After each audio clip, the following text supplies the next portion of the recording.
Amish Scarecrow Murders, written by Samantha Price and narrated by Sarah Morsi. Chapter 1.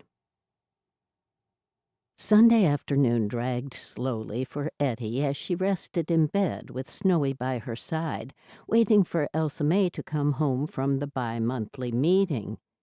It was rare that Edie didn't attend one of the gatherings, but in her rush to open Snowy's dog door to let him out that morning, she'd hurt her back. Now she lay in bed waiting for news of what was happening in the community. If there was one thing Edie disliked, it was staying home. But she'd been forced to do just that, and, unlike most things that happened, she couldn't blame it on anyone else. She knew Elsa May had arrived when she heard the front door open and then close at the same time as Snowy scampered away from her bedside. "Is that you, Elsa May?" Elsa May stuck her head around the bedroom doorway. Who else would it be? It was typical of Elsa May to answer a question with a question. "Come sit down and tell me everything. Don't leave anything out." "Ettie, you're such a lover of gossip." Edie chuckled. "You call it that, but I call it finding out what's going on. You know how I love to be kept up to date." Elsa May smiled and sat down on her bed, and then bent down to lift Snowy onto her lap. There was something wrong. Even though her sister's lips held a smile, Edie noticed her shoulders were stooped and her eyes were more hooded than normal, as though she was carrying the burden of sad news. What is it? Had another of their good friends gone home to God? With both of them over 80, it was inevitable. They'd continue to say goodbye to their friends. "I didn't want to tell you until you felt better, but—" Edie tried to sit up straighter, but yelped instead and held her side, covering the pain with her hands. "What is it, your back again?" "Yes, forget about that." "But what?" "Scarecrows. What does that mean to you?" Edie pushed her head into the pillow behind her and then brushed away some silvery strands of hair from her face. "Scarecrows? Like the ones in the fields?" Elsa May nodded. "They were the talk of the meeting." "Whatever for?" "Cast your mind back several years to the Scarecrow Murders."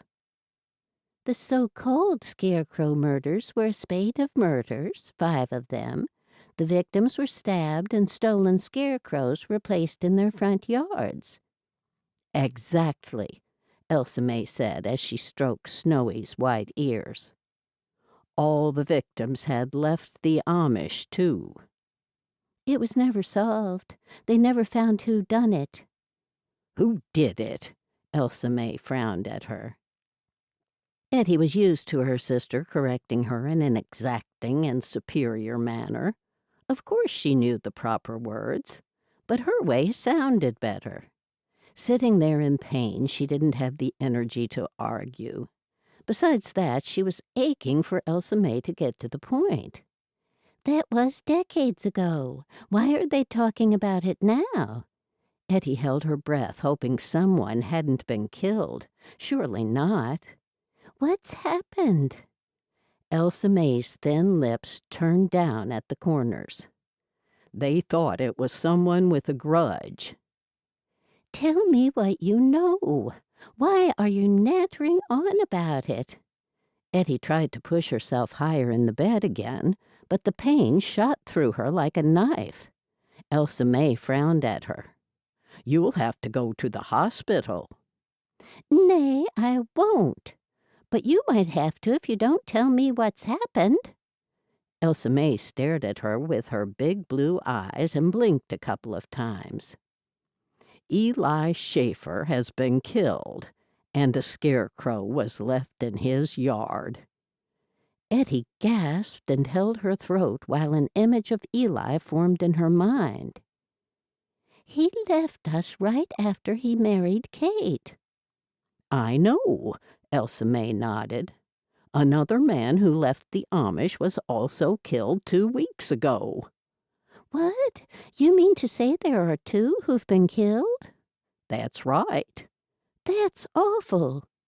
Elsa May leaned forward and placed Snowy on the ground. 2 people have been killed in the last 2 weeks. Edie clutched the edge of the sheet. 2 in 2 weeks? That's right. Elsa May gave a sharp nod. Edie bit her lip. That's dreadful. I know. Why are we only just learning about this now? Because we didn't know the first man who was killed. Edie cupped her hand under her chin. He wasn't once Amish like the others? He was, but not from around these parts. 2 in 2 weeks. Edie sighed. I'm taking you to the doctor tomorrow first thing. Nay, we should go see Detective Kelly. How if you can't get out of bed? I'll be okay by tomorrow. If she wasn't better, she'd do her best act of pretending to have recovered. Elsa May jabbed a finger at Edie, stopping just short of contact. If you're not better tomorrow, I'm taking you to the doctor. You make me go when I'm ill. I do not. Edie figured she should take full advantage of being bedbound. I've been lying here starving. I'd like some hot soup. Is there any chicken soup left? How can you be hungry? What happened to the 3 chicken sandwiches I left you? Elsa May's gaze traveled to the empty plate on Eddie's nightstand. Snowy? Nay, it wasn't him. I ate them. I had them for breakfast, lunch, and also brunch. Now I'd like some dunch, please. What's dunch? It's between dinner and lunch. Elsa May's eyebrows pinched together. Brunch is between breakfast and lunch, so dunch must be between lunch and dinner. The 2 sisters looked at each other and burst into giggles. Would you like that soup with a hot dinner roll for dunch? I certainly would. All right. But I don't know how you can think of food after what I just told you. The living have to keep living, and I'm starving. Bread with lashings of butter, I know. That's right. When Elsa May left the room, Edie settled her head back in her pillow. It was nice to be made a fuss over for a change. Then the image of a scarecrow jumped into her mind. She'd forgotten all about those unsolved murders. What had prompted the killer to recommence his evil deeds? The next day, Edie still hadn't been able to convince her sister that she was better, so Edie was dragged to the doctor's office. As they waited, Edie lifted up a 2-day-old newspaper with an article about the Scarecrow Murders. Look what's in here. Elsa May grabbed the paper and looked at it. This is it. Let me read it. Elsa May passed it back and Edie read the article in full. After we're finished here, I can't wait to see what Kelly knows. He won't tell us anything. He hasn't come to us this time.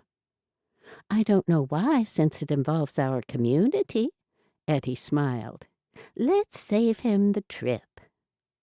Slowly, Elsa May nodded. I suppose we could. Edie tilted her head to one side. Do you think it's the same killer? Elsa May shrugged her shoulders. Who would know? These might be totally unconnected with the other ones. With the old killings, people who left our community were killed. Perhaps that's why we haven't seen Kelly. Maybe he already knows who the killer is and he's following him or collecting evidence ready for an arrest.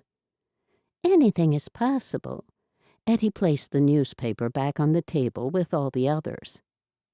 Kelly wouldn't have been old enough to be working back then. What about our old friend Detective Crowley? Elsa May shook her head. Not old enough either. I would have thought he would have been. Either way, it doesn't matter. We'll still visit Kelly. It'll give us an excuse to ask him some things. Elsa May shook her head. I'm sorry I ever mentioned it to you. Too late. Anyway, I would have found out when I got here. Edie took hold of the newspaper again and held it up. It's here in black and white. Mrs. Smith, the doctor called out through a barely opened door. Off you go, and make sure you tell him exactly what's wrong with you. Elsa May hissed before she stood to help Ettie to her feet. Ettie came out of the doctor's office 15 minutes later, walking with the aid of a walking stick. Elsa May was fast asleep, her mouth open, with a glossy-paged women's magazine spread open on her lap. Ettie walked closer and poked Elsa May in her side with the end of her stick. Elsa May jumped and looked about while the magazine toppled to the floor. When she saw Ettie, she frowned and looked down her nose at the offending walking stick before she looked into Ettie's face to give a stern glare. What did he say? I've got a strained muscle, which will come good by itself if I don't do anything silly. Ettie rubbed her chin. Not that I did anything silly in the first place. I was just bending down to let Snowy outside. Elsa May picked up the magazine and placed it on the table beside her. She curled her lip as she looked at the walking stick. What's that for? It'll take the strain while I'm recovering. It's come in handy already, Ettie chuckled. It's not meant as a weapon, Ettie. Poke me again, and I'll snap it in half. Ettie looked down at the stick, wondering how strong it was. What else did he say? Not much. Ettie kept it to herself that he suggested she have physical therapy, and that there was talk of having that therapy in a swimming pool. She'd told him she wouldn't, so he gave her some exercises to do daily and advised her to use a walking aid at all times. Another thing she wouldn't do, although she was pleased at how beautifully the carver had exposed and highlighted the grain in this wooden stick. She found it ever so much more attractive than the canes one usually saw. You won't get better if you don't. Of course I will. I'll get better on my own. You watch. Elsa May rolled her eyes. Let's go home, she said as she rose to her feet. I was going to say if you don't rest. Ettie leaned on her walking stick, her beady eyes fixed on her older sister. Nay, you want me to go home, and I'm not going to. She took a step closer and whispered, I've got to find out more about these scarecrows. Don't you want to know too? Or did you forget where our next destination was? We agreed we'd see Detective Kelly. Elsa May sighed. I meant, let's go. I didn't mean to say let's go home. It's a habit. Why didn't you just say that? I'm not particularly looking forward to it, and would rather not go. There, I've said it. I'm going to see Kelly whether you come with me or not. That was what we already decided. Ettie headed to the door, her black boots and her stick clicking across the highly polished wooden floorboards of the waiting area. Wait up, I'll come. Elsa May moved more swiftly than Ettie to open the door for her. The police station is only 3 blocks away. Can you walk that far, or should I go back inside and ask them to call for a taxi? Nay, it's too short a distance for a taxi. I can make it if we go slow. They started walking, and then Elsa May looked down at the walking stick. Did you buy that, or did you rent it? I borrowed it." For free? Edie glanced at Elsa May. "He said I needed a walking stick, and then he pointed to the one by the door and said, 'Like that one.'" So you just took it? "Yeah, on my way out." Och, Ettie! You can't just take something. "I didn't just take it. He said I needed it." Ettie replayed the moment in her head. Had he meant her to take it or not? Yeah, but there would have been some fee or something. They normally rent those things out. "What?" Edie frowned and looked down at the object. "It's just a stick. I could have grabbed a tree branch and made my own." Yeah, but you didn't. Did he see you take it? It was horrifying to Ettie to think she might have accidentally stolen something. "I don't know. I think he was looking at his computer when I walked out." Walked out with his walking stick? Elsa May shook her head. "I didn't know, Elsa May." Elsa May sighed. "I'll take it back next time I go, and then I'll pay for it." Shaking her head, Elsa May said, "That's if they don't file a police report about you by then. You're a thief, a robber, a burglar.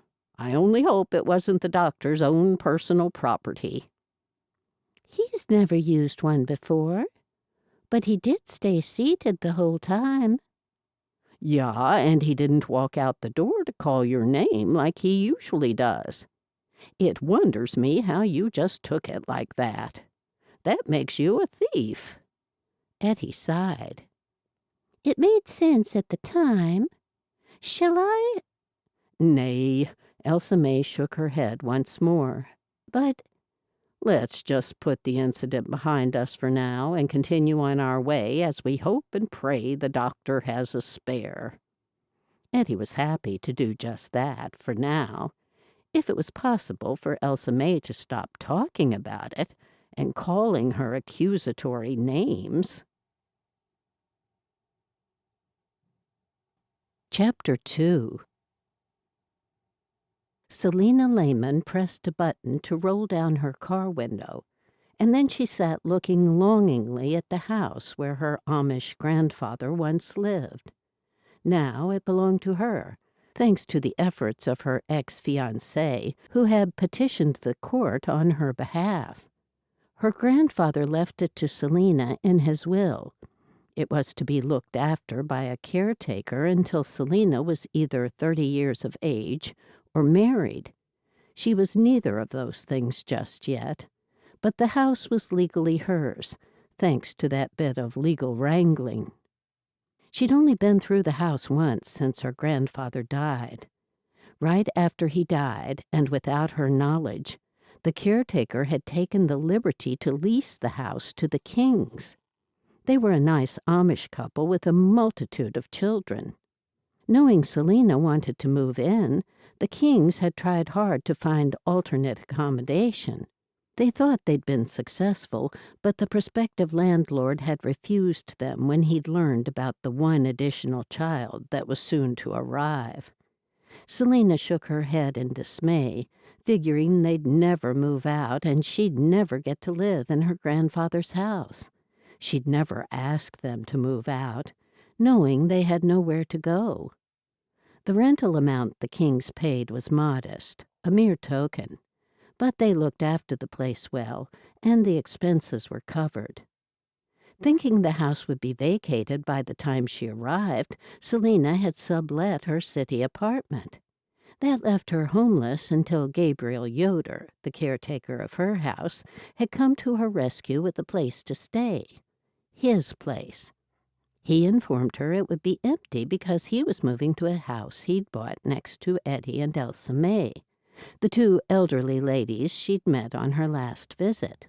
"It's a temporary measure that'll work out best for both of us," Gabriel had said, referring to her staying at his house.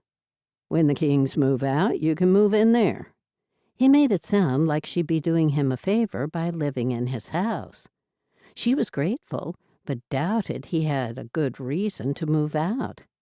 That was why she had to find something more permanent and find it quickly. There was no doubt in her mind that Gabriel was in love with her and had been since the moment they'd met. It was unnerving, but at the same time, she couldn't deny that she liked him. The trouble was, she was only used to men who were different from Gabriel. More corporate types, like her ex. Perhaps that was why her relationships had never lasted. Maybe God was behind her, pushing her to live here to rub shoulders with the Amish and learn more of her roots.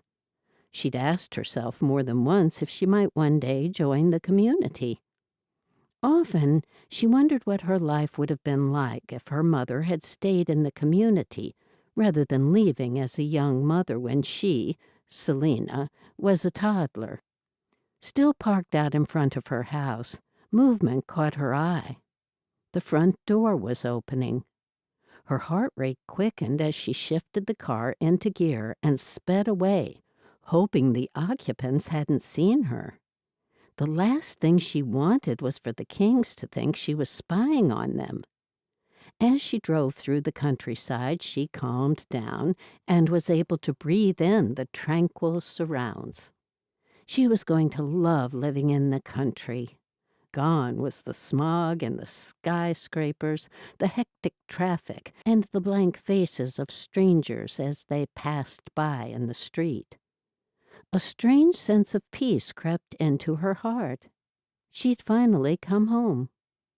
This was a new start, a new chapter in her life, a new life, where her lawyer ex-boyfriend would play no part. Now that he was out of the country, on vacation in London, she wasn't getting abusive text messages every 5 minutes. After their relationship ended, he'd offered to do the legal work for her over the house. Once it was all over, he acted like they were back together. When she told him they were still over, he got upset. And then the abusive messages and texts started. They had gathered speed until he left on his vacation. When she pulled up outside Gabriel's immaculately kept cottage, he came hurrying out with his usual ear-to-ear grin. It was hard to be sad or depressed around Gabriel's good nature and warm, smiling eyes. He opened the car door for her. "Thank you, Gabriel." In one hand he held up a set of keys, and then he placed them into her hand. "Thank you," she said, looking down at the 5 keys tied together with a piece of twine. "Did you have a good drive down here?" "I did. The traffic wasn't bad at all." "Good to hear. Come inside and I'll show you around." His gaze swept over her in an instant. "You're looking wunderbar, just like I remembered you." A giggle escaped her lips. He always made her feel good about herself. But sometimes all that attention overwhelmed her. She'd seen some of his house before, but not all of it. Leaving her luggage in the trunk, she followed him to the house. When they reached the door, he stepped back to allow her through. "Thank you." "I've cleaned the place. I gave it a good scrubbing." "You shouldn't have done anything. I know you always keep it nicely." She stepped into the living room, and it immediately felt like home. That was possibly because of all those subconscious memories from when she was a child, visiting at her grandfather's house, which was so similar. The floorboards were highly polished. One blue and white patterned rug covered half the small living room where 2 two-seater couches faced each other. A wooden coffee table stood on the rug in between them. "Have a seat." "Thanks." When they sat, she noticed an embroidered scripture plaque hanging above the fireplace to her left. The only other adornment was a small clock that sat on the mantel. "Can I offer you some tea?" "No, I'm fine, thank you." She wondered who had crocheted the colorful throw that lay along the back of the couch. Probably one of the old ladies from his community. I can't thank you enough for this. I'll be out of here as soon as I can. It'll probably be a lot easier to find accommodation now that I'm here. It was a little difficult from a distance. I'm in no hurry to move back. Take your time.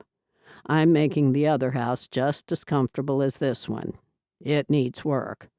I had to get the electrical system disconnected from my new place. Oh, you have no electricity. She'd forgotten about that. There'd be no Wi-Fi either, unless she could pick it up on her phone, which she'd have to remember to charge whenever she went into town. Everything's gas-powered. He offered a warm smile, but she doubted he'd have a gas-powered TV. Fridge and stove? She asked. That's right. Good. It sounds like I'll have a comfortable stay. The weather was mild in the spring, so she wouldn't have to worry about the heating system. Even though the house had a fireplace, she wasn't used to how fireplaces worked. As far back as she could remember, she'd lived in places with central heating.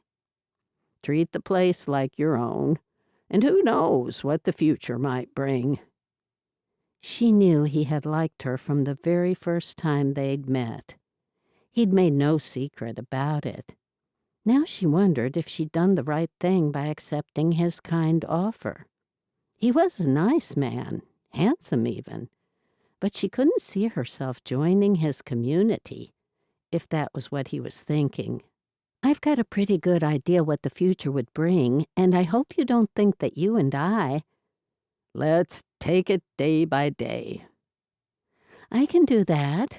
Phew, she was off the hook.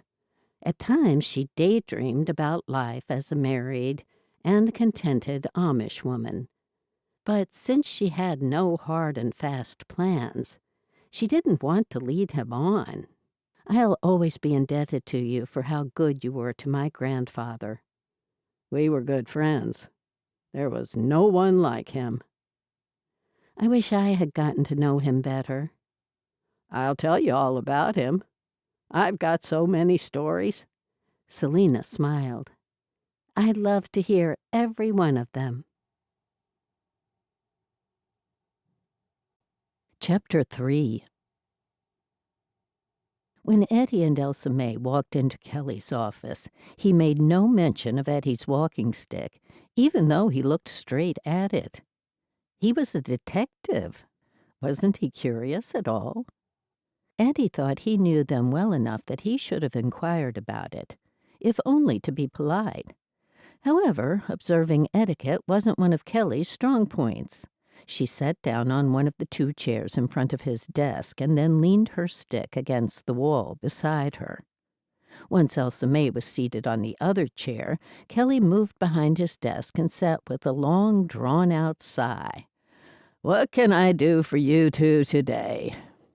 Were they that intolerable? That hard to put up with? With all the help he'd asked of them over the years and all the assistance they'd given him, he should have been more pleased to see them. Elsa May leaned forward and jutted out her bottom jaw, the way she did whenever she was annoyed. We've heard about the Scarecrow Murders. He picked up a take-out coffee cup, frowning when he saw that it was empty, and tossed it into the wastebasket underneath his desk. Then he casually nodded and eyed each sister in turn. That's why you're here? We thought you would have come to us, Edie said. His bored expression didn't change when he said, Maybe I didn't want to bother you. It was plain to Edie that he was in one of his moods. Elsa May leaned into the back of her chair. Aren't you happy with what we've done in the past? I am. You've been extremely helpful. I suppose you might be able to find out a couple of things. Edie tilted her head as she eyed Kelly carefully. He was pleased to see them. He just didn't want to admit it. You knew we'd come to you, didn't you? Satisfaction showed as a hidden smile hinting around his thin lips. Truth be told, I was on my way to see you just now when they told me you were at the front desk." The smile escaped, and he chuckled. Elsa May smirked and rested her hands in her lap. Kelly shifted in his seat. "Thanks, you've saved me the drive." Then his face went serious. "These 2 recent murders follow a pattern of a serial killer from back in the 1970s. The perpetrator was never found. Or she." Edie had to stop the giggle trying to escape her lips in reaction to her sister's incongruous comment. She put on her serious face. They were there to discuss murders, after all. People had been killed. Kelly frowned at Elsa May and then continued. 4 people were stabbed to death, sliced and diced. Their bodies were left in their houses, and scarecrows positioned in their front yards. 4? Or was it 5, as we've heard? 5, that's correct. Sorry, I misspoke. That's where the similarities appear to end. The original victims from the 70s were all stabbed. The true recent ones were shot with a .22 caliber gun.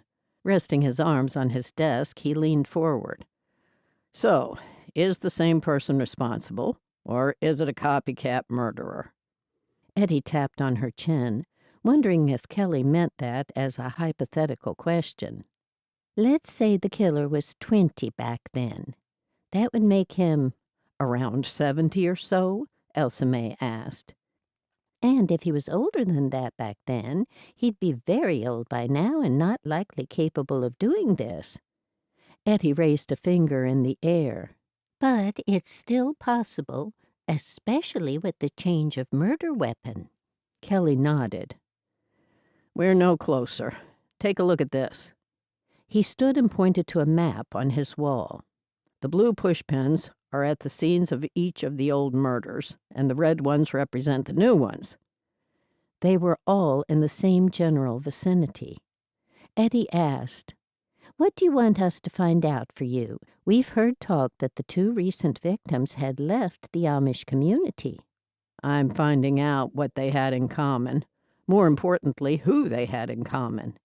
He sat back down. "You can, if you will, find out what you can about their pasts from when they were in your community." "We can, but only the last victim, Eli, was raised in our community. The first man who was killed wasn't." "Do what you can. They might have had some connection. I know you'll find out something for me." "Do you have any suspects?" Elsa May asked. "According to the file, it was narrowed down to 2 suspects, but unfortunately there were never any arrests, and for one reason or another the trail grew cold when the murders ceased." "The suspects were no good then?" "That's right. I've been familiarizing myself with the old murders." He rubbed his chin. "Neither of the 2 suspects from back then were Amish, but they had close links, friends who were Amish." "Why were they suspected at all?" Elsa May asked. "Do you think the killer is Amish or ex-Amish?" Edie asked, earning a sharp jab from Elsa May. "Ow, that hurt." Edie rubbed her side. "He hasn't answered my question yet. Wait until he answers me, and then you can ask your question." With a slight frown, Kelly continued. "Over the past years, we've had 2 cold case units look at the Scarecrow murders, and they got nowhere. Apart from that, 2 profilers came up with basic differences when they profiled the killer." He waved a hand in the air. "But there's no need to go into all that." "Who was the detective working on the case back then?" "Was it Detective Crowley?" Edie asked hopefully. They hadn't seen their detective friend for some time. "No, Detective Ogilvy. He had the case." Elsa May leaned forward. "Where's he now?" 6 feet under, I'm afraid. I'm positive the answer's in the case file. We've probably already talked to the killer. That's normally what happens in cold cases. We need fresh sets of eyes on the files. Also, the other thing that happens is people who didn't talk back then will talk now for one reason or another." Ettie frowned. If what he said was right, surely all that needed to be done was to go over everything carefully. Perhaps Kelly wasn't sharing everything with them? She looked at one of the files on his desk, trying to see what was written on the front. "Are you practicing your X-ray vision, Mrs. Smith?" "My what?" "You're looking longingly at my folders." He moved the files closer. "These are the files on the new murders." He stood and lifted up a box from the shelf behind him, and then another one, and placed them on the edge of his desk. "And these 2 boxes are the old Scarecrow murder files. I might step out for a moment and get myself a cup of coffee. Would you ladies like anything?" "We're fine, thank you," Elsa May said. As soon as he left, Edie pulled herself to her feet and pounced on one of the boxes, lifting the lid. "What do you think you're doing?" Elsa May hissed. "He's allowing us. Why else would he tell us what's in here and then walk away to make coffee?" Elsa May's mouth dropped open while Edie turned her attention back to the box, flipping through the contents. Edie then passed half a dozen folders to Elsa May. "I'm not sure about this," Elsa May said as she took hold of the paperwork. "Just do it, Elsa May. There's no time to think, hypothesize, synthesize, and whatever else goes on in that head of yours." "What are we looking for exactly?" Elsa May flipped through the pages. "We need to find the names and addresses of those suspects from the original case. It seems they're the only lead so far, until they get the forensic results from the new murders. If we talk to the suspects from the last case, we might find out something." "Or get killed. I don't think he was allowing us to go through these. He's always telling us to keep out of things and only talk to people in our own community." "Yeah, but do we ever listen to him?" "Nay." "Kelly said they didn't do it, but still they might know more than they let on back then. Now that time's passed, they might open up a bit more. If they were suspected of the crimes, it must have been for a reason." "He didn't say they didn't do it. He said they weren't convicted. So why are we talking to them at all? I keep telling you I want to die of old age, not by being killed by a crazed gunman." "Hush, Elsa May. Stop wasting time and find the names. Anyway, these recent killings were shootings." "That's what I said, crazed gunman. That means he has a gun." "Stop confusing me. The old killings were stabbing, and these are shootings. I don't think we have the same killer. Now be quiet and use your eyes instead of your mouth." While Elsa May muttered something rude under her breath, Edie leafed through a couple more pages, and then she found the interview transcripts. "Got 'em." She borrowed Kelly's pen and paper to jot down their details. "Good. Now we'll have to put all this away before Kelly gets back." Edie ripped off the sheet from the notepad, folded it, and tucked it into her sleeve. When they were seated and looking innocent, Kelly walked back in with another take-out coffee. "Where were we?" he asked. Edie stood. "We were about to go home." "Yeah," Elsa May stood as well. "We'll ask around and find out what we can." "Thank you to both of you." Edie smiled and took hold of her walking stick, looking back at Kelly to see if he'd mention it. Still nothing. This time, he didn't even look down at the stick. But he had thanked them, so that was something. Together, Ettie and Elsa May made their way out of the police station. Chapter 4. After they got home and had something to eat, Edie sat down on the couch and started planning a list of who to question. When a knock sounded on their door, she couldn't figure out who it could be. "There's someone at the door." "I'll get it." "That's good, because it would take me twice as long with my back the way it is." Elsa May opened the door and Edie listened in. It was Gabriel, who'd bought the place next door. He walked further into their house. "How are you today, Edie?" "Not so good with this sore back. We've just been to see the detective and—" "Does he know who killed John Fuller and Eli Schaefer?" Ettie patted the space next to her on the couch, and Gabriel sat down, while Elsa May sat in her usual chair. Then Edie answered him. "He doesn't, but he has a couple of names of people he thinks might have done it." I think what Edie means is that she wants to ask, "Might we borrow your buggy?" Before he could answer, Edie said, "I've been meaning to ask you something else, too, Gabriel." "Go ahead." "Since there's no room next door for pasture or stables, where do you keep your horse and buggy?" "I keep them at the Troyer's place. It's just a short walk through the back." "Oh, that's a good idea. I haven't been able to find that out because every time I open my mouth to speak, someone else talks." She stared at Elsa May. Gabriel smiled. "It's not too convenient. I have to make sure I really want to go out somewhere." He chuckled. "I'd be happy to drive you somewhere rather than you borrow the buggy. I mean, you may use it if you'd like, but I'm happy to drive you anywhere." Elsa May smiled. "I meant for you to drive us. Denka." "Where would you like to go?" he asked. "Ettie has got the addresses of the suspects, and she'd like to drive past their houses." "I've got a better idea. Why not have Selena drive us in her car?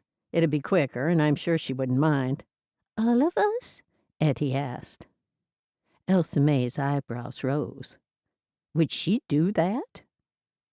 "It would be good to see her again," Ettie said. Of course she would. He jumped to his feet. "I'll call her now. When would you like to do this?" He looked directly at Ettie. She lifted up her hands. "As soon as it suits Selena." He gave a nod and walked out the door. Selena was fixing herself a bagel for lunch when she heard the phone ringing from the barn. At first she considered just letting it ring, not thinking it was for her. After all, no one knew she was at that number. When it kept going and wouldn't stop, she hurried out, thinking it might be an important call for Gabriel. She made her way through the darkened barn, following the noise. She grabbed the dusty receiver and held it to her ear. "Hello?" "Hi, Selena, it's Gabriel." "Why didn't you call my cell phone?" He laughed. "I didn't even think of it." "Is everything okay?" "It is, but I do have a small favor to ask on behalf of some ladies." "Sure, anything. Ask away." "I'm wondering if you might drive Elsa May, Edie, and myself somewhere today." "Okay, I can do that." She was pleased for the company, and those two old ladies were always good for a laugh. "I don't have any other plans at this stage. I'll be there as soon as I can." "Perfect. I'll be waiting at their house. You remember where it is?" "I do, and I even remember how to get there." "Even better." He ended the call without saying goodbye. She shook her head and replaced the receiver. As she walked toward the open door that had been opened wider by the wind, she noticed everything was in its place. Every piece of equipment was neatly lined up. The stacks of horse food stood in a row, and an assortment of tools lined one wall. Just like his house, everything was just so.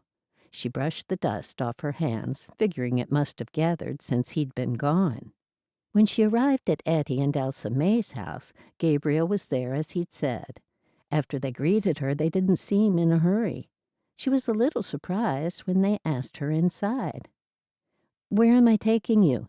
she asked once she'd sat down. They told her all about the Scarecrow Murders, the former and the current. "You said 2 have been killed recently?" Ettie said.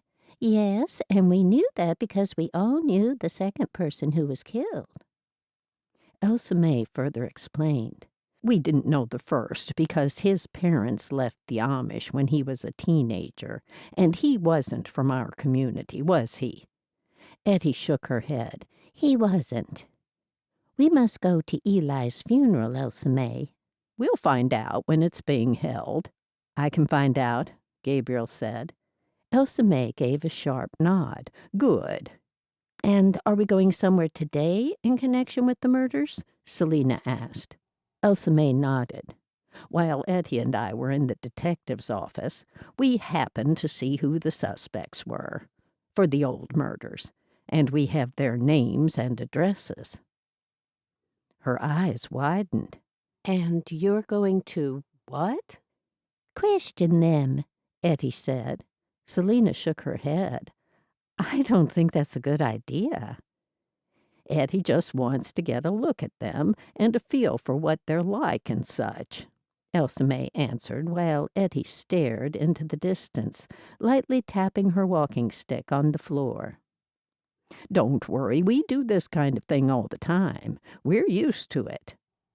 Selena was glad to be going with them just in case they got into any trouble, and she might be of some help. Yes, that might be interesting. Are we ready to go? Elsa May pushed herself to her feet. Okay, let's get started then, shall we? She looked over at Ettie, who was still daydreaming, and took 2 steps toward her and clicked her fingers in front of her face. Come on, Ettie, we're ready to go. Ettie frowned at her sister. No need to startle me. You looked like you were in a trance or hypnotized. I was thinking, that's all. It's what some people do. Elsa May chuckled. I won't even ask. I was thinking about Eli, if you must know. Move. We're not going to find out anything by thinking. Ettie put out her arms, and Elsa May helped her to her feet. Chapter 5. Nick Walker was the first man on their list. Selena had used the internet on her phone and had pulled up an image of Walker. Selena stopped her car a little up the street from Nick Walker's house. No sooner had they stopped than a gray-haired man walked out the front door and locked it behind him. Is that him? Gabriel whispered. Elsa May held up Selena's cell phone and looked at the photo of Nick Walker that was on the screen. The image was from a newspaper article that had mentioned him as a suspect to the murders of many years ago. It certainly looks like him. He looks exactly the same as the picture. He hasn't aged much, except his hair is more white now. The man walked over to his car in the driveway, opened the driver's side door, and then looked up the street towards where Selena's car was parked. They all ducked down at the same time, and then slowly raised their heads. By that time, he was backing his car out of the driveway. What do we do now? Gabriel asked. Follow him. Ettie hoped they hadn't already been spotted. If he was the killer, then surely he would have been on the lookout for the police, who might have him under surveillance. But don't get too close, Gabriel added. I know what I'm doing. Selena started the car once Nick Walker's car was nearly out of sight. Elsa May leaned over the back seat and asked Selena, Have you ever followed anyone before? No, but I know not to get too close. They followed him all the way into town, and then he stopped outside an Amish furniture store. They stopped and parked a few cars behind him. Is he going in there? Gabriel nodded toward the store. It seems like it, Ettie said when the man started walking across the street. Go in there, Selena, and see if you can find out what he's doing. Her eyes widened, and she looked round at Elsa May. Me? We can't do it in these clothes. We'll draw attention. It's an Amish store, though. You'd fit right in. I'll do it, Gabriel said. Would you? Selena asked. Sure. Before anything else was said, Gabriel was out of the car and was sprinting across the road. Selena stared after him. I hope he doesn't make it obvious. I don't think he would, said Edie. He's a very careful kind of a person. And how are you settling into his house? Elsa May asked. I'm not. I feel bad for him moving out. Did he only move out so I could stay there? That's a hard one to answer. Eddie figured he probably had. He was madly in love with Selena. Couldn't she see that? In her no-nonsense way, Elsa May responded. The house next to us was going cheap because of the murder that happened there. Yes, I heard about it. Gabriel's just so generous. He's been very good to me. I just wish I hadn't given him such a hard time when I first met him about allowing the Kings to lease my house. Selena sighed. I don't think I'll ever move into my old family home. I can't ask the Kings to leave, not after doing it once and then telling them they can stay, especially with the new baby coming. That's a shame for you, but good for the Kings. It is. I'll have to buy another house, if the bank will loan me the money. Or marry Gabriel and stay where you are, Ettie giggled. Elsa May looked down her nose disapprovingly at Edie. She'd have to join us first, Edie. Oh, no, Selena said. You don't think that's what Gabriel's thinking, do you? Elsa May rolled her eyes. That's what he's hoping and thinking. And praying, Ettie added with another giggle. You'd fit in well with us, Selena, and you'd have so many friends. Selena nibbled on a fingernail. This isn't good. I'll stay at a bed and breakfast somewhere. I can't stay and give him false hope. Elsa May shook her head. Just stay where you are until you find something more permanent. Don't go wasting your money. Okay, but I feel so bad. Don't. Gabriel's happy to have you there. He and your grandfather were very close. Selena nodded. Here he comes now, Edie said. Mr. Walker, I mean. They lowered themselves in their car seats when they saw Nick Walker coming back out of the store. He got into his car and drove away. But Gabriel was still inside the store. What's he doing? Edie asked, squinting as she tried to see through the highly reflective glass windows of the store. Elsa May said, We can't drive off and leave him. I didn't say we should. Edie was considering it, though. Here he comes now. Elsa May pointed at him. And now we've lost Mr. Walker. Gabriel slid into the front seat beside Selena. Well, I heard a lot, and we can count him out. Why? Selena asked, and everyone stared at him. He's trying to sell them back furniture he bought there. His wife's very ill at a hospital in Gladstone, and he's selling up to go back there. I overheard him say he got back from there yesterday, and he's going back as soon as he can. He could be lying, Ettie said. Maybe he's buried his wife in the backyard and he's running away, Elsa May grimaced. Killed his wife and told everyone she's in some faraway hospital. Selena turned around and stared at them. No doubt the police have questioned him again and ruled him out. I think for the moment we should do the same, don't you? Edie and Elsa May looked at one another. Makes sense, Edie finally said reluctantly, not wanting to give up one of the only two leads they had. Elsa May's thin lips turned down at the corners. The police miss things so often. Edie patted her sister's shoulder. We'll keep him in the back of our minds just for now. Good. Now where? Selena asked. I have the address of suspect number 2. Edie unfolded her piece of paper and read out the address of Don Shallot.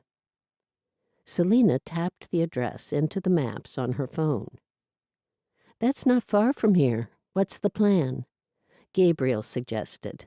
Why don't we knock on his door and talk to him? Ask what he knows about the murders. We can't do that, said Elsa May. Selena said, we could ask him if he knew the people who were killed and see what he says. Edie pulled her mouth to one side. Why will we say we're asking? Selena breathed out heavily. I'll say I'm a private detective and someone's employed me to look into the murders. Gabriel shook his head. That sounds like it could be dangerous. You lot can come running from the car and rescue me if you hear screams, she giggled. Don't worry, he'll probably not even let me in the front door. He won't even know who I am. I'll give him a false name if he asks. Okay, Gabriel said, as long as you're sure you know what you're doing. It'll be fine. Are you sure you want to get involved, Selena? I'm involved already. I'm an ex-Amish person. I could be next. Anyway, as I said before, the police would have investigated him, and they apparently didn't arrest him, so I don't see that he'll be a threat. I have more confidence in the system than you do, Elsa May. Edie said, We'll be watching from the car. And listening, Elsa May added. Selena swallowed hard as she walked toward the door of suspected scarecrow murderer, Don Shallot. The house was small and the garden was overgrown with weeds, and the lawn was high. She lifted her hand to knock and jumped when someone yelled out, You looking for Don? She looked over at the neighbor's yard where she'd heard the voice. A small woman in a floral dress and a cardigan sweater leaned on a lawn rake. Yes, I am. Selena took a couple of steps toward the woman. You're too late. His daughter took him to the retirement home only yesterday. Are you the realtor? Selena seized the opportunity. I am. I was supposed to meet someone here to appraise the house. They said there was a neighbor I had to collect the key from. Is that you? She shook her head. No, he never gave me a key. It's so sad when people can no longer live in their own homes. Was he frail for a while? No, he's never been sickly or even frail. Then why did he have to leave? He was lonely, and his daughter thought it would be better for him to be with other people his own age. The place he's gone sounds really good. I have an elderly maiden aunt in the same situation, and I've been looking for a good place for her. You should inquire at True Valleys. True Valleys. I'll look into it. Thank you. Meanwhile, I'll make a call to see where I'm supposed to get that key from. The woman nodded and then turned away to resume her raking. Selena hurried back to the car. What did she say? Ettie asked when she got back in the car. Selena put the key in the ignition and started the car. He's gone to a retirement home called True Valleys. Selena drove off and stopped the car as soon as she turned the corner. Pulling out her cell phone, she said, Let's see where True Valleys is. It's only 10 minutes from here. He doesn't sound like the killer, Elsa May said. Gabriel nodded. Now that leaves us with no one.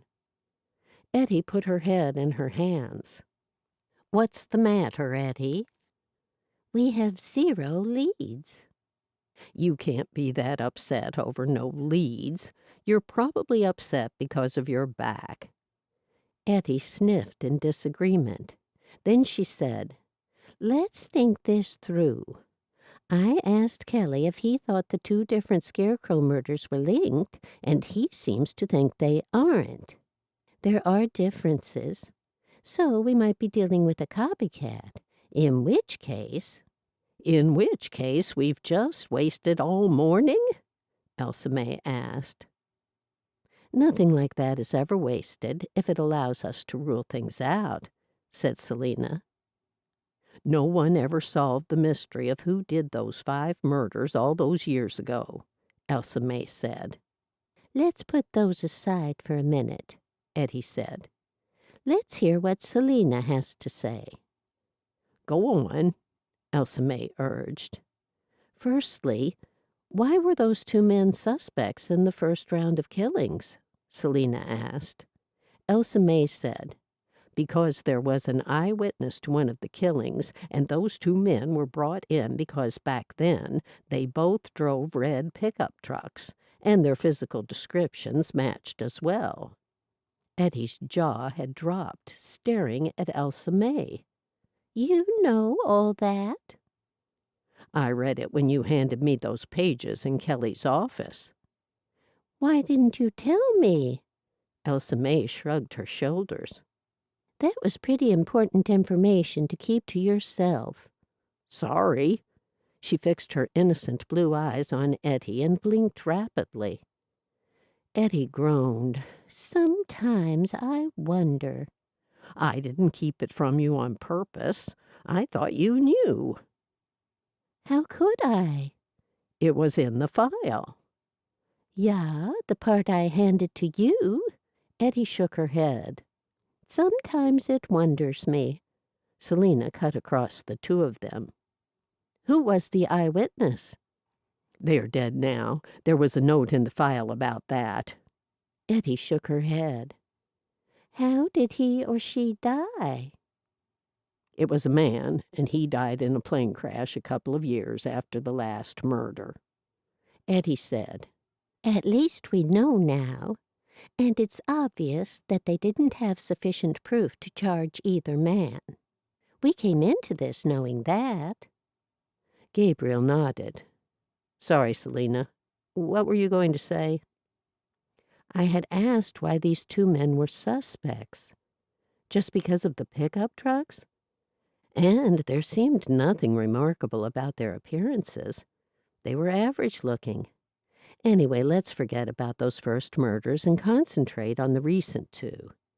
He's targeting ex-Amish people, and he's putting scarecrows in their front yards once he's killed them. That's what we know for certain. But what's his motive? He doesn't like Amish or ex-Amish people? Gabriel suggested. Elsa May nodded. Maybe. There'd be many ex-Amish people. I should think there'd be at least 200 who've left us over the years. He's a serial killer, and unfortunately most of them like killing. They might not need a good reason to kill. Mostly people kill when they're angry or enraged and just snap. Others plan it, and might even feel they're justified in their wicked deed. But serial killers are crazed. They might not even know they're victims, and apart from their Amish links, there may be no link at all. That makes it difficult, said Ettie. What do we do now? Gabriel asked, and before anyone could say anything, he added, I say we talk about it over a meal. My treat. Dinka, Gabriel, but I can't walk too far with my back. I'll get us takeout and we can go back to my place. My new place, that is, and that way there's no risk of anyone overhearing us. What do you all say? Gabriel grinned at Selena, and Selena looked over into the back seat at Ettie and Elsa May. Count me in, said Elsa May. Me too, Ettie nodded. Selena said to Gabriel, You'll have to direct me. After they got fried chicken and French fries and coleslaw, they drove back toward Gabriel's house. Ettie wasn't happy about sitting in the home that once belonged to her strange neighbors, so she suggested they go to the house she and Elsa May shared instead, giving the excuse that Snowy might be needing to be let out. Her excuse worked, and soon they all sat around the small kitchen table in Ettie and Elsa May's kitchen. Let's start with the people who died, Ettie said, as she wiped her hands on a paper napkin after she finished her first piece of chicken. That'd be a good idea, Selena agreed. We knew the second man and his wife years ago before they left us. We'll go to the funeral, assuming there is one. Why wouldn't there be? Elsa May asked. Ettie frowned at her sister. Not everyone has a funeral. I know that they do. Nonsense. I know someone who was just buried and didn't want a funeral. They just wanted to quietly leave this earth and saw no point in anyone making any fuss. Chapter 6.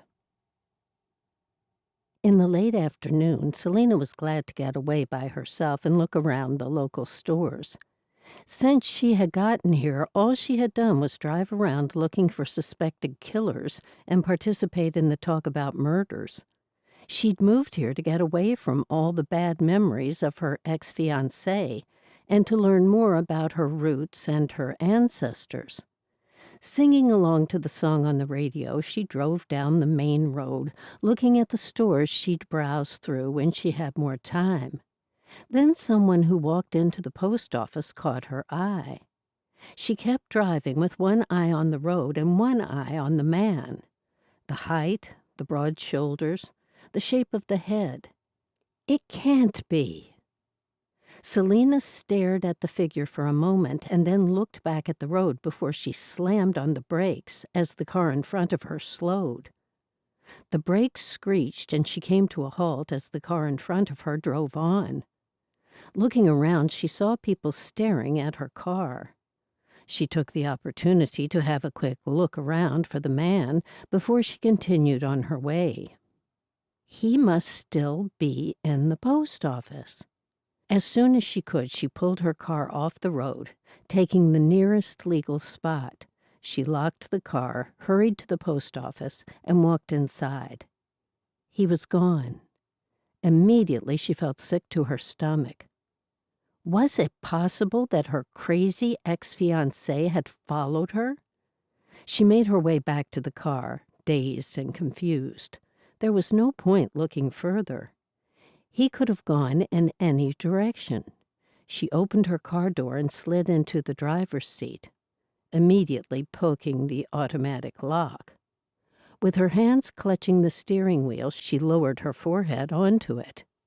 He was in England. It couldn't have been him. Could it have been a look-alike? A doppelganger? She reached down into her bag that she'd thrown on the floor of the passenger side. After rummaging around, she found her cell phone. She set her number to private and called. No answer. She ended the call when the message recording came on. It went through to the voicemail of his personal assistant, as it always did when he was away.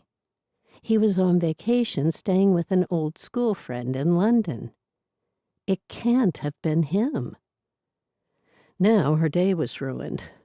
One of the reasons she'd come here was to get away from all reminders of him. At that moment, she was distracted by the aroma of fresh-baked goods. She lowered her head and looked out the window to see she was parked outside a bakery. Comfort food. That's exactly what I need. She grabbed her bag and got out of the car as fast as she could.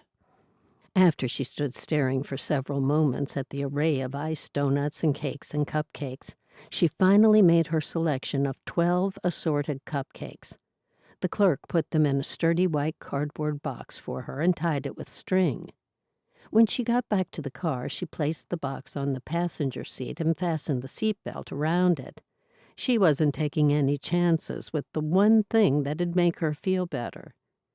In great need of company to calm her nerves and share the goodies, she drove back to Edie and Elsa May's house. As she knew they would be, they were pleased to see her, and soon she was sipping hot tea in their cozy living room with the cupcakes placed on a white china serving plate on the coffee table between them. The sisters insisted she be first to choose a cake. She chose a pink frosted princess-themed cupcake with tiny silver sparkles. Staring at the sparkles, she hoped they were edible. Then she decided they had to be. This would be a favorite of little girls, too, and no little girl would want to hear she couldn't eat the sparkles. "These look too good to eat," said Ettie. "No, Ettie, they're too good not to eat, even though we've only just eaten and it's close to dinner time." Elsa May leaned forward and selected a high-topped chocolate-frosted cupcake with a pretty pink flower on the very top. Ettie stared at Elsa May, wondering how her sister was going to fit all that into her mouth. It didn't take long for the flower to disappear into her sister's mouth, along with half the frosting. Ettie selected a green frosted cupcake with darker green tree motifs. "This reminds me of the fun I used to have on the farm when I was a child, running with the dogs and the baby goats and the chickens. Ah, it was a good life." The older Ettie got, the more she appreciated the days gone by. "It's a cake, Ettie. How can that remind you of running in the fields with animals?" Ettie looked down at the cupcake in her hand. "It's green, and the farm, I remember, was always green. It was in my mind, anyway." Elsa May shook her head and then devoured the remainder of the cake as she reached for another. Ettie leaned back in the couch and rested her plate and cake fork on her lap as she delicately peeled off the paper wrapping from the cupcake's base. Then she pushed the fork into the pastel green cake, broke off a small portion, and popped it into her mouth, sighing with pleasure. "A strange thing happened when I was in town just then," Selena said. Both ladies stared at her. "What's that?" Elsa May asked. She proceeded to tell them what had happened and how she was sure she had seen Eugene. "But it can't have been Eugene. If I didn't know he was in London, though, I would have sworn it was him." "Do you think it's him come to find you?" asked Edie. "Maybe hoping for a second chance," added Elsa May. "He could have flown back." "No, he knows things are definitely over between us." "Sometimes men need to be told things in a way they can understand," Elsa May said. "You say it's over and they hear." "No, he knows we're through. The wedding and everything was canceled. It was awful for everyone concerned. It can't have been him. It just unnerved me seeing someone who looked so much like him. He put me through so much after all that." "It's nothing that a good cup of hot tea won't fix," Ettie said. "Maybe all this has been too much for you.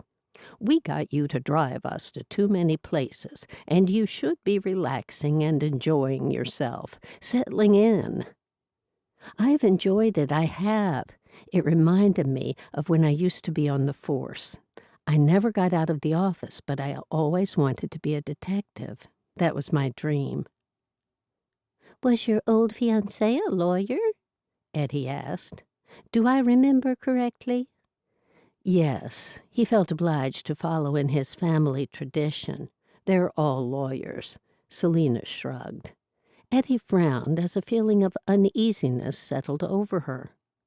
"What if it's him and he's come back early looking for you?" "I don't think so. I guess I should check to make sure. I'll do that tomorrow."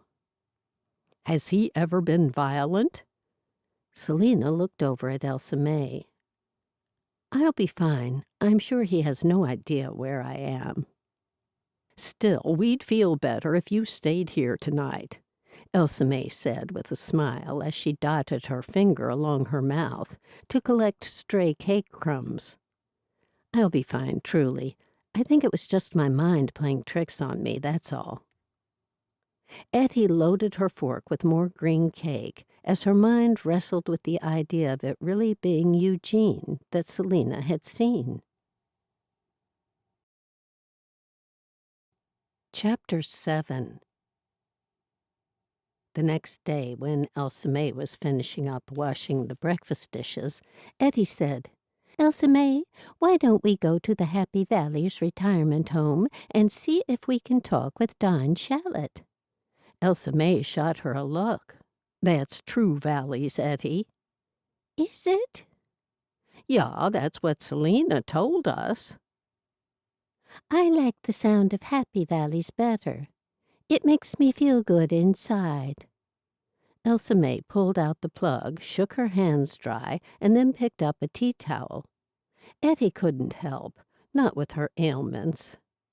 Well, he's not at Happy Valleys if such a place even exists. If we want to talk with him, we'll have to go to True Valleys. Ettie pulled a face. Not a good name. Why don't you let them know? I'm sure they'll change it just for you. Ettie grinned, and just to annoy her sister said, Good idea. Ettie chuckled when Elsa May looked at her as though she was mad. Elsa May sighed just as she put the first dry plate away on the shelf. We should go, I suppose, and see what we can find out. Let's go by ourselves, shall we? I don't like continually involving Gabriel and Selena. That's what I was thinking. Just you and me like the old days. Once they'd made up their minds and Elsa May had finished their chores, the sisters wasted no time in getting a taxi to Don Shallot's retirement home. Rather than have the taxi drive them onto the premises, they had the driver stop where the driveway met the street. Then they made their way down the long pebbled drive on foot.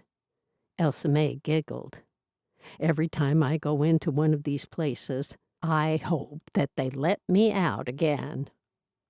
Yeah, well, how do you think I'm going to feel walking through the door with this stick? We're probably older than some of the people who live here. I hope it makes you appreciate me more. We look after each other.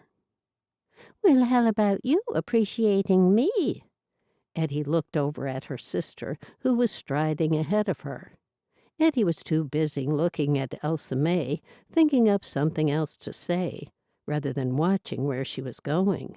She bumped into the knee-high brick-walled garden bed that lined one side of the driveway, toppled into the garden, and landed smack-bang on top of a daisy bush. Elsa May turned around and glared at her.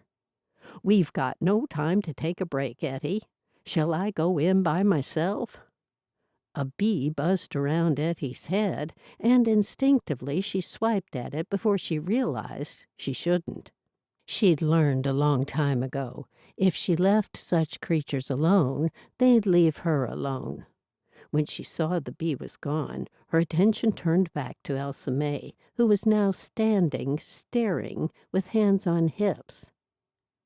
Can't you see I've fallen? Elsa May narrowed her eyes at Ettie, who was trying to push herself up by hanging onto her walking stick. I need some help here. Ettie reached out her hand, and Elsa May pulled her to her feet. I get more worried about you every day. Are you sure that doctor knows what he's doing? What doctor? Now, what doctor do you think I'm talking about? Elsa May snapped. The one whose walking stick you stole. Ettie gasped and looked around, thankful no one was about. Lower your voice. People will think I'm a common thief. Well, you're not far off it, with what you did. I didn't know until I'd gotten out of his office and up the street. It's the truth. Elsa May folded her arms across her chest. You didn't seem like you were in a hurry to give it back. With one hand on her walking stick, Edie dusted the dirt off her dress with her free hand. I'll take it back, I will. Good. Elsa May helped her get the remains of the dirt off. Edie pushed her sister's hand away. That's enough, Denka. Let's just get in there and see what we can find out. Okay, but this time let's do it without you taking another break, shall we, Ettie looked down at the poor squashed daisy bush. Okay. Sometimes it was easier and quicker to just agree with her sister. As Elsa May continued to walk slightly ahead, she ordered, You do all the talking when we get inside. Why is it always me who has to do the talking? Ettie asked. You do it. You're the eldest, as you keep reminding me every single day of my life since I can remember. All right, but if they won't allow us to see him, don't blame me. Of course I wouldn't blame you. Elsa May walked up the ramp to the front door with Edie close behind her. Elsa May opened the glass door and held it open for Edie to walk through. They looked around and saw a little room with the sign "Office" and headed towards it. Elsa May knocked on the open door. "Yes?" a voice called out. They walked into the room to see a middle-aged lady with dark brown hair pulled back tightly into a bun. "Hello, I'm wondering if we might see one of your inmates for a couple of moments." Inmates? Edie was horrified with what her sister had said. Thankfully, the woman laughed, and then Elsa May must have realized her error, and she laughed too. "This is not a prison," the woman said, still giggling. "No one's held captive." At this point, Edie knew she'd have to take over. Don't mind my sister. I'm sorry about her. She pushed Elsa May out of the way with her walking stick. We have an urgent need to talk to somebody about a very private and personal matter. The woman smiled. "What is the name of this very important person you've got the important matter you have to discuss with?" Edie stared at the woman, wondering why she was so amused. Couldn't old people have important things going on in their lives? "Don Shallot," Elsa May said before Edie had a chance. "Ah, yes, Donald Shallot. I was just processing something for him recently. He's new." "Correct," Elsa May said with a self-satisfied grin. "Good." The woman looked over at her computer and tapped the keyboard. "They're about to go on a bus trip today. I can't see that he's confirmed, but he'll most likely be going with the rest of them. The bus doesn't leave for another 15 to 20 minutes, so you might be able to catch him in the recreation area. That's where the bus is leaving from." "Wonderful." And where might that be?" Edie asked. The woman stood up and pointed out the window behind her. "You go down this hall and then to your left, and there you'll see it." Thank you very much. You've been a great help. "Glad I can be of assistance." As they got out of the office and walked down the hallway, Edie wasn't happy. What were you thinking? Inmates? Elsa May chuckled. It didn't matter. She thought it was funny. "I'm not sure why I said that." It just lets me know that I'm going to have to do all the talking to everyone from now on. "But don't you think it made her happy? Gave her a laugh?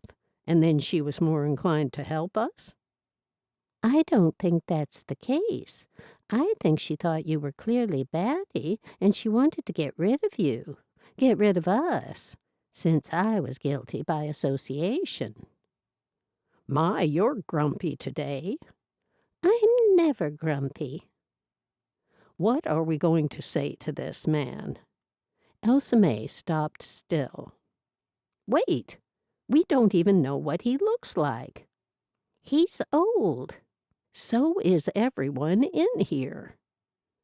We'll just have to ask people, that's all. It's not a problem. "Okay, I'm right behind you." Yes, I'll do all the talking this time in case you ruin things again. "I never wanted to do the talking, if you'll remember." Edie had no reply to that. When they got to the recreation area, they saw 3 groups of people sitting at tables, talking. They approached the smallest group, which consisted of 2 men and 1 lady. Excuse me, do you think you might be able to tell us where we might find a man by the name of Don Shallot? "Sure." The man looked around. "I can't see him here. He must still be in his room. He's got the room next to me, straight down the hall and to the left." He pointed to the hallway behind them. "Where is it?" Elsa May asked. The woman smiled and said, "Straight down the hall, the last door on the left." "Thank you," Edie said. The sisters walked down the hallway in silence. Edie was wondering what to say while her heart pumped wildly. Edie knocked on the door that they'd been directed toward. "Come in," an elderly male voice uttered. Ettie and Elsa May stared at one another, and then Ettie opened the door a crack. "Is this Don Shallot's room?" "Yes. Who is it? You can come in." Elsa May opened the door further, and they saw a thin, elderly man sitting on the bed and putting on brown leather shoes. "I'm sorry to bother you, but I'm wondering if we might ask you a couple of questions." "Who are you?" he snapped. He pushed his feet into his shoes, and without doing up his laces, he got up and opened the door wider. "I'm Ettie Smith, and this is my sister, Elsa May Lutz." He rubbed his jaw. "I was expecting my doctor." "You're not going on the bus trip?" Elsa May asked. "No. Are you residents here?" "No," Ettie said. "We've come about another matter. Would you have a couple of moments?" "Sure. Until the doc gets here." He now seemed quite happy to have visitors, and his initial gruffness had disappeared. There were 2 small chairs, and he arranged them facing the bed, and when they sat down, he sat on the end of the bed. "What can I help you ladies with?" "We're here about some matters that happened many years ago." "Ah, I'm putting 2 and 2 together and thinking you're talking about the Scarecrow Murders. Is that right?" "Yes," Elsa May said. "Years ago, when that happened, the cops tried to pin it on me for some reason. I don't know why, but I never had nothing to do with it." He scratched the side of his head. "No idea. Someone either said they saw me there or something. It's all a bit hazy now. I've got a bit of Alzheimer's, you see. I probably won't remember this conversation tomorrow unless you write it down. Wait a minute, do I know either of you?" With piercing green eyes, he gazed at each of them. "No, we're strangers," Ettie said. "Ah, I see." "Thanks for helping us, then." Elsa May stood up, and just as she did, a well-dressed older man walked into the room. Ettie knew this had to be the doctor because of his obvious attitude of authority. His complexion had a strange yellow tinge. His eyebrows were white and bushy, and his thin white hair was slicked back and greasy-looking. The doctor looked at Don Shallot and then looked at the 2 sisters. "I've got visitors," Don told him. "I can see that."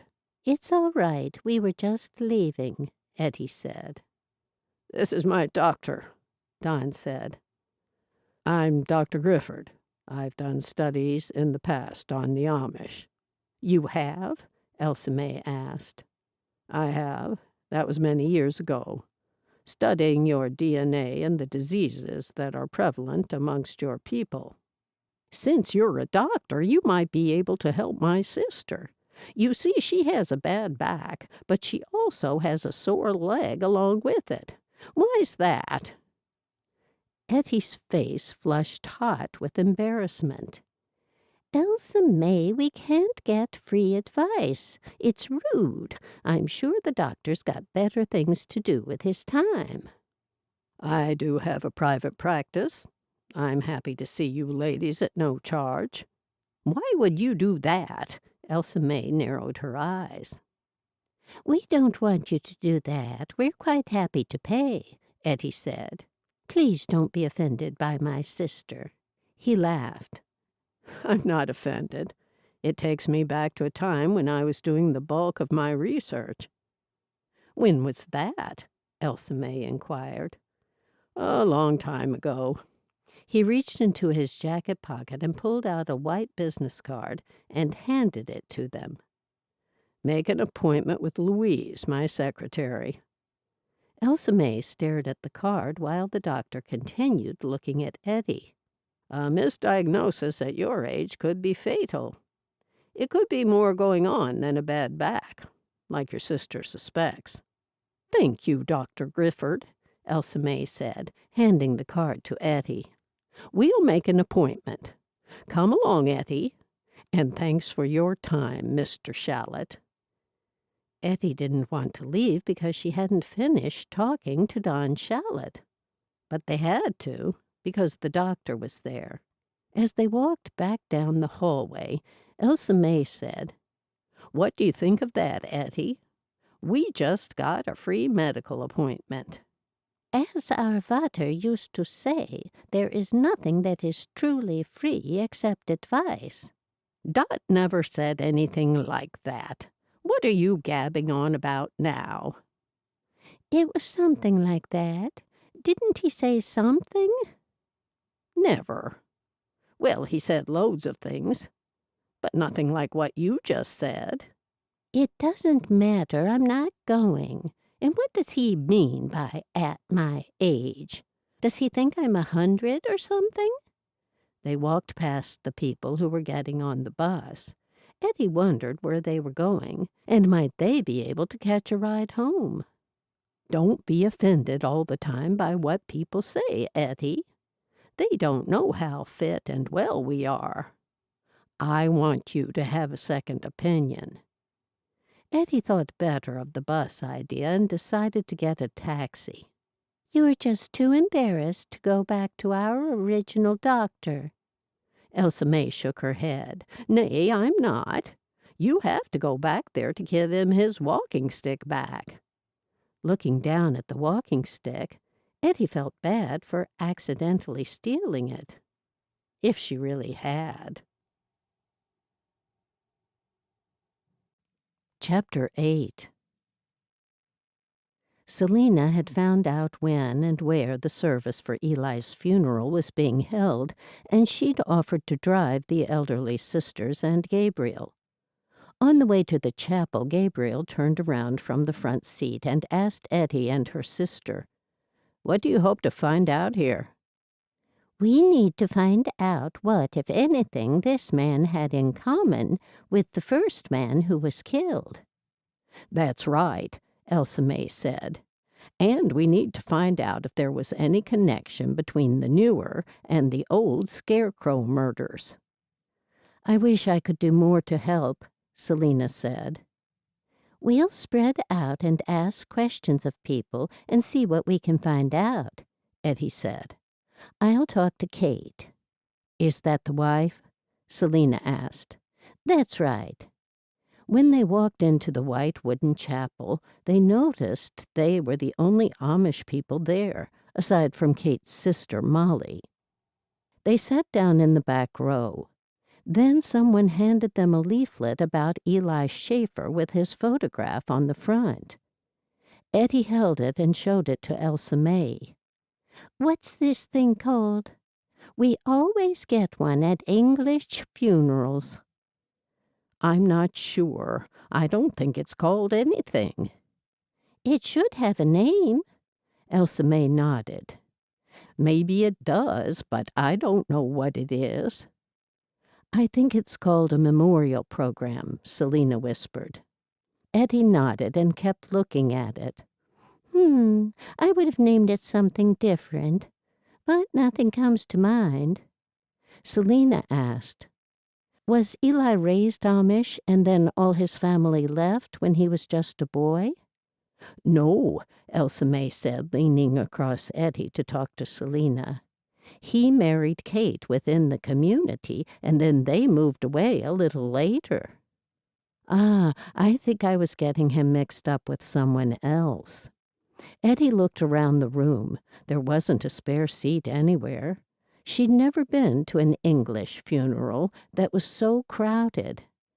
Eli must have had a lot of friends. "I can't think what he might have done to upset anybody," Elsa May said, now looking at the coffin at the front of the room. "Are you cold, Ettie? It's chilly in here." "Shh, it's starting." "If you're not cold, can I borrow your coat?" Someone got up to talk, And, so her sister would be quiet, Edie dug Elsa May in the ribs. Then she got a poke in the ribs right back, which very nearly made her giggle. Funerals weren't the place to laugh, so Edie looked to the front and concentrated on what was being said, thinking about what a shock it was to the family to lose a loved one unexpectedly. The minister talked about Eli and told how Eli and Kate worked for several hours a week in soup kitchens for the homeless. They appeared to be decent, living, church-going folk, and that was something Edie didn't know about them. Kate was sitting in the front row mopping her eyes, while the younger man sitting next to her looked concerned for her. That had to be Eli and Kate's son, Edie figured. When the ceremony was over, curtains were drawn around the coffin. That was when Edie realized it was a cremation and not a burial. Everyone was invited to refreshments in the next room. The four of them walked through and helped themselves to the sandwiches and finger food. Edie hung back and waited until she saw Kate alone. When she was, Edie wasted no time. Aided by the walking stick, she made her way over, traveling as fast as she could. Kate looked up and smiled. The smile was genuine, Edie noted. "Thank you for coming, Edie. I haven't seen you in decades. You haven't changed, and it was nice of you to bring your sister as well." "It was a dreadful thing that happened. I'm sorry." "It was awful and unbelievable." She looked around. "I don't see the bishop here." "I'm not sure if he heard about it." Edie knew there wasn't much chance the bishop would have come to a funeral of someone who'd abandoned the community, but under the circumstances she kept that to herself. According to Elsa May, there had been plenty of talk about it at the Sunday meeting, so he surely knew and could have found out about the funeral. "I'm worried, Edie, I have to tell you that. What if he finds me?" Kate said. "It feels so awful not knowing why or who." Edie noticed Detective Kelly had walked in. "What did the police say?" "They said the killer never comes back to the same place twice." "How could they possibly say that?" It seemed unreasonable to make such a statement.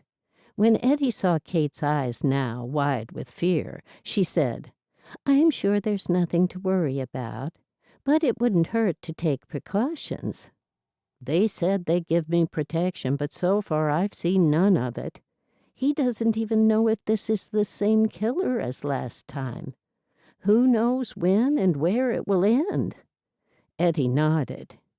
"It's important he's found before he kills anybody else. Did your husband have any enemies?"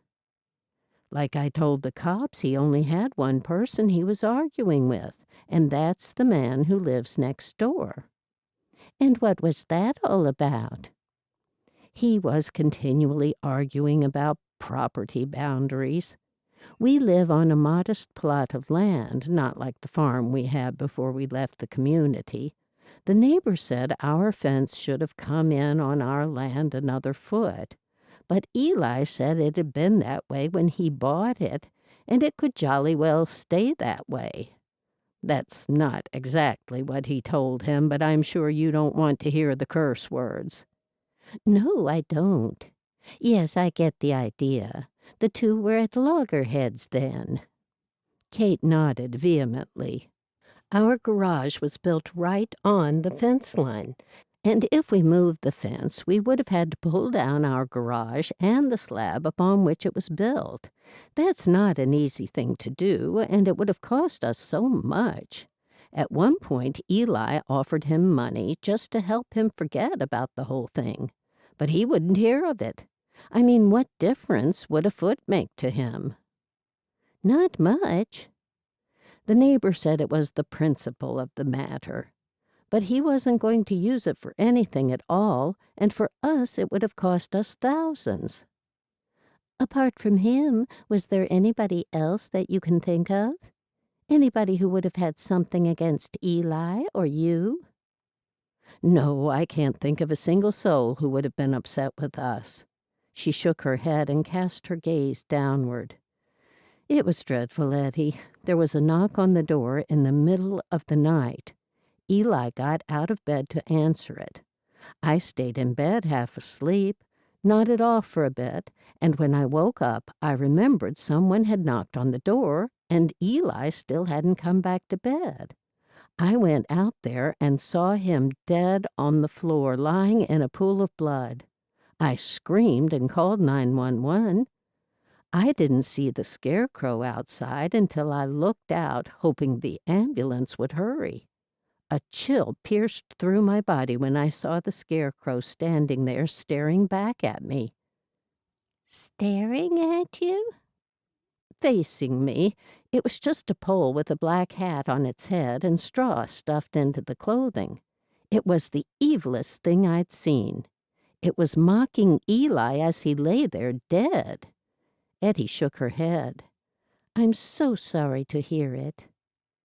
Is this God punishing us for leaving the Amish community all those years ago? Edie pulled her mouth to one side. I wouldn't think so. What then? And why did God allow this to happen to us?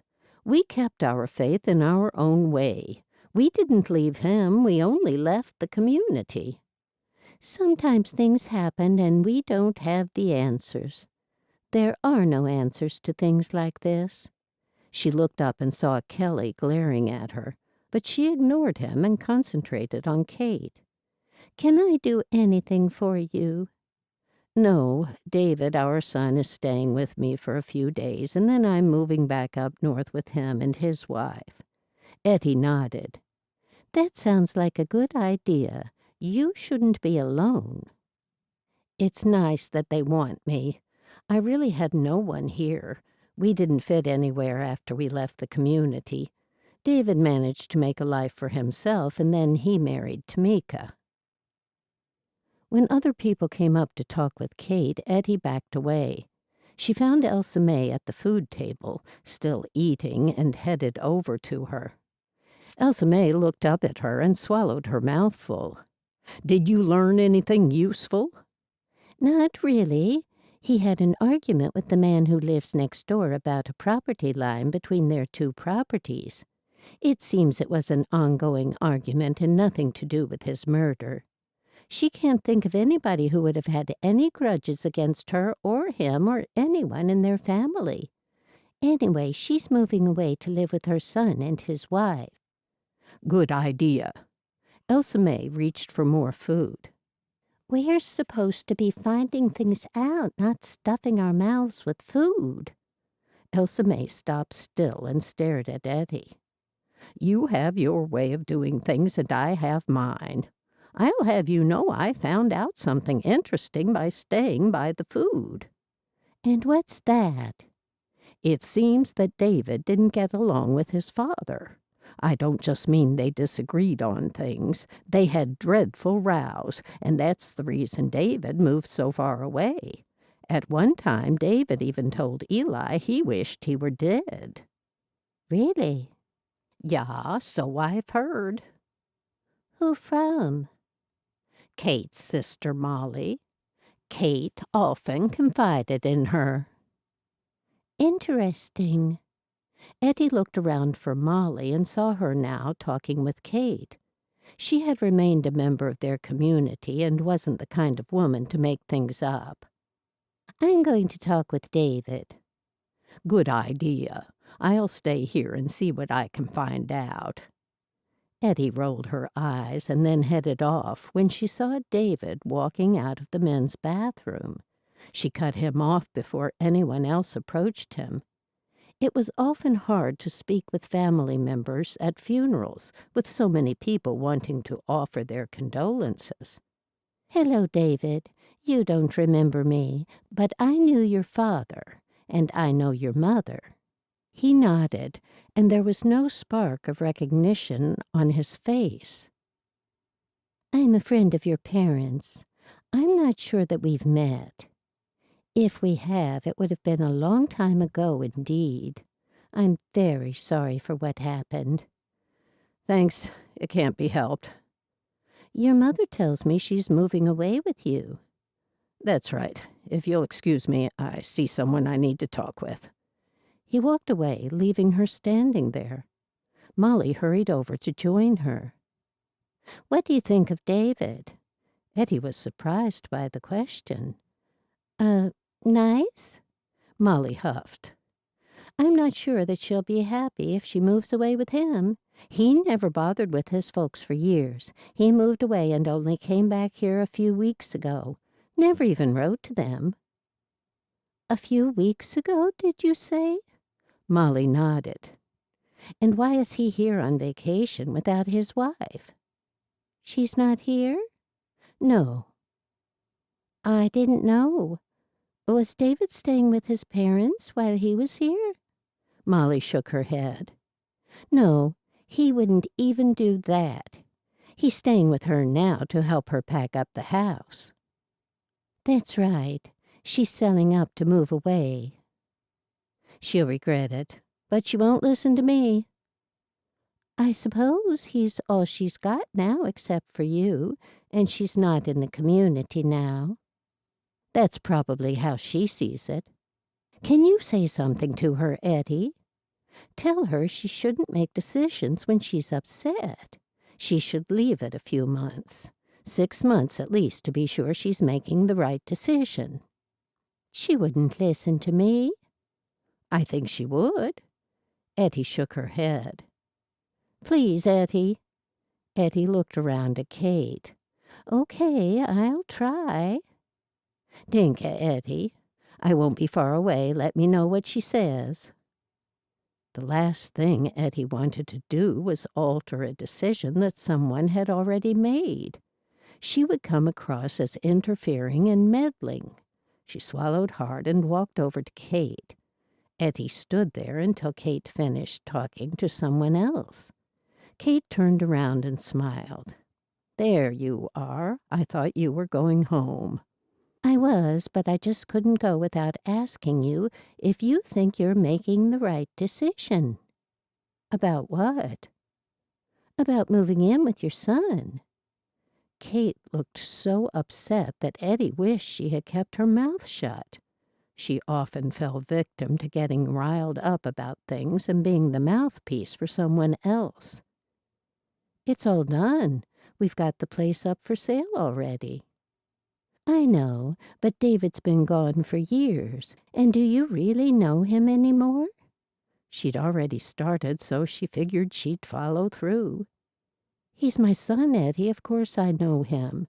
He didn't get along with Eli, and I suppose Molly's told you about that.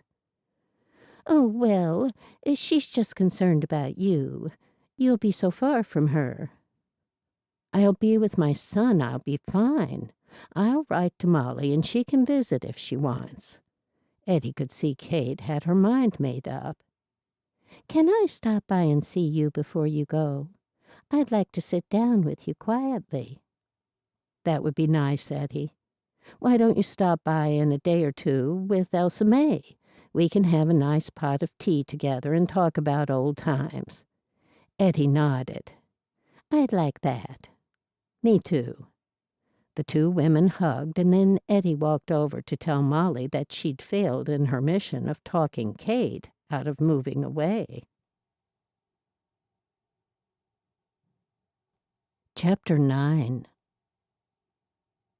As Selena drove them home from the funeral, they compared what they'd learned by talking with people. Kate said she couldn't think of a single person who'd wish him any harm except for the neighbor. They had some dispute over where the fence should be. Edie told them.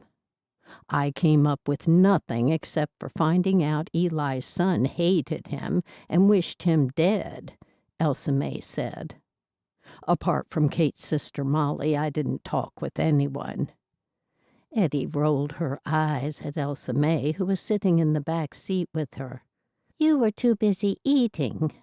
I saw you. It was good food. No one was eating it, and I hated to see it go to waste. I was helping Elsa May, Gabriel said, unable to hide his laughter. Elsa May patted Eddie's knee. "Don't be troubled. There was no one to speak with.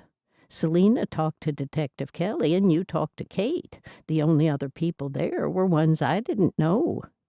Ettie narrowed her eyes at Elsa May. "That was the point.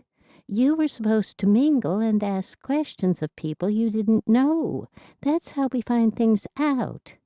Ettie threw her hands in the air. "I can't do everything. Yes, Eli's son might have hated him, but don't forget John Fuller was also murdered. Did he hate him too? Eli's son probably didn't even know him. Anyway, I found out the same as you, Elsa May. David never got along with his parents.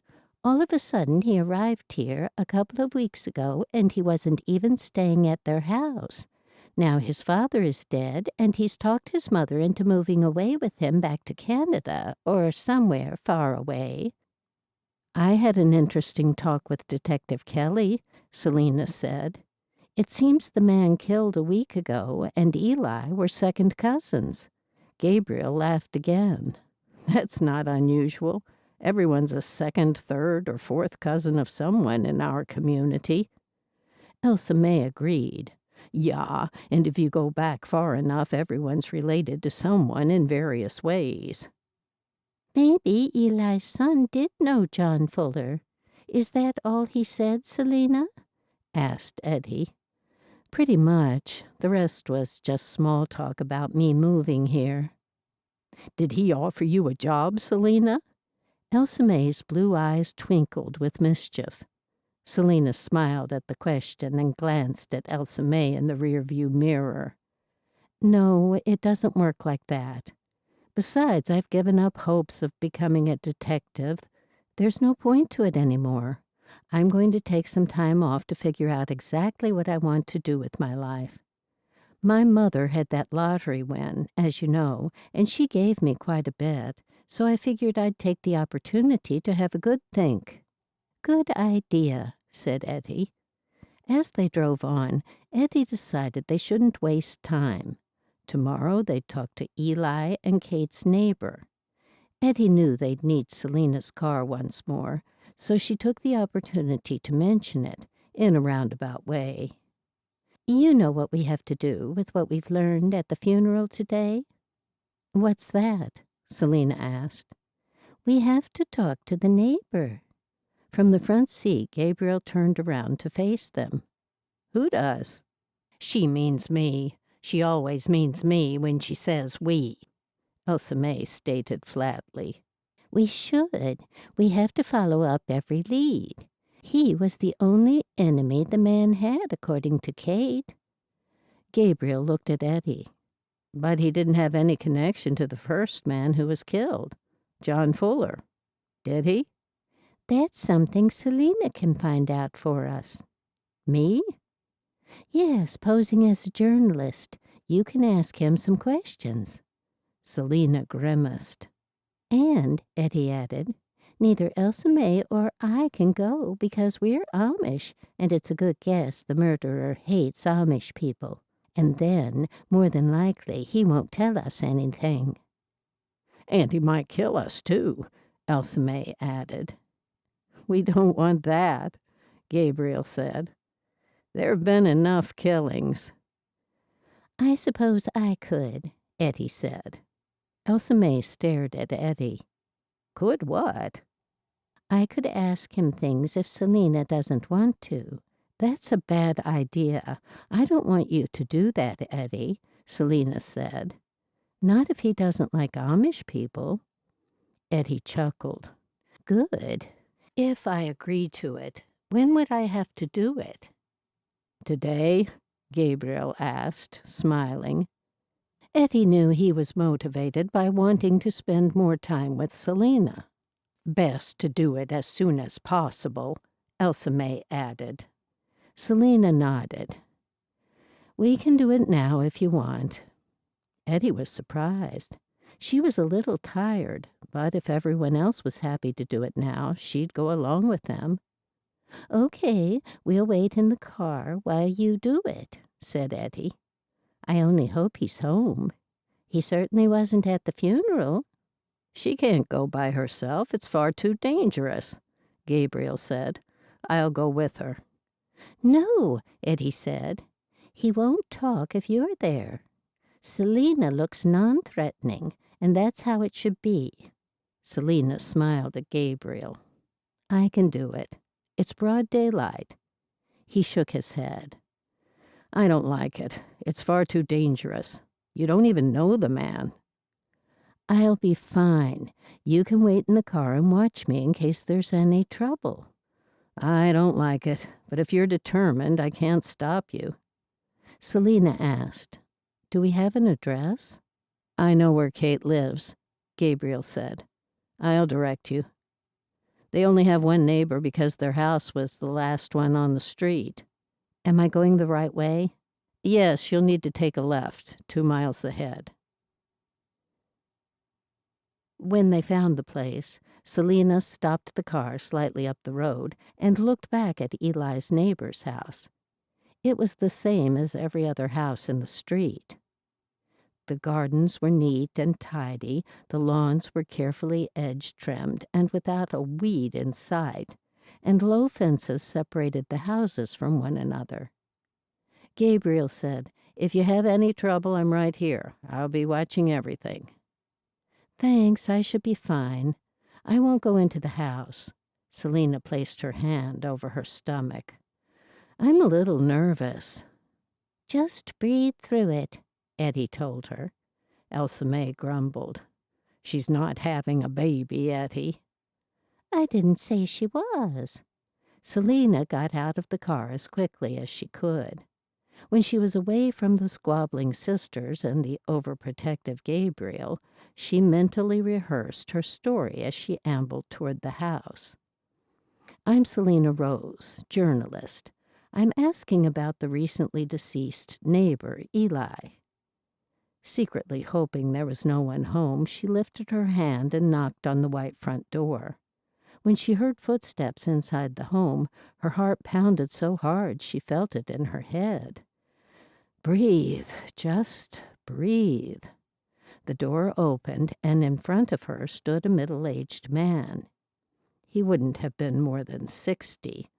Selena was surprised that in this cold weather he only wore a white T-shirt with his casual trousers.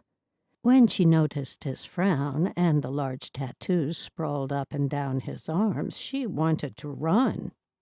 Then she remembered her former police training. I can do this. Hello, my name's Selena. She cleared her throat.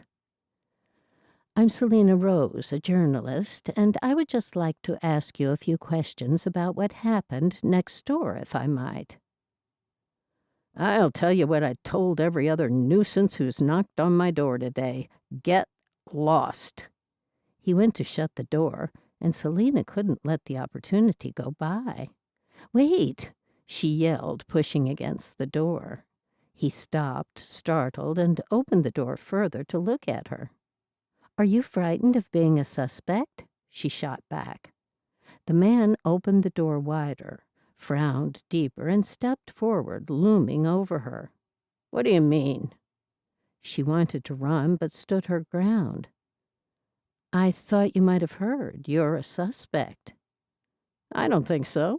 The police came and asked me questions, and that was it. He stared at her, and his top lip curled into a snarl. What are you playing at? I simply want to ask you a couple of questions. For starters, why do you hate Amish people? He crossed his arms over his broad chest. Who says I do? Everyone's saying it. That's what I've heard. Rumors. Where there's smoke, there's fire. He breathed out heavily. There's no law against them not being my favorite people. They're just annoying, that's all. You get behind one of those buggies and you can't get past them. And then you're sitting on 5 miles an hour until you get a chance to pass. Tell me about it. She faked a sympathetic smile. There are too many of them on the roads nowadays. The road should just be for cars, not horses and buggies. I mean, buggies had their place hundreds of years ago, but today, she shook her head. They should just keep up with the times. The nastiness disappeared from his face. Exactly. I suppose you already know that the people next door to you were once Amish? They didn't act like it. Aren't Amish supposed to be decent, law-abiding citizens? From the way he spoke, she could tell he knew they were ex-Amish. I guess so. Are you saying they weren't? Eli couldn't have cared less about the law. She might have been all right, but you never saw nothing of her. He did all the talking. Every time I came to the door to sort something out, no one answered. You were trying to sort out the fence problem? He grinned. You know? She was getting through to him, building rapport like she'd been trained. I do. I'm a journalist, a researcher. He chuckled. Good for you. I told him the fence was in the wrong place, and that was done by the people who owned the house before him, and he couldn't have cared less. That's dreadful. And what else did you do about the fence problem? He used to dry meat or something in his garage. Beats me what he was doing, but it smelled dreadful. What did he say it was? I asked him once, but he wouldn't say. Well, hopefully your problems might be over now because it looks like the widow is moving up north. He grinned. My prayers have been answered, if she's selling up. Things were going well, so she probed further. Making a wild stab in the dark, she asked, "Did you know John Fuller?" I already told the police I only knew him because I did electrical work on his house once, and that's it. Why are you asking about him? You're an electrician? That's right. Is there anything else you can tell me for my story about the man next door? Nothing. Are you done? She was pleased he didn't say more about John Fuller. She didn't want him to think she was accusing him. Yes, thank you. His head tipped to one side. What newspaper are you from? Was he on to her? She thought fast as she fixed a smile on her face. I freelance. I sell my stories to whoever will pay the most. She giggled and ruffled her hair, hoping to take his attention away from asking too much more. Thank you very much, and good day to you. After she flashed him a smile, she turned and walked away. When she heard the door of the house close, she was relieved. She'd gotten away with it. As she headed back to her car, she noticed a faded red pickup truck in his rear yard. The beat-up vehicle seemed so out of place in the nice and neat neighborhood. She walked down the side path to his house and pulled her cell phone out of her jacket pocket and took a couple of snaps with the phone's camera. Hey, get off my property. He'd stepped back outside to holler at her.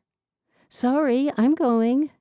She hurried over to her car, and when she got into the driver's seat, she saw the man had gone back inside. What is it? Edie asked. Just let me drive away. Are you okay? Gabriel asked. Fine. Once she was on the road and driving, she was able to breathe easy. He didn't say much, not much that we didn't already know. I saw a red pickup truck behind his house, though. Really? Elsa May asked. Yes, I took a picture of it with my phone. I'll show you as soon as we stop. A red pickup truck? Gabriel asked. Yes. Did you get the man's name, Selena? No. Don't you know it? Edie rubbed her chin. I can't recall that Kate told me. She probably wouldn't know it was significant. Also, he knows John Fuller. Edie gasped. Good work, Selena. They all sat in Ettie and Elsa May's living room while Selena recounted the exact conversation between Eli's neighbor and herself. Then she showed them the photo on her phone. "And this is the red pickup truck. It's old." Selena was pleased. She'd even managed to get the plate number in the frame of her quick snap. "I wonder. That might mean he was responsible for the old murders and the new murders," Gabriel said. "Especially since he knew both John Fuller and Eli Schaefer. I wonder why Kelly hasn't arrested him." Elsa May tapped a finger on her chin, seemingly pondering her own question.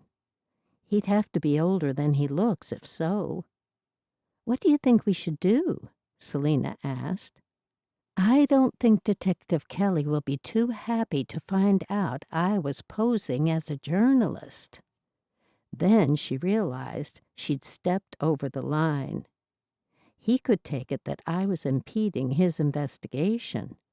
She shook her head, disappointed with herself. It was a silly thing to do. "Don't worry, it was Ettie's fault. She shouldn't have made you do it." Ettie's mouth fell open at her sister's words. "You can't blame me."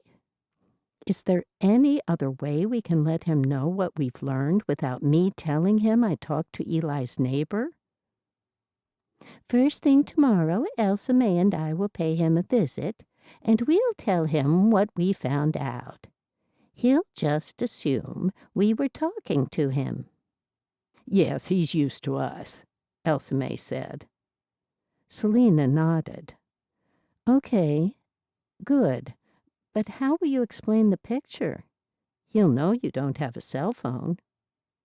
"We can mention we saw it in his yard," Edie told her, "because we did. We saw it in the photo of his yard. On your phone." "And we'll make a note of the plate number," Elsa May added. Chapter 10. The next day, Elsa May insisted on making an appointment for Edie with Dr. Grifford for the following day.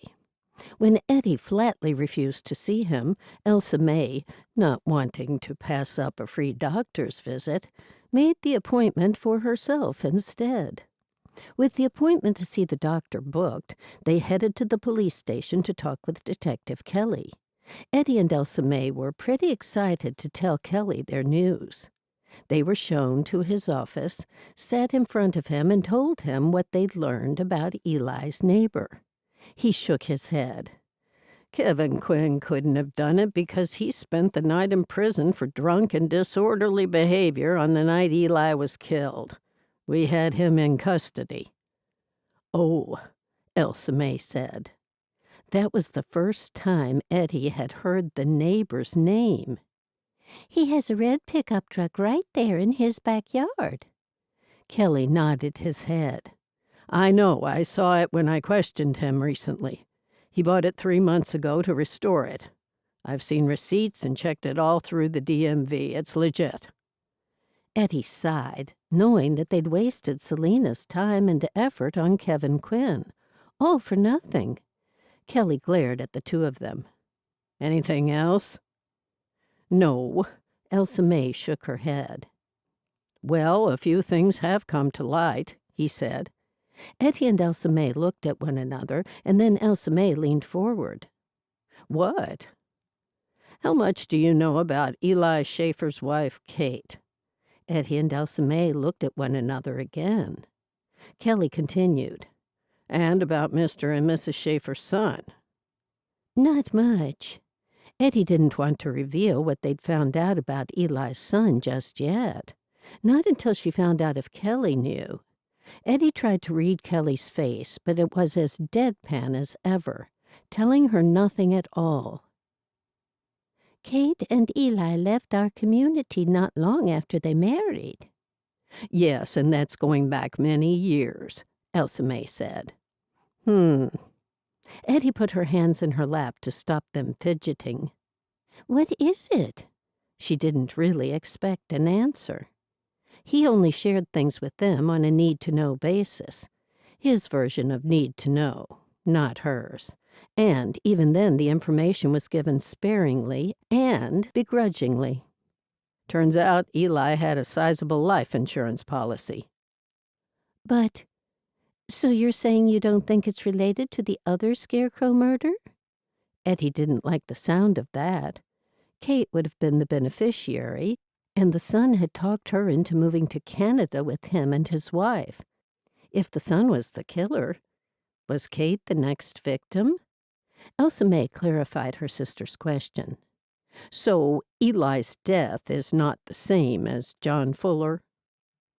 We're exploring all avenues. When we follow the trunk of the tree, we also have to look at each branch and see where each branch takes us. Ettie and Elsa May exchanged glances, each knowing what the other thought. Kelly is finally losing his mind. Kelly continued. These two recent Scarecrow murders are connected. What we found from forensics is that the same kind of dirt was on the scarecrows, a mixture of clay and ash, meaning they came from the same place. The killer made them at the same place. Now, with the murders in the 70s, the scarecrows were taken, stolen, from nearby fields. He shook his head. Interesting, Elsa May said, nodding. Ettie clicked her tongue. Anything else you care to share with us, so you can help us to help you? Recently, we've had reports of missing clothing from clotheslines. We now know where he got his clothes from for the scarecrows. For the recent Scarecrow murders? Elsa May asked. That's right. So, the second killer, the copycat, is making the scarecrows, and the scarecrows used years ago were taken from the fields? Yes, that's what he just said, Elsa May. I'm sorry, my mind was somewhere else. Ettie shook her head. Too many pointless questions would enrage him. One more question. I'm guessing the same gun was used in both of these recent killings? Correct. Then the two killings had to be connected. Do you think Eli's son killed him and also killed John Fuller? Before Kelly could answer, Elsa May blurted out, Ettie, Selena might be in danger. Kelly rubbed his chin. So are hundreds of other people who've left the Amish over the years. How many would you estimate that number to be, Mrs. Smith? A handful. No, as many as a couple hundred people, maybe, when you count the occasional whole families. I guess that's way more than a handful. So far, all the people who have been killed have been men. It's unlikely she's in danger. Ettie wasn't satisfied with that answer. Only 2 people had been murdered by this killer, if this murderer had not committed those murders in the 70s. Kelly's mouth twisted to one side as he stared at each sister in turn. I hope you've been putting serious effort into finding out what you can. It's bad to have 2 serial killers on the loose. One is bad enough. I've been working on it tirelessly. It's my intention to find both scarecrow killers, if indeed there are 2. We have been, Ettie said. I'm under a lot of pressure, as usual, to get this thing wrapped up. At that moment, Kelly got a phone call, and Ettie and Elsa May excused themselves and said it was time they were going. As Ettie hobbled down the steps of the police station, Elsa May said, I'm worried about Selena. Me too. Let's see if we can talk her into staying with us for a while. A couple of nights with the inconvenience of sleeping on our couch is better than being murdered. That's right, I agree. It's times like these I regret not buying a bigger house all those years ago.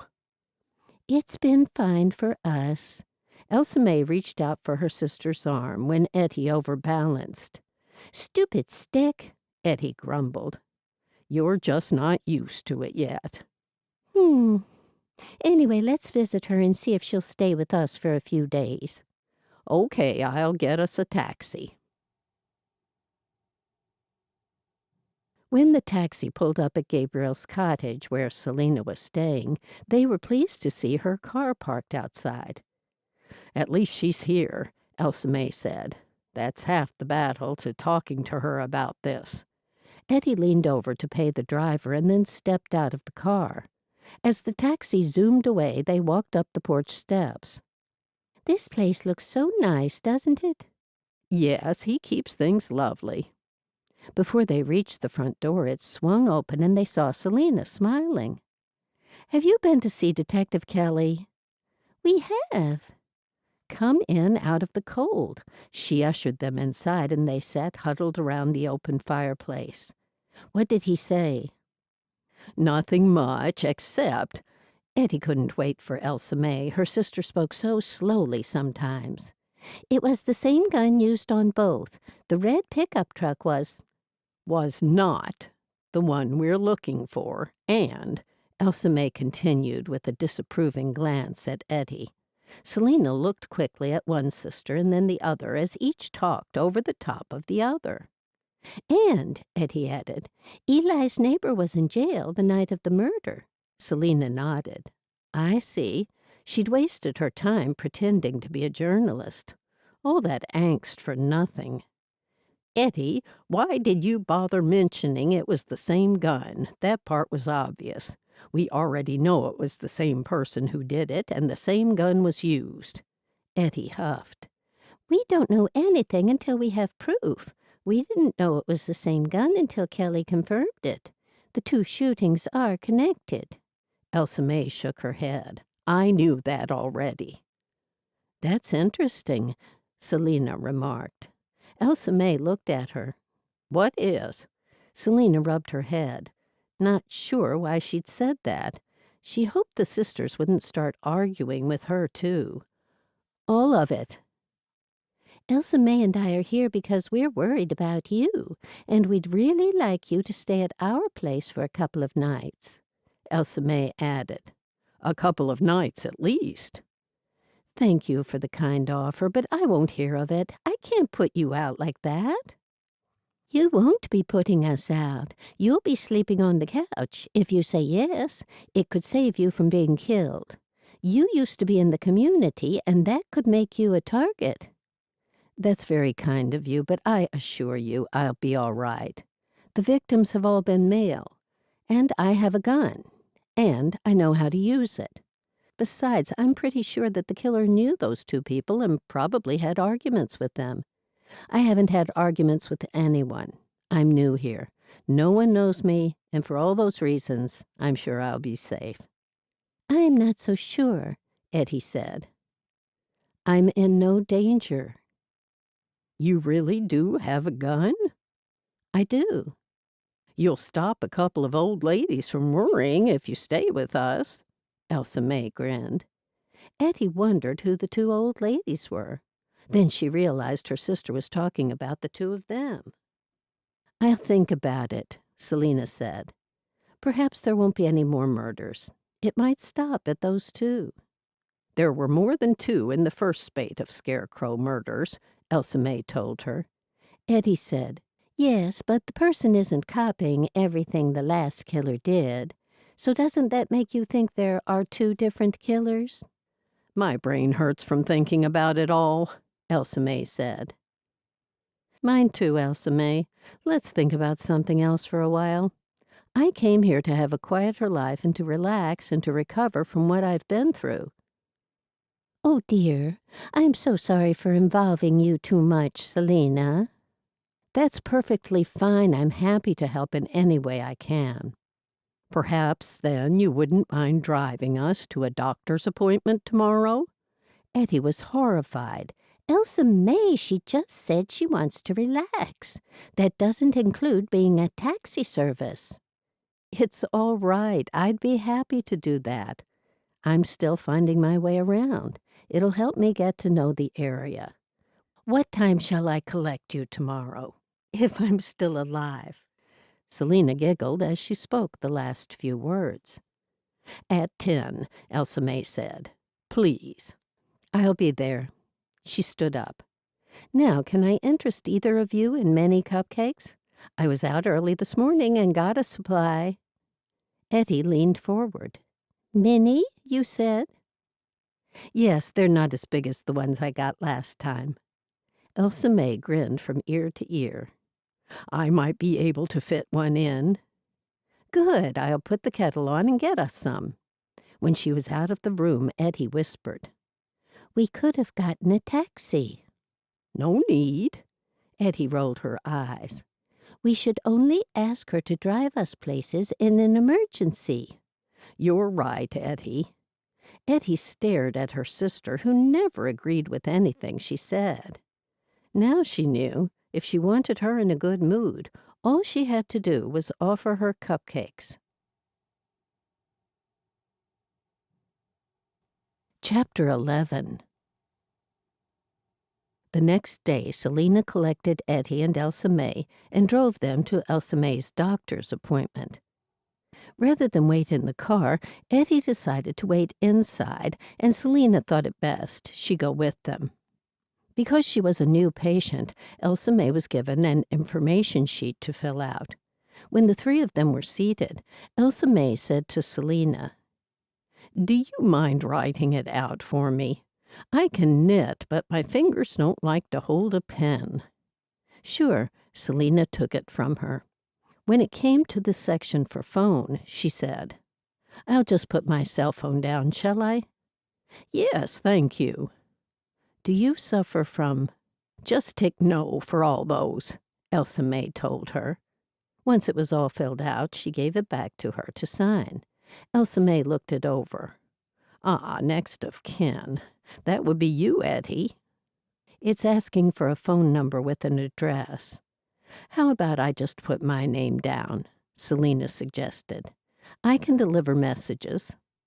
Sure, thank you.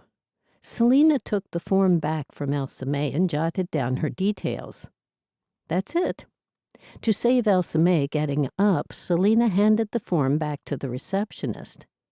While she did that, Elsa May whispered to her sister, You'll have to come in with me, Ettie. No, I'm not. I already told them you were going to come in with me. Told who? Elsa May nodded toward the receptionist. The lady who answers the phones. I would like you to come with me. It's not necessary. Please. Ettie sighed. Her sister always got her way with everything.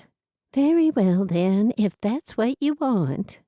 When Elsa May's name was called, they walked into the doctor's office and sat down. There were 2 chairs against the wall, and then the doctor walked in after them. He was tall and a little grim, just the way Ettie remembered him. She was glad when he sat down behind his desk. Which one of you am I seeing today? Ettie pointed to Elsa May.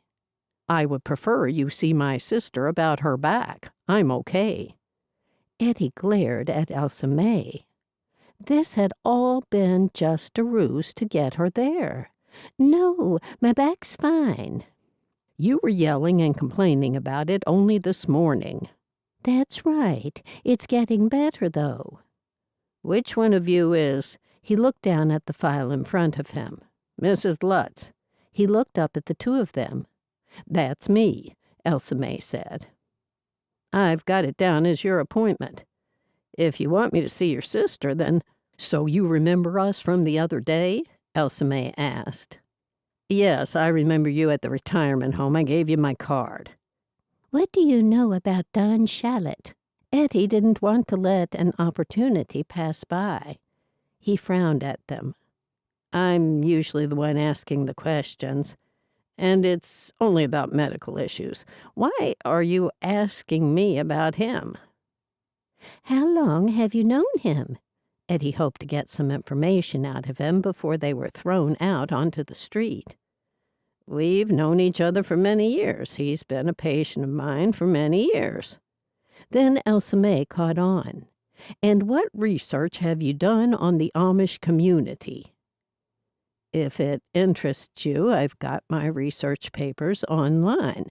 Now, what did you want to see me about, Mrs. Lutz? The corners of Elsa May's thin lips turned down.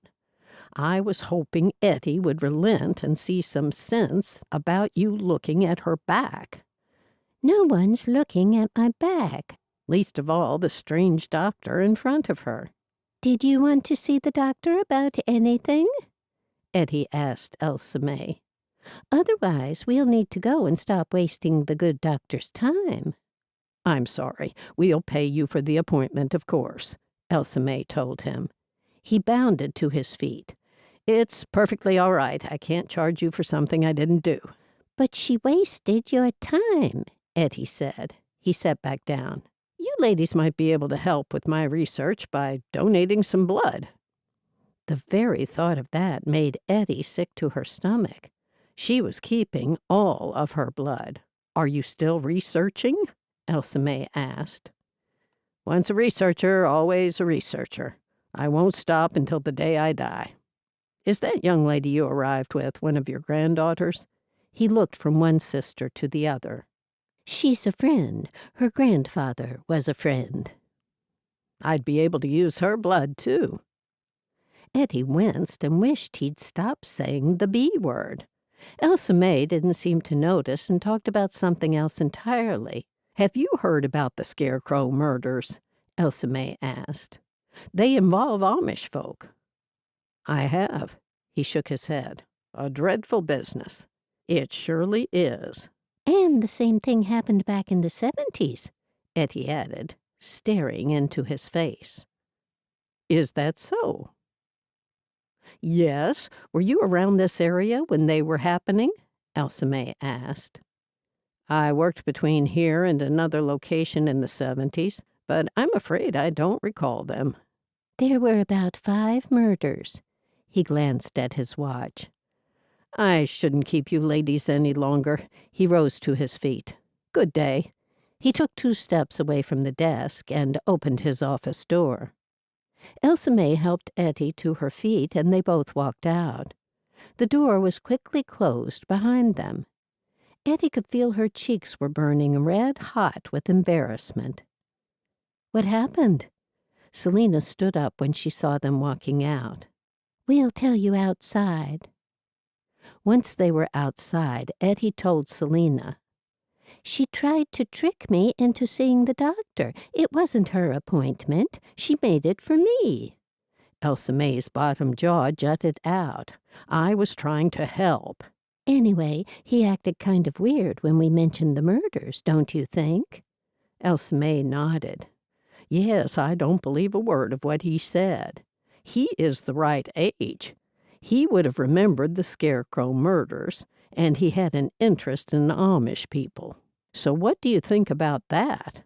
And he looks like a murderer, Ettie said with a shudder. All pale and creepy with his slicked back white hair. Yes, except murderers often look like regular people, Elsa May commented as they all walked to the car. But not always.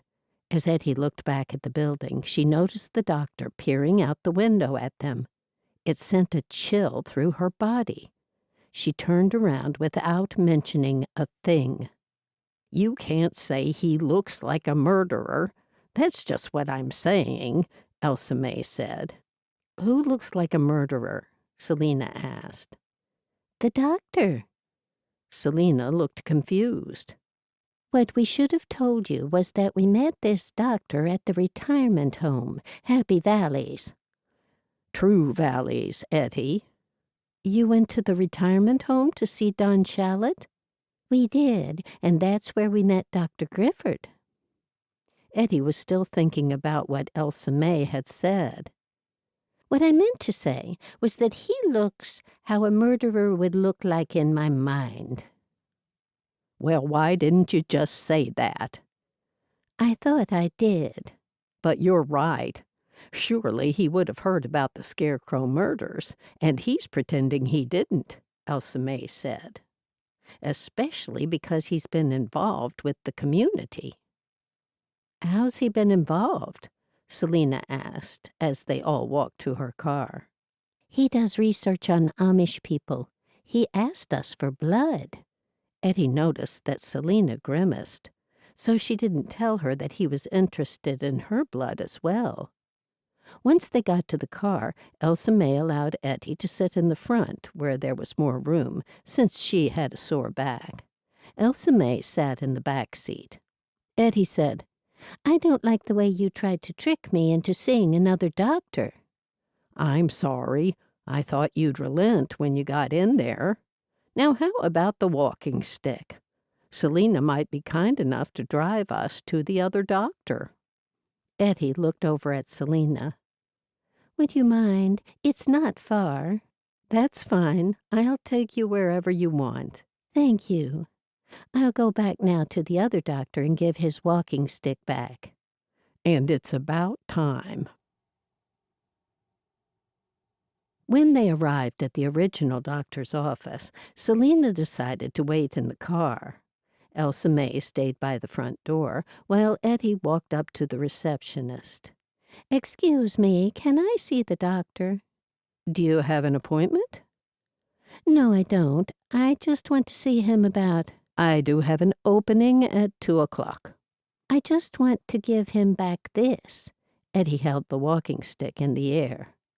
"Oh, he's been looking for that. Just a moment." The receptionist left her desk and walked over to the doctor's office and knocked lightly on his door. After a moment, the door opened, and Ettie heard her talking to the doctor. A moment later, she closed the door and walked over to Ettie. "He said you could have it." "Oh." Ettie was shocked and felt bad. "I don't want to keep it." "It's all right. He's got another one." Ettie looked down at the walking stick in her hand. "Thank you. I suppose I should make another appointment while I'm here." "He said he can recommend some other doctors for you. I'll write them down." "I don't want to go to another doctor." The receptionist walked back behind her desk and started writing. Then she handed a piece of paper to Ettie. "I'm sorry, but the doctor would prefer you go elsewhere." "Pardon?" Ettie was sure she hadn't heard correctly. The woman grimaced. "I'm sorry." "Oh, he doesn't want to see me again?" "I'm afraid not." Ettie turned around and walked toward Elsa May. "What's happening?" "I've been sacked as a patient." Elsa May's eyes bugged out and her mouth dropped open.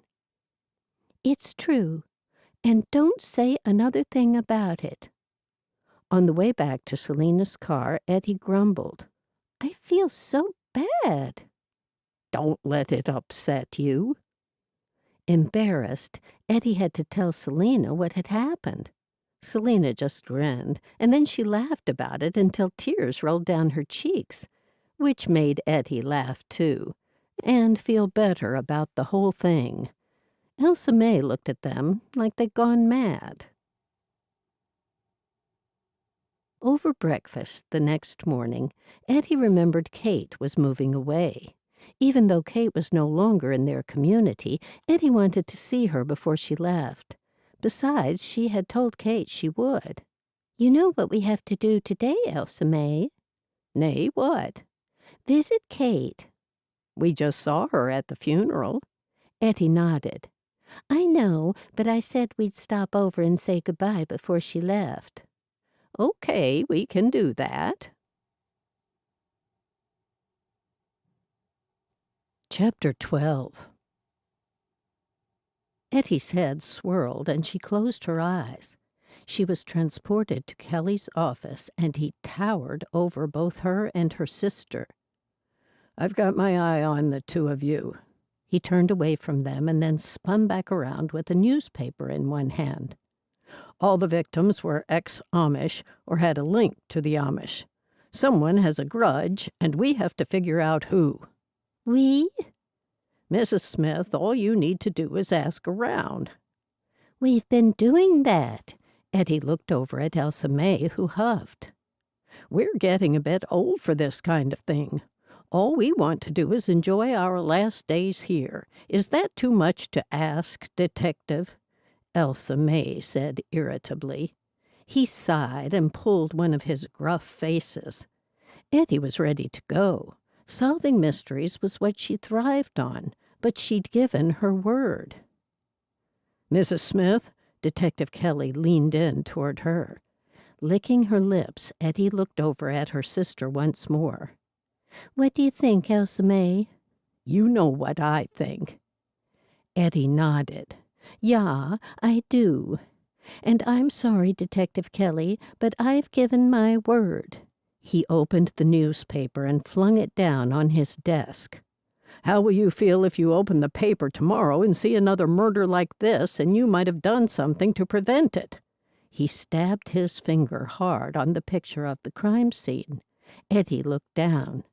An evil scarecrow stared right back, a threatening click-click-clicking sound in the background. Fear paralyzed her. She couldn't breathe. She jolted awake, gasped a ragged breath, and looked around to see she was in her living room. Her heart was pounding. "What is it, Edie?" Elsa May was right there, still knitting as she always did after dinner.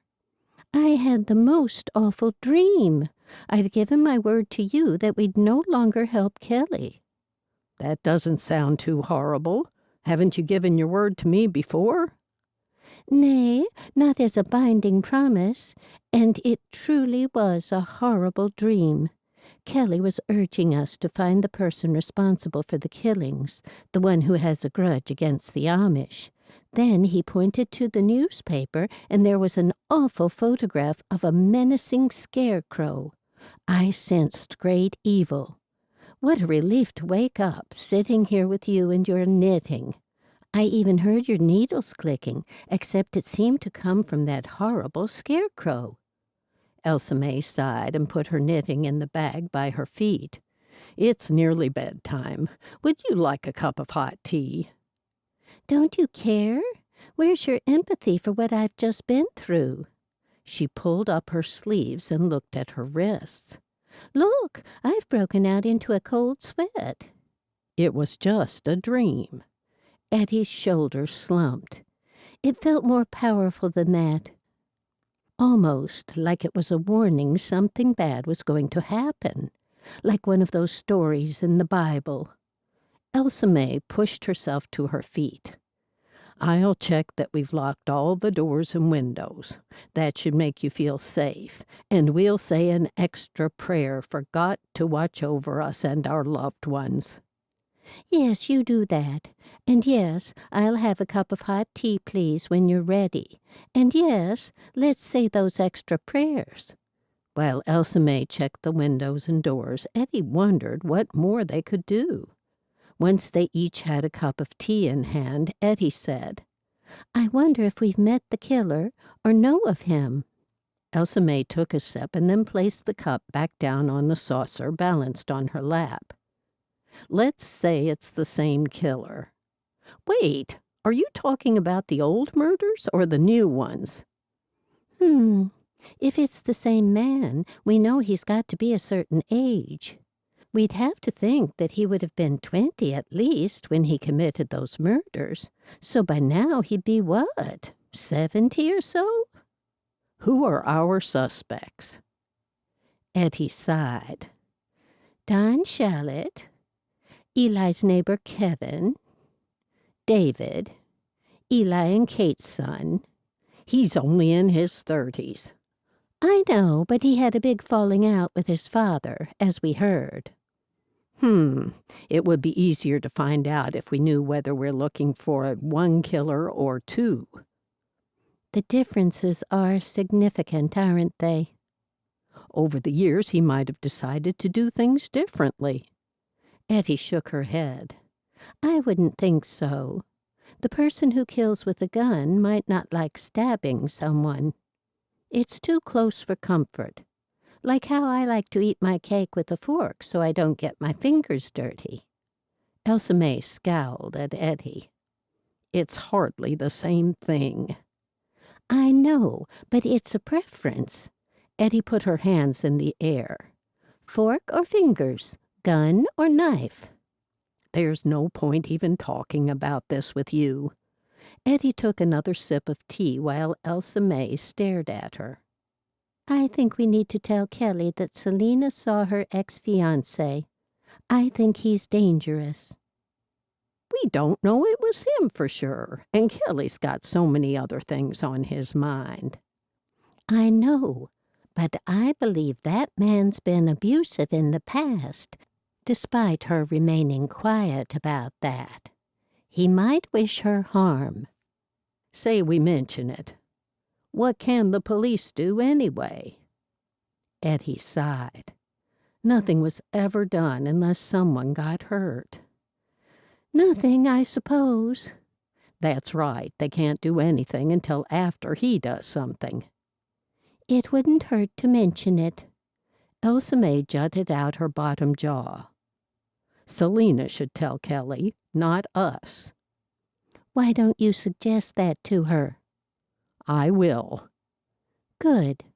Edie drank the rest of her tea in silence, while Elsa May finished hers too, and then started back at her knitting. Chapter 13. That night, Selena couldn't sleep. She'd been tossing and turning pretty much all night, and it was 5 o'clock in the morning when she gave up her quest for slumber, got dressed, and made herself a cup of hot milk. Sirens wailed through the air, and then they got closer. Selena froze. Then she heard something out the front door, a loud noise. She ran to the living room window and looked out. 5 policemen with guns drawn were running to her front door, while blue and red lights whirled, lighting up the pre-dawn. She hurried to the front door and opened it. "What's going on?" She was grabbed and pulled aside by one officer, while the others ran past her into the house. "Are you okay, ma'am?" "I'm fine. What's this about?" "Are you alone?" "Yes." "One of your neighbors called in. Have you heard about the murders around here lately?" "I have." "Someone left a scarecrow in your front yard." Selena looked past the officer and saw the scarecrow. A white car pulled up as the other 4 officers completed their search and joined her and their fellow officer at the door.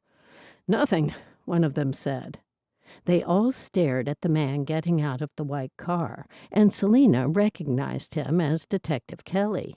"Did you see anything or hear anything unusual last night?" asked one of the officers standing with her. "No, I didn't." "Wait here." The officers walked back to their cars, and 2 of them spoke with Kelly. Detective Kelly then looked over at Selena, and then more words were said. Finally, Kelly approached her. "Hello, Detective Kelly." He eyed her carefully. "I remember the face, but I can't place." "I'm Selena, a friend of Ettie and Elsa May. I spoke to you at the funeral of Eli Schaefer." "That's right. I'm sorry. I've had a lot on my mind." "This is Gabriel Yoder's house. He's a friend of Ettie and Elsa May's, too." "Ah, yes, that's right. Selena Lehman. Now I remember. We first met after that friend of Gabriel's was killed months back. An old man he used to look after, just like he looked after your grandfather." "Well, he was a friend of my grandfather's and of the other man. I don't think he looked after them." She hoped Kelly wasn't suggesting anything negative about Gabriel. "Ettie and Elsa May told me about the Scarecrow Murders, but I never expected to be targeted. Do you think he was going to murder me?" Slowly he nodded. "That was my first thought. You were on the force, weren't you?" She nodded, briefly. "I miss it." She looked around, trying to keep calm. "Do you think this is some kind of a joke? A practical joke by some neighborhood kids?" "No, it's no joke. Tell me what happened from start to finish. Can we sit somewhere?" "Sure, sorry. Come inside." Once they were seated, she said, "I didn't hear a thing all night, and I couldn't sleep. So if there was anything to hear, I would have heard it. I don't know anything." Her hand flew to her throat. She had nearly been killed. She had her gun under her mattress, but she might not have been able to get it in time. Miss Lehman, are you okay? I think so. It's a shock. Mind if I take a look around? He asked. Of course not. Look all you want. She sat frozen still while the detective looked around the house. He came back several minutes later. No sign of anything in here. There was no intruder here last night. I was awake all night. Maybe I drifted off a little now and again, but I never truly slept. Perhaps he left the scarecrow as a warning. A warning about what? She asked. That's something I can't tell you just yet. You mean you know and can't tell me, or that you don't know? He rubbed his chin. Between you and me, this case has got me baffled. He ruffled what was left of his hair and then smoothed the few strands back. Are you staying here by yourself? I am. This house belongs to Gabriel Yoder, as I said. He also owns the house next to Ettie and Elsa May. Yes, I know him. Might I ask why you're living here? It's a long story. Slowly, he nodded. If you're a friend of Mrs. Smith's, I thought it might be. It is. She took a deep breath. You see, I inherited a house from my grandfather, my Amish grandfather. He had a strange kind of a will that I had to be 30 or married to inherit the house. Until then, it was entrusted to a caretaker. Let me guess. Gabriel Yoder was the caretaker? That's right. And I don't see any ring on your finger. Have you reached the ripe old age of 30? No, not quite, and I'm not married yet, like I thought I'd be. Another long story. I had someone I was close with, a lawyer. He managed to get all those silly conditions waived, and I now own the house. Ah, friends come in handy. Some do.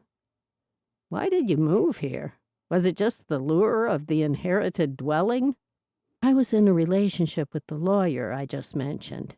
We were going to marry. When I changed my mind, he started terrorizing me.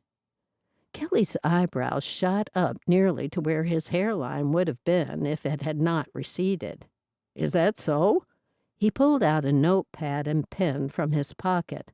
What's his name? She shook her head. Eugene Ryder, why? You've had a nasty breakup by the sounds of it. Yes, but as much as I don't like him anymore, he wouldn't be involved in any of this.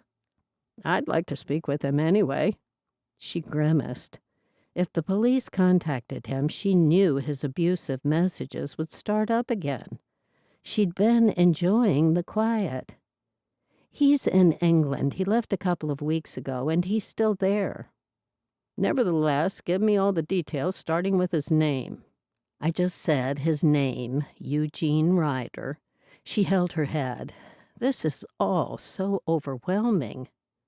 Do you want a drink of water? No, I'm okay. I just need a moment. She took a couple of deep breaths. Okay, sorry. What did you ask me? Eugene Ryder. How can I contact him? After she'd given him all the details, she said, Don't waste your time on him. He's got nothing to do with it. Tell me when your relationship with Eugene went south. It was fine until my grandfather died, and I came here. Well, it wasn't fine, but I didn't realize that until I had some space from him. He was always controlling. Start there.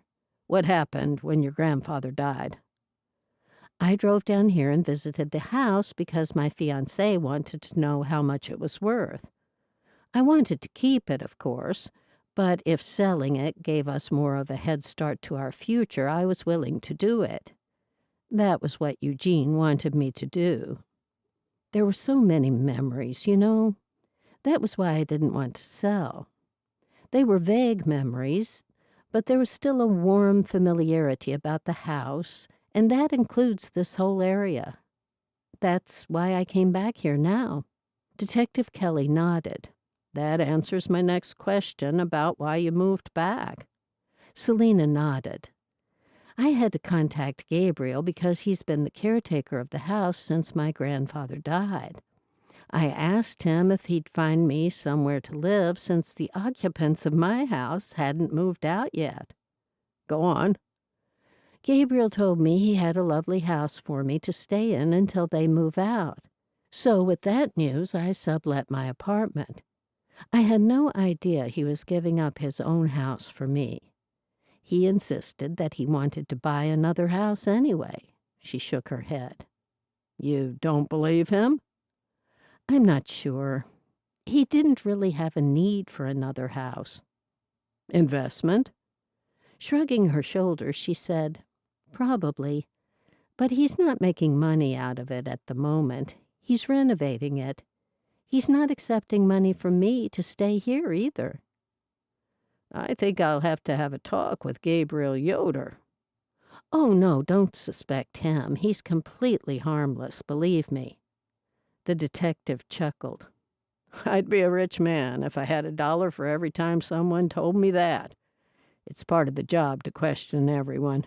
I'm sure you remember that from your training. Scratching the side of his head, he looked around.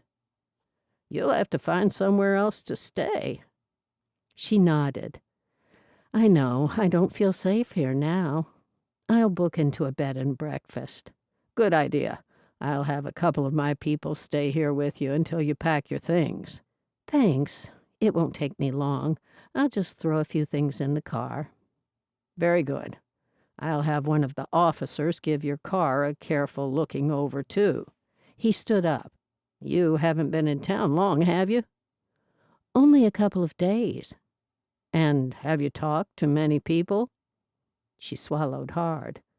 She had talked to the man who owned the red truck, but she couldn't tell him that. I went to the funeral the other day and talked to people. I saw you there. That's right, I remember that we spoke briefly there. She nodded. I'll make some calls to find somewhere to stay. She picked up her cell phone. Better yet, I might drive to Edie and Elsa May's house and see where they suggest. I could stay where I stayed last time I was here, but I'd prefer to be closer to people. That was close, but I'd prefer something a little closer yet. Okay. He handed over his card. My number's there. Text me the address of the place where you'll be staying. She looked down at the simple white card as she took hold of it, and then tucked it into her cell phone cover. Sure. I'll also find out what I can about this ex-boyfriend of yours. He was actually my ex-fiancé, and he's out of the country at the moment. Ex-fiancé, he corrected himself. And you did tell me that. Where did you say he is? I heard on the grapevine he's staying with a friend of his in London. I'll need you to come down to the station today to make an official statement, including that information. Hopefully you might think of something else by that time. I will, thanks.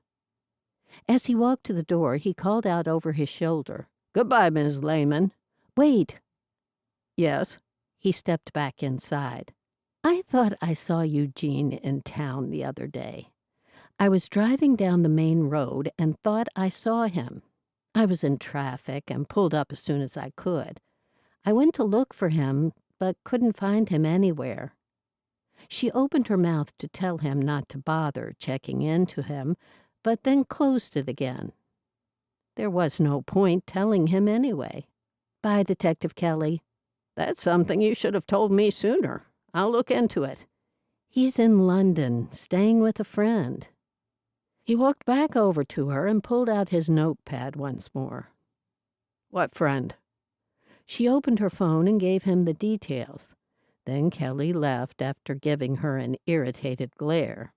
When she was ready to leave, she was escorted to her car with police officers on either side of her. They asked her if she wanted to be driven somewhere, but she insisted she was fine to drive. By that time, the forensics team had arrived and Gabriel's neighbors had gathered to see what was happening. She got in her car, snapped on the seatbelt, and immediately felt lightheaded. It might not be entirely safe to drive like that, but the alternative was staying close to the gruesome scarecrow. Not wanting the officers to see her looking shaky, she took a couple deep breaths to clear her head, started the car as she summoned all her inner strength and determination, and set off in the direction of Ettie and Elsa May's house. When she knocked on the door, she saw from her phone that it was only a little after 7. It felt like she put in a full day already. She hoped the sisters weren't sleeping in. Edie opened the door with Elsa May peeping over her shoulder. "Are you okay?"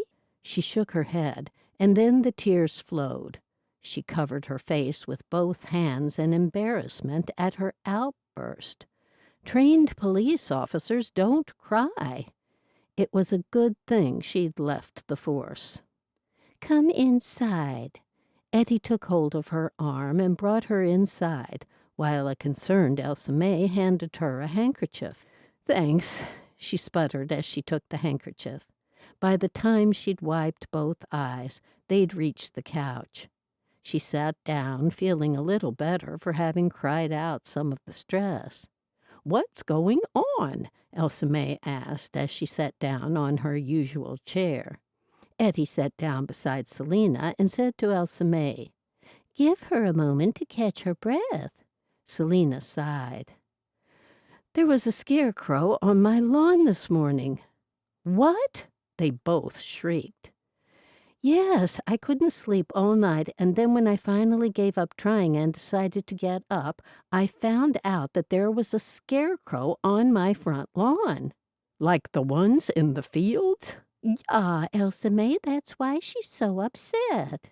"Yes, except it looked exactly like the one in the paper." She wiped both eyes again and then looked down and folded the handkerchief. "Did you call the police?" Elsa May asked. She nodded and then shook her head just as quickly. "No, I left that part out. I didn't know the scarecrow was there until after I heard all the sirens, and then the police knocked on my door. I'd heard the first sirens just after I had gotten out of bed. A neighbor saw it, and they called them. Then Detective Kelly came. I told him I wasn't staying there. I was going to a bed and breakfast. That's why I'm here. Do you know a good one in the area?" "Why don't you stay here?" Edie asked. "No, I couldn't. I couldn't put you out like that. A bed and breakfast will be wonderful if you know of one. I'm not fussy. It just has to be small and clean, with a bed and a bathroom. And Wi-Fi, preferably." "There is one not far from here." "Anyway, let's not talk about that now. We've got hours to find you accommodation. What did Detective Kelly say?" "I told him about my ex-fiancé because he asked me if anybody would be out to harm me. Then he asked why I was living where I was living, and he said he was going to question both Gabriel and Eugene." She sighed heavily. "And I have to go to the station to make a statement." "Have you eaten?" "No, I haven't." "You can't go there on an empty stomach. Elsa May will make you some eggs." When she felt her sister staring at her, she turned around and said, "It takes me 3 times as long to do anything with this sore back." "How's that different from normal?" Elsa May muttered as she pushed herself to her feet. "We've just made coffee, too. Would you like some?" "Yes, please. I don't know if I could eat, though." "You should try. I'll make us all some scrambled eggs and toast." Elsa May got up and walked to the kitchen, and Snowy followed along behind her. Selena nodded. "Thank you. I told Kelly about seeing someone I thought was Eugene the other day. He seemed very interested. I thought he'd dismiss it." "Me too," Ettie said. "It was probably someone who just looked like him. It had to be." "Is there a way you could find out?" "I can make some calls. I just didn't want it to get back to Eugene that I was asking about him. I didn't want him to get any false hopes or contact me again." Elsa May brought her out a mug of coffee. "There you are." "Thanks. The breakfast won't be long." Elsa May headed back into the kitchen. "Would you like us to come with you when you go to the police station?" Edie asked.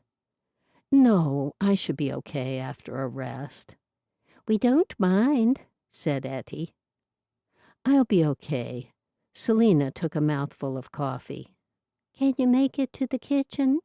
"Yes." Selena stood and then waited for Ettie. Ettie tried to stand by leaning on the walking stick, and then she overbalanced and fell back onto the couch. Selena smiled. "Can you make it to the kitchen?" Ettie giggled. "Maybe not." Selena put her mug down on the coffee table and then helped Ettie to her feet. Together they walked into the kitchen. When they sat down at the small circular table that nearly filled the sisters' kitchen, Selena said, "I'm just so shocked by everything." Elsa May turned around from the stove. "Yes, it would have been dreadful, but God spared you." Selena nodded. "He did." "I do wish you'd stay here. Would you think about it at least?" Edie asked. Selena nodded. "I'll think about it. But what would your bishop say about me staying here?" "He'll understand. He was a good friend of your grandfather, and you're in trouble." "I didn't know that." "Was he that good of a friend, Elsa May?" "I think so." Selena said, "I'll go to the police station first and then make up my mind if that's okay." "Whatever suits," Elsa May said as she divided scrambled eggs onto 3 plates. She turned around and picked up a plate heaped with freshly toasted bread, setting it on the table beside the butter dish and a couple jars of jelly. Chapter 14. After Selena had made her statement, she returned to the sisters' house. Edie and Elsa May had managed to talk Selena into coming back there for dinner. They were just about finished eating the dinner when her cell phone rang from within her bag that she'd left in the living room. "Oops, I'm sorry. I should have turned my phone off inside your house." "That's okay," Edie said. "You better answer it." She rushed to the other room and saw it was from Detective Kelly. "It's Kelly," she called out. "I'll take it outside." She rushed outside and managed to answer before he hung up. "Yes, Detective Kelly? Good evening." "Hello, do you have news for me?" "You haven't told me where you're staying." She glanced back at the house. "Edie and Elsa May have invited me to stay at their place. I'll most likely do that for tonight anyway." "Okay." "I'm sorry, everything's been a blur. I meant to let you know. Is there anything else?" "Well, we found out Eugene Ryder is definitely in England. We didn't get to speak with him, but we confirmed his flight information." She was relieved. "Thank you. I didn't think he was here, but I thought it was worth mentioning. I'm sorry for wasting your time over it." "It's good that you did. As I said, we have to check everything out." "I appreciate that. Have you talked with Gabriel yet?" She hadn't seen him all day, and she wondered why. "We have, and a few others. One thing you should know is that the Scarecrow matched the others." "It did?" "Yes, quite definitely. I'll keep you updated." When he ended the call, she wrapped her arms around herself as a chilly wind swept up. She walked a little further away from the house and then called the detective back. "Sorry to bother you. It's Selena again. Are you any closer to discovering who might have put the scarecrow there? Did any of the neighbors see anything?" "No, we canvassed the neighborhood and came up blank. No one saw anything except the scarecrow after it had actually been put there." "Something must have interrupted him. Maybe it was God watching over me." She hadn't thought much about God in all this, hadn't even thanked him for sparing her life. "Isn't there some DNA from the scarecrows Or do you think he's wearing gloves when he makes them?" Selena hoped what she said made sense. "We haven't been able to find any DNA. Neither is there anything in the previous evidence from the murders in the 70s. She bit her lip. That was something she didn't want to hear. "Is there anything else I should know?" "Just keep away from Gabriel's house and let me know where you're staying at all times." Is everything all right? A voice sounded from behind her. She looked back at Edie, who was walking toward her. "Is that Mrs. Smith I hear in the background?" he asked. "Yes, it is," she said to Edie. "Everything's okay, Edie. I'll be in soon." We'll keep your dinner warm. "Thank you." Then Selena spoke to Kelly. "I was having dinner when you called." He chuckled. "Had I known that, I might have stopped by rather than call you, since it's dinner time. My wife always cooks me a good meal, but I'm rarely on time to eat my dinner with her." "Yes, I know what it's like." "That's right, you would." "I had a desk job, but I saw what it was like for the detectives." "I better let you go and get back to your dinner." "Thank you, Detective Kelly." Chapter 15. Bad news? Edie asked as she stood in the doorway watching Selena walk toward the house. Not all of it. The good news is that he found out for certain that Eugene's in London. Oh, good. The bad news is that they said the Scarecrow was made the same as the other scarecrows. Oh, dear. That means... Yes, I was supposed to be his next victim. I do think you should reconsider staying here. There's safety in numbers, and Gabriel is next door, too. Yes, I will stay, Edie, thank you. Happy to hear it. Edie grabbed her hand and patted it, and then once they were inside, Edie closed the front door. Selena giggled. "I'll get my things from the car when dinner's over." You won't go by yourself. We'll wait until Gabriel comes. He can get your things. As they walked to the kitchen, Selena asked, "He's coming tonight?"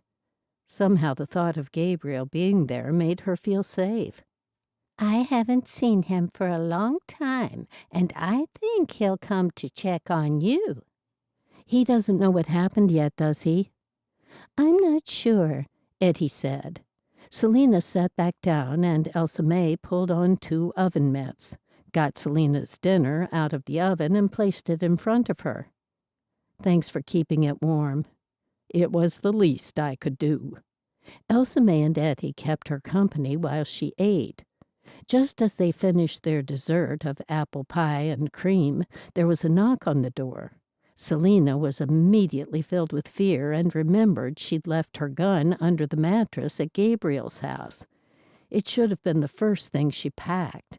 In fact, she should be carrying it in her pocket for now. Who could that be? Edie muttered. "Ask who it is before you open the door," Elsa May said. While Elsa May busied herself washing the dishes, Selena walked with Edie to the front door. "Who is it?" Edie asked in a sing-song voice as she'd been instructed by Elsa May. "It's only me," sang Gabriel from the other side of the door. He made both women laugh, and Edie unlocked the door. His eyes belied the silliness as they focused on Selena. "How are you? I heard you had a horrible thing happen, and I'm so glad you're safe. I pray every day for you to be watched over." "Oh, thank you. Well, I'm okay, as you can see." "I'm so pleased." He put his hand over his heart. "Gabriel, do you think you could get Selena's things out of her car? I won't allow her to go outside in the dark by herself with what's happened." "Sure." Selena fetched her car keys and handed them to him. "It's the black bag in the trunk."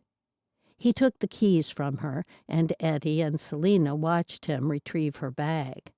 When he arrived back on the porch, Edie pulled him inside. "We must lock the door with all that's been happening." Now, have you had any dinner? No, but I'm not hungry, Denka. He took off his hat and held it close to himself. Then his eyes met Selena's. I can't believe what happened to you. I'm so sorry. She shrugged her shoulders. You've got nothing to be sorry about. It happened in my house. It's not your fault. He ran a hand through his thick hair. I was questioned by the police. What did they ask? Asked Elsa May as she walked out of the kitchen. They wanted to know where I was last night and on some other dates. The other murders were on the other dates, I'm guessing. Don't worry too much, Ettie said. They're asking everyone. Let's sit. As they walked a few steps to the living room, he said, I'm not worried. I'm only worried about Selena. I'm fine now, just a bit shaken, that's all. Once they were all seated, he asked, Why you? We were just trying to figure that out when you knocked on the door, Ettie told him. The other victims were all men. And they were all killed, said Elsa May. What if it was a warning and he never intended to kill her? Ettie frowned at her sister. A warning about what? I don't know. Elsa May, why don't you put the kettle on? Nothing for me, said Gabriel. It keeps me awake. You don't have to have coffee. You can have hot tea, said Elsa May. He shook his head. I have an early morning. He stood up. Are you sure you're okay, Selena? She nodded. I'm okay. Good. Selena, why don't you walk Gabriel out? Sure. She rose to her feet and smiled at Gabriel. While Gabriel and Selena stayed talking at the door, Elsa May said to Ettie, You shouldn't push them together. Eddie's mouth dropped open. I'm not. It's just that I can't get up fast because of my... I know, because of your back. It's become a convenient excuse for everything. I can't help being injured. I know that, but... You do recall whose dog I was letting out when this happened, yeah? Elsa May gave a sheepish nod. Selena felt safe in Gabriel's company, even though it was dark outside. He was so big and tall and dependable, and she was sure no harm would come to her with him nearby. When they were on the porch and out of sight of the two elderly ladies, he placed his hat on, and then he rubbed her shoulder. Are you sure you're okay? She giggled. You've asked me 1,000,000 times already. I'm shaken, but I'm still alive. He shook his head. I don't know what I would have done if something happened to you. Well, nothing did. I'm sorry I didn't get here sooner. I was helping my friends build a fence. I've got to be up early to help them again tomorrow. You'll be safe here. I'm only next door. I'll sleep with one eye open. She laughed. I'm pleased I decided to stay. I was going to book in at a bed and breakfast, but they were insistent I stay here. Good. He looked down into her eyes. Good night, Gabriel. He gave her a nod. Good night, Selena.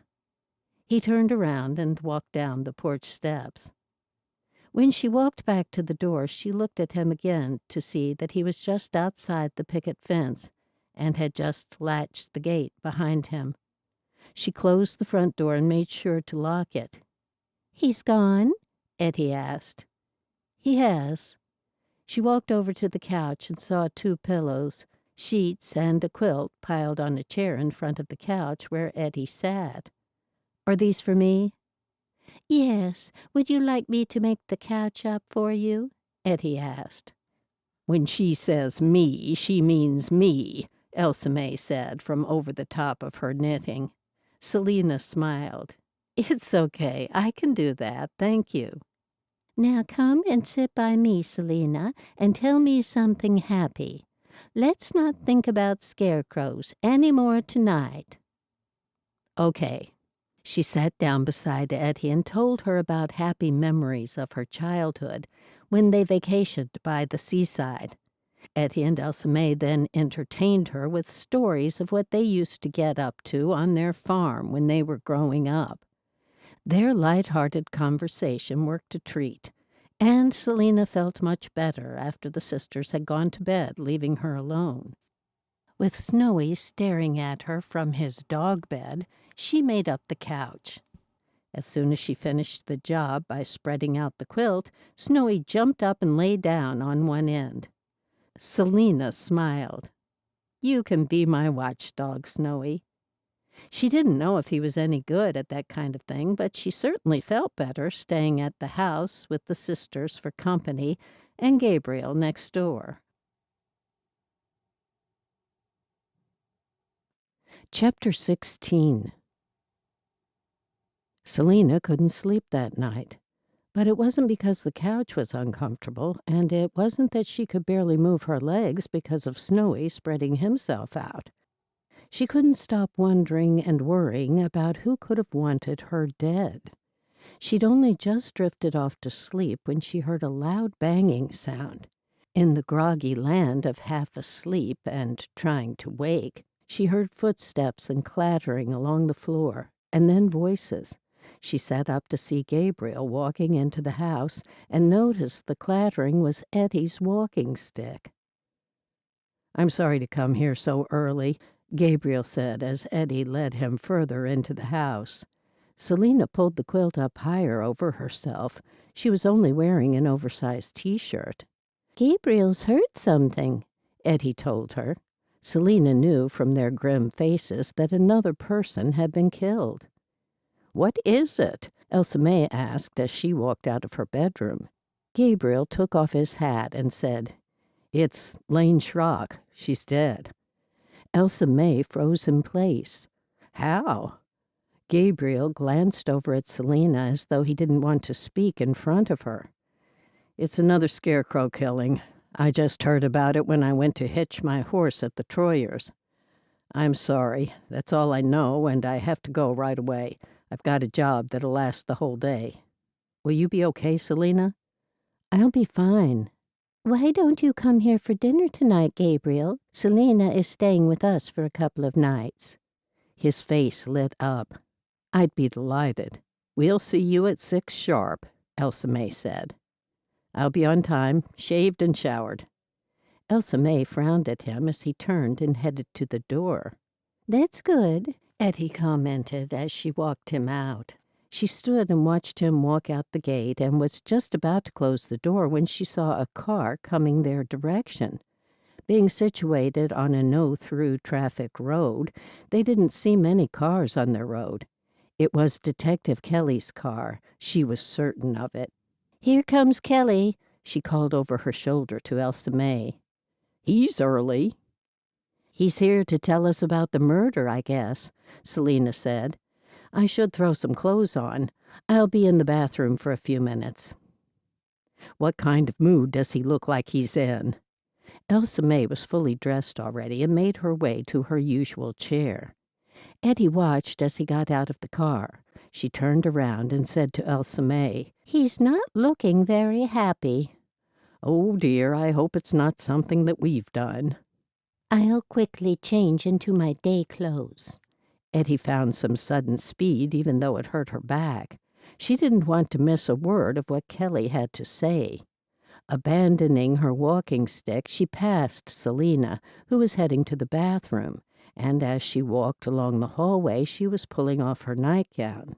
She tossed it on the bed as soon as she reached her room, then pulled on her dress, piled her long hair into a hairnet, and lastly put on her prayer cap, at the same time as she pushed her feet into her slippers. She reached the front door just as Kelly got to it. She stood looking at him, waiting for him to speak. "I hate to tell you this, but someone else has been murdered." "Lane Schrock," she stated.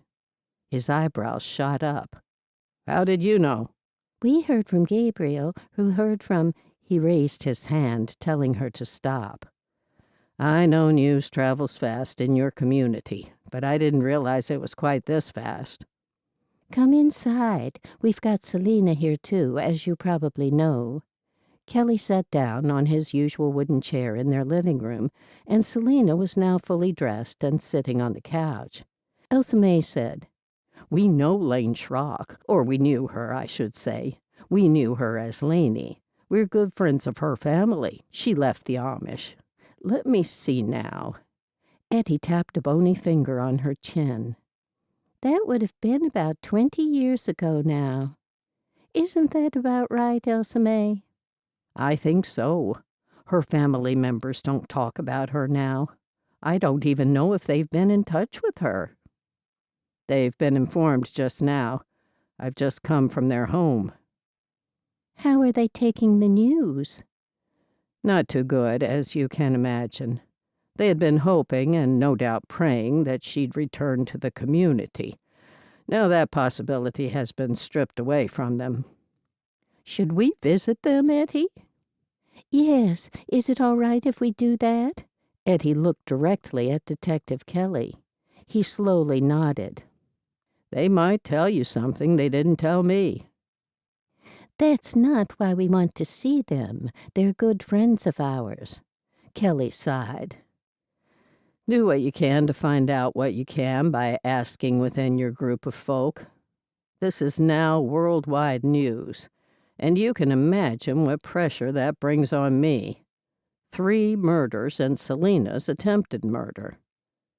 I wish we could help more, Ettie said. Well, there is something you could do for me. What? I could get you in to see Cedric. Who? Elsa May asked. There is one suspect whose information I left out of that file. You mean there were 3 suspects? He nodded. That's not fair. Quiet, Elsa May. Let's hear what he has to say. His name's Cedric Bloom. He's serving time. That's why I didn't think he'd be a person of interest. But he could possibly be involved in the first murders. You see, he wasn't allowed to marry the woman of his choice because she couldn't or wouldn't leave the Amish. She passed away soon after that, and just weeks after her passing, her father was killed. He was the first of the Scarecrow Murders, the original ones. A murder of revenge. But if it was him, why go on to kill others? Hate? Some kind of self-justified revenge? Who knows what goes on in the mind of madmen, serial killers. Did you know that the term serial killers wasn't used until the 70s? Ettie shook her head. No idea. Yes, I knew that, Selena said. I remember it was someone in the FBI who named it that. Now, Detective Kelly, are you thinking that these murders, the new ones and the old, are related? Even though there were 2 distinctly different methods used for the killings? And also the scarecrows were made in the recent ones, rather than stolen from the fields, like in the first murders. If I had all the answers to every question, Mrs. Smith, the case would already be solved. Ettie knows you don't know enough to solve the case yet. She's just asking your opinion, whether you have evidence to suggest whether they're the same killer. Ettie was pleased her sister appeared to be on her side for a change. He shook his head. It sure would make it a lot easier if we knew for sure. That's why I'd love it if you 2 could visit this man. Is this one of those tree branches you were talking about, Detective? Elsa May smirked. He smiled. That's right. I want you both to visit him and see what he'll tell you. Why us? Ettie asked. Are we going to be used as some kind of bait? He won't be able to get at you since he's in prison. Yes, I suppose. Why us if he hates the Amish? He'll tell you far more than he'll tell law enforcement, that's why. You'll be wearing a wire so we can hear every word of what's going on. I'll give you information about the woman he wanted to marry, and you might even know her. Name? Elsa May leaned forward. Rita Hirschberger. Ettie, I think that's Dulcie's granddaughter. It could be. See, you've got something you can speak to him about already. He leaned forward and stared directly at Edie. Pungent aftershave wafted under Eddie's nostrils, reminding her of a mixture of gasoline and overripe berries. "Will you do it?" he asked.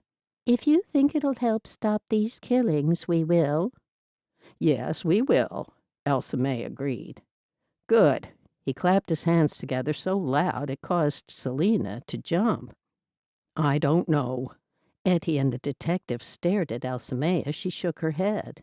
"You don't know what, Mrs. Lutz?" "I don't know why we're going to see this Cedric man if he hates the Amish. I'm sure he won't be happy to see us. You'll be perfectly safe. I wouldn't send you otherwise. I need to know what he knows. As I said, he'll certainly tell you more than he'd tell a member of the force. I know it's a big ask." He looked from one to the other. We'll do it, Edie said. We already said so. Elsa May waved her hand in the air. "Now just a minute." Edie turned to look at her. We have to help Elsa May. Selena was nearly killed, and now Lainey is dead before she could find her way back to us. Elsa May rolled her eyes before looking back at Kelly. "Okay, we'll do it for certain." "Excellent. I'll arrange everything and get back to you with a time. I'll be in touch later today or tomorrow." Right now, Edie said, I think we should visit Lainey's parents. They'll be dreadfully upset. "Can I drive you ladies?" Elsa May shook her head. "No, thank you." "I can drive them," Selena said. "Very well, I'll see you ladies later then. And sorry to deliver you the awful news." Would you like some coffee before you go? Edie asked. "I don't have the time today, or I would." Edie showed him out of the house. "I'm happy to drive you to see them," Selena said when he'd gone. "Let me sit a moment."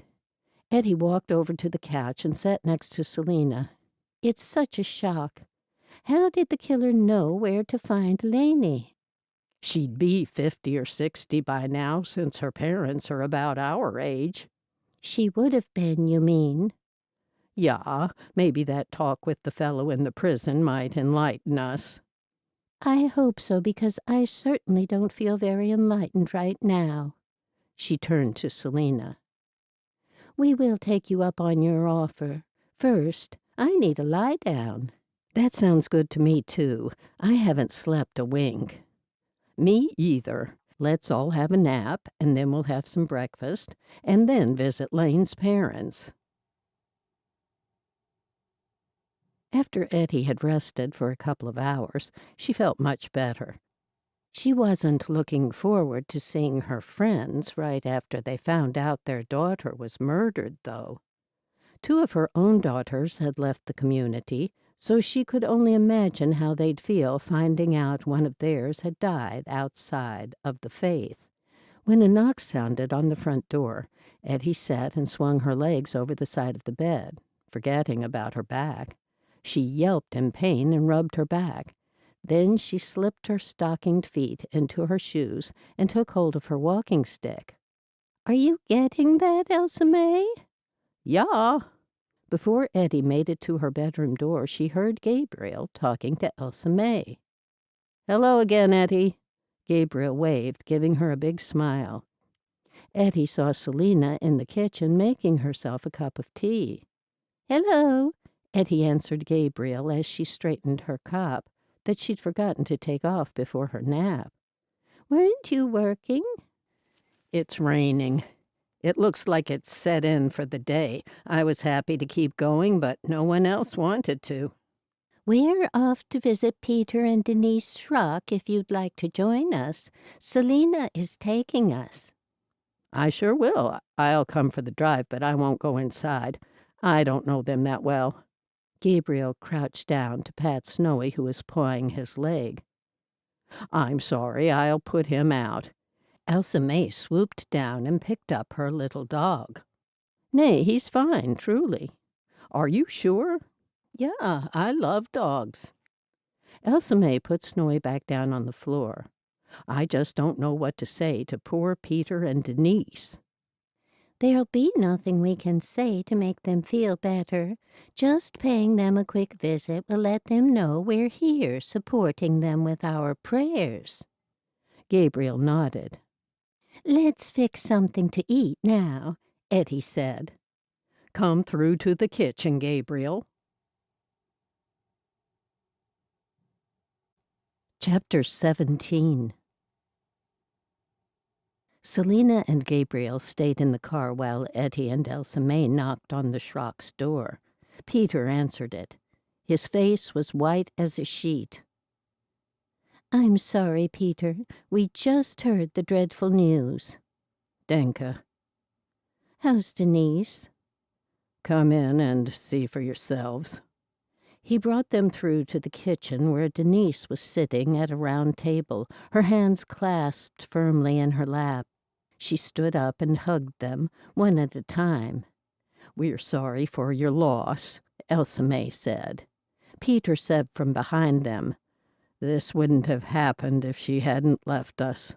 "We haven't seen her in 5 years. Each time she came back here, we refused to talk with her. We thought that was the best way for her to come back to us. I wouldn't have done that if I knew this was going to happen." Denise lifted a white handkerchief to her face and sobbed. Peter put his arm around her.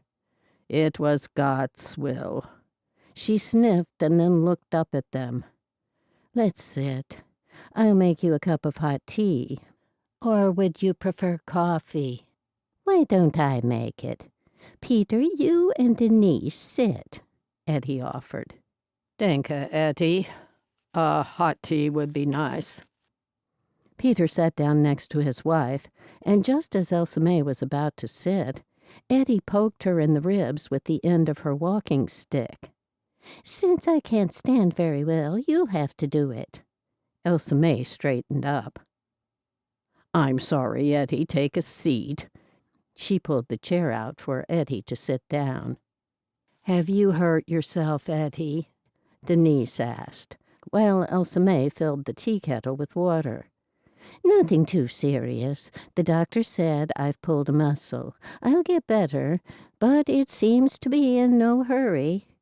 While Elsa May busied herself putting the teacups and saucers on the table, she asked the Schrocks, "How are your sons dealing with the news?"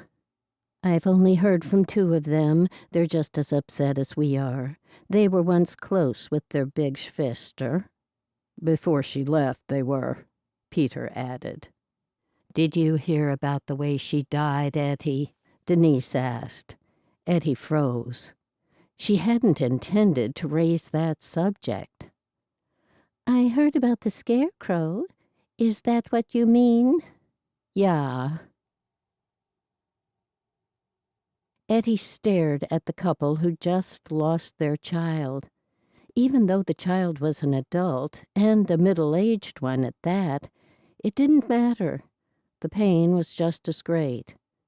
Since they'd raised the subject of the Scarecrow, Ettie figured she should ask some gentle questions. "I hate to ask the question at a time like this, but do you know if she had any enemies? Or if you, either of you, have any enemies?" "No," Peter said. "I don't know about Lane, but as far as I know, we don't, do we?" He looked at his wife. She shook her head, and then the tea kettle started to whistle. Elsa May hurried over to make the tea.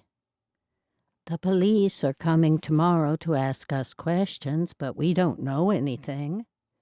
Edie wondered if they did know something and didn't know that they knew. "Do you know a man called Cedric Bloom?"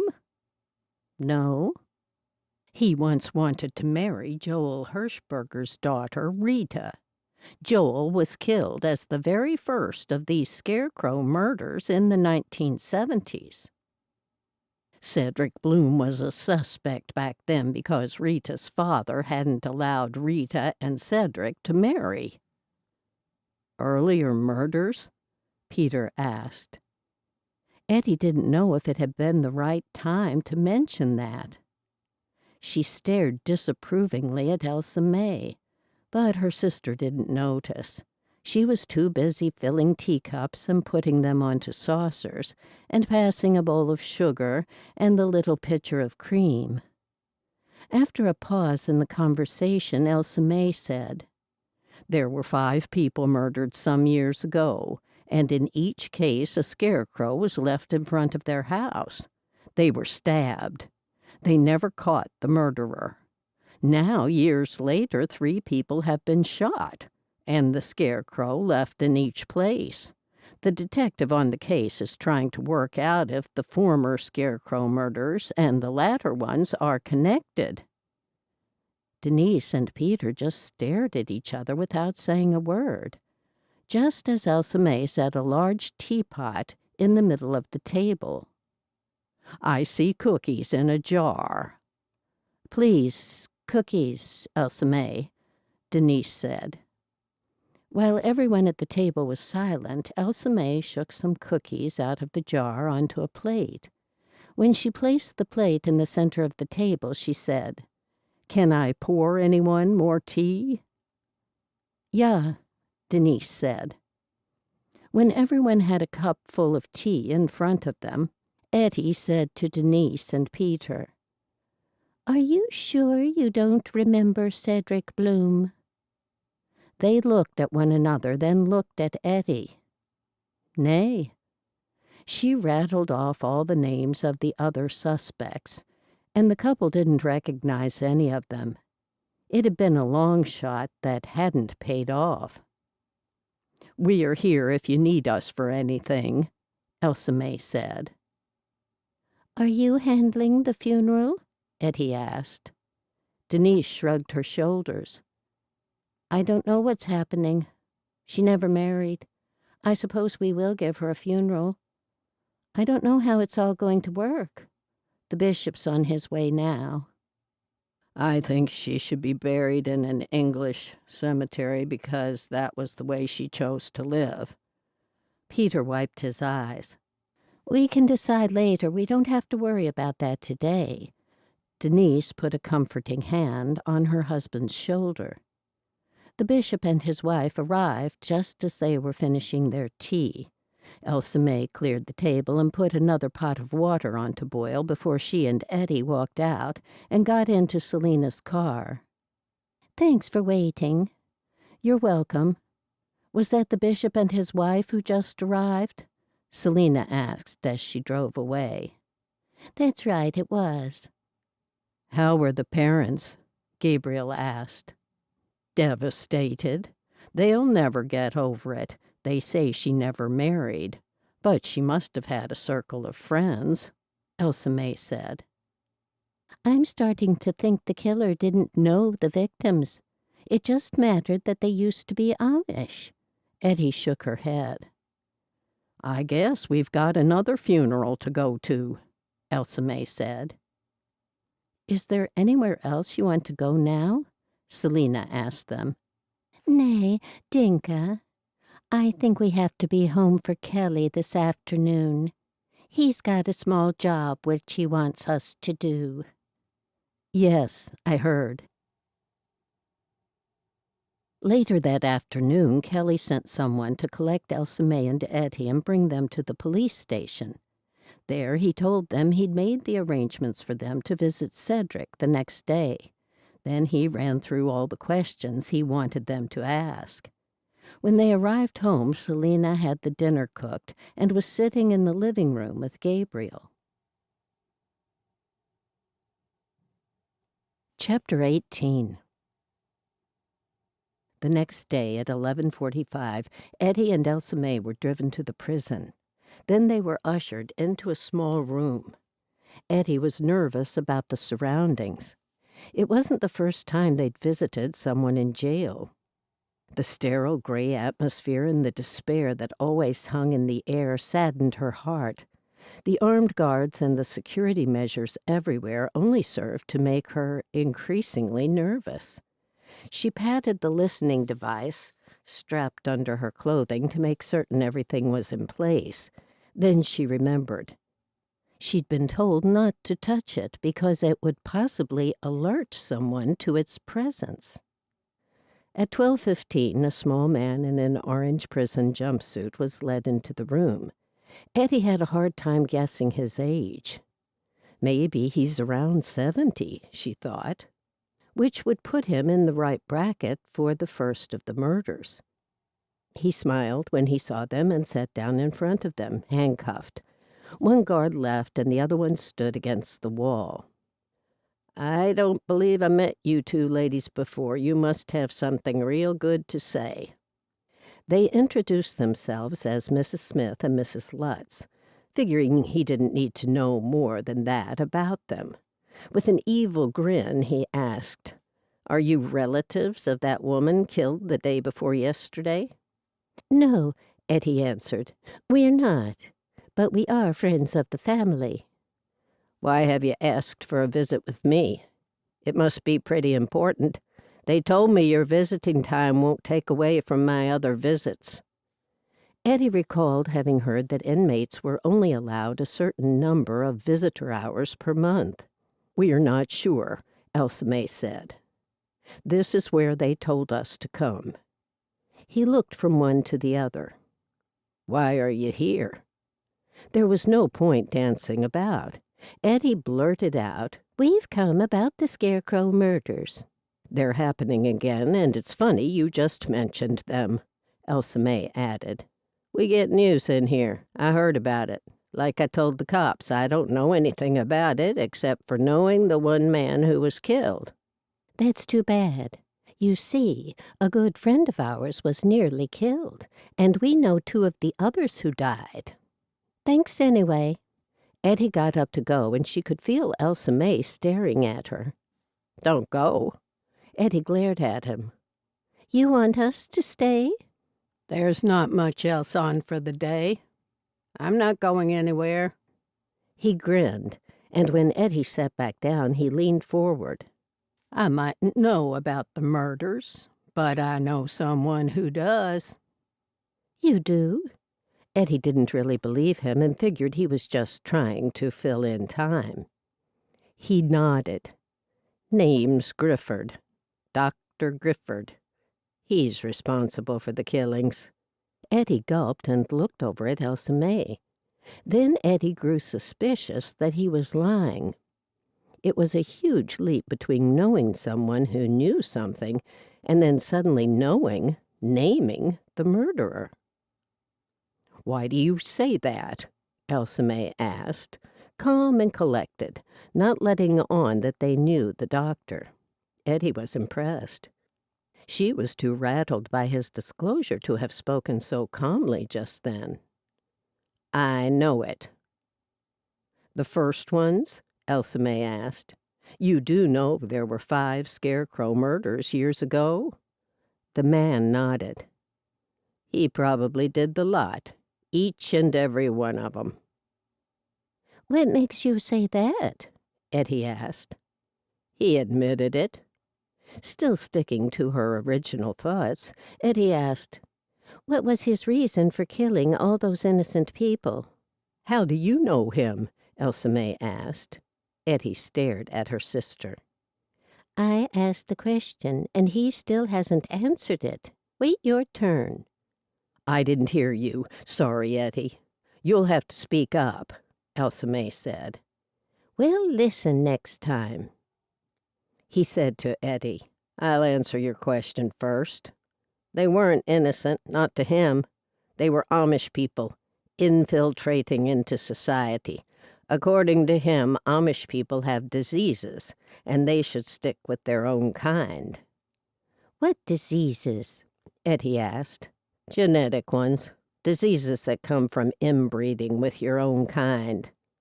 "We don't do inbreeding," Elsa May scoffed. Shrugging, he looked at Elsa May. "To answer your question, I don't remember how or where I met him. I know a lot of people who know him as well. The killer, they thought had medical knowledge, and he's a doctor. He didn't like the Amish." Elsa May asked, "Where did you meet him? You must know." He leaned back in his chair and laughed. I'm not stupid. You tell whatever cop sent you in here that I'm willing to talk, but I want to get out of this place first. If I'm let out and all charges and convictions squashed, I'll tell him all I know." Edie and Elsa May exchanged glances, and then Edie asked him, "How can you be sure this information you have is true?" Everyone in here talks. That's all I'm going to say. I'm not saying more till I get a deal. If you know the truth for real, you're carrying a huge burden," Elsa May said. He bounded to his feet. "And thanks for visiting me." With his ankles shackled, he shuffled to the door. "Guard, I'm done." He was escorted out, and Edie and Elsa May were left sitting there looking at one another. "Dr. Grifford," Elsa May said. "Yeah, and a strange motive." "Do you believe it, Edie?" "I'm not entirely sure what I believe." "I think I do." "You'd believe anything. You'd believe blue was green if someone told you." Elsa May frowned. "That's not fair." A guard coming into the room interrupted them, telling them he was there to escort them out. Edie and Elsa May were driven back to the station, and Detective Kelly met them when they got out of the car. "You did well," he said. "Do you think he was telling the truth about the doctor?" Elsa May asked. "I think it was a total waste of time," Ettie said, smoothing down her dress. "Why would that doctor kill people? Of course, I did say that he was creepy-looking, didn't I, Elsa May?" "Yeah, you did. In fact, you said he looks like a murderer. We've looked him up. He's never had so much as a traffic violation. A lot of prisoners want to do deals to get themselves out. I wouldn't put too much store in what Bloom says. Still, we'll talk with him. He'll get his deal if he tells us what we want to know." "What's the likelihood of it being true?" Elsa May asked. "According to the forensics, the way the bodies were cut, there certainly seemed to be knowledge of the human body. A doctor could be a possibility. So that fits with the medical knowledge." Elsa May stared at Edie. How would that man sitting in that prison have known about the murderer having medical knowledge? Edie looked at Kelly. Where had he come into contact with the doctor? "He wouldn't tell us," said Elsa May. "We'll have to find out what we can from him," Kelly said. "He could have heard talk at the time of the original investigation. Now I'll have someone drive you home." "First, could I have someone release me from this nonsense?" Edie patted the listening device. Kelly gave a rare smile. "Ah, yes. Right this way, and then I'll have someone drive you home. Lane's body will be released tomorrow." "That was fast," Elsa May said.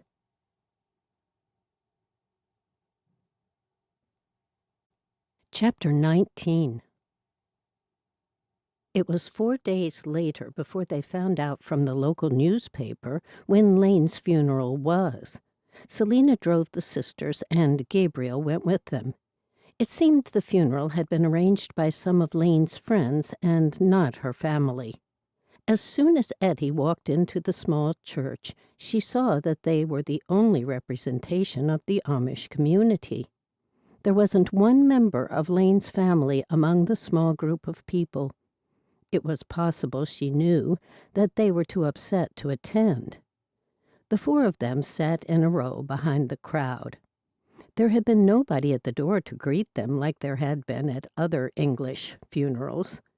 They soon found out there was no minister or pastor officiating.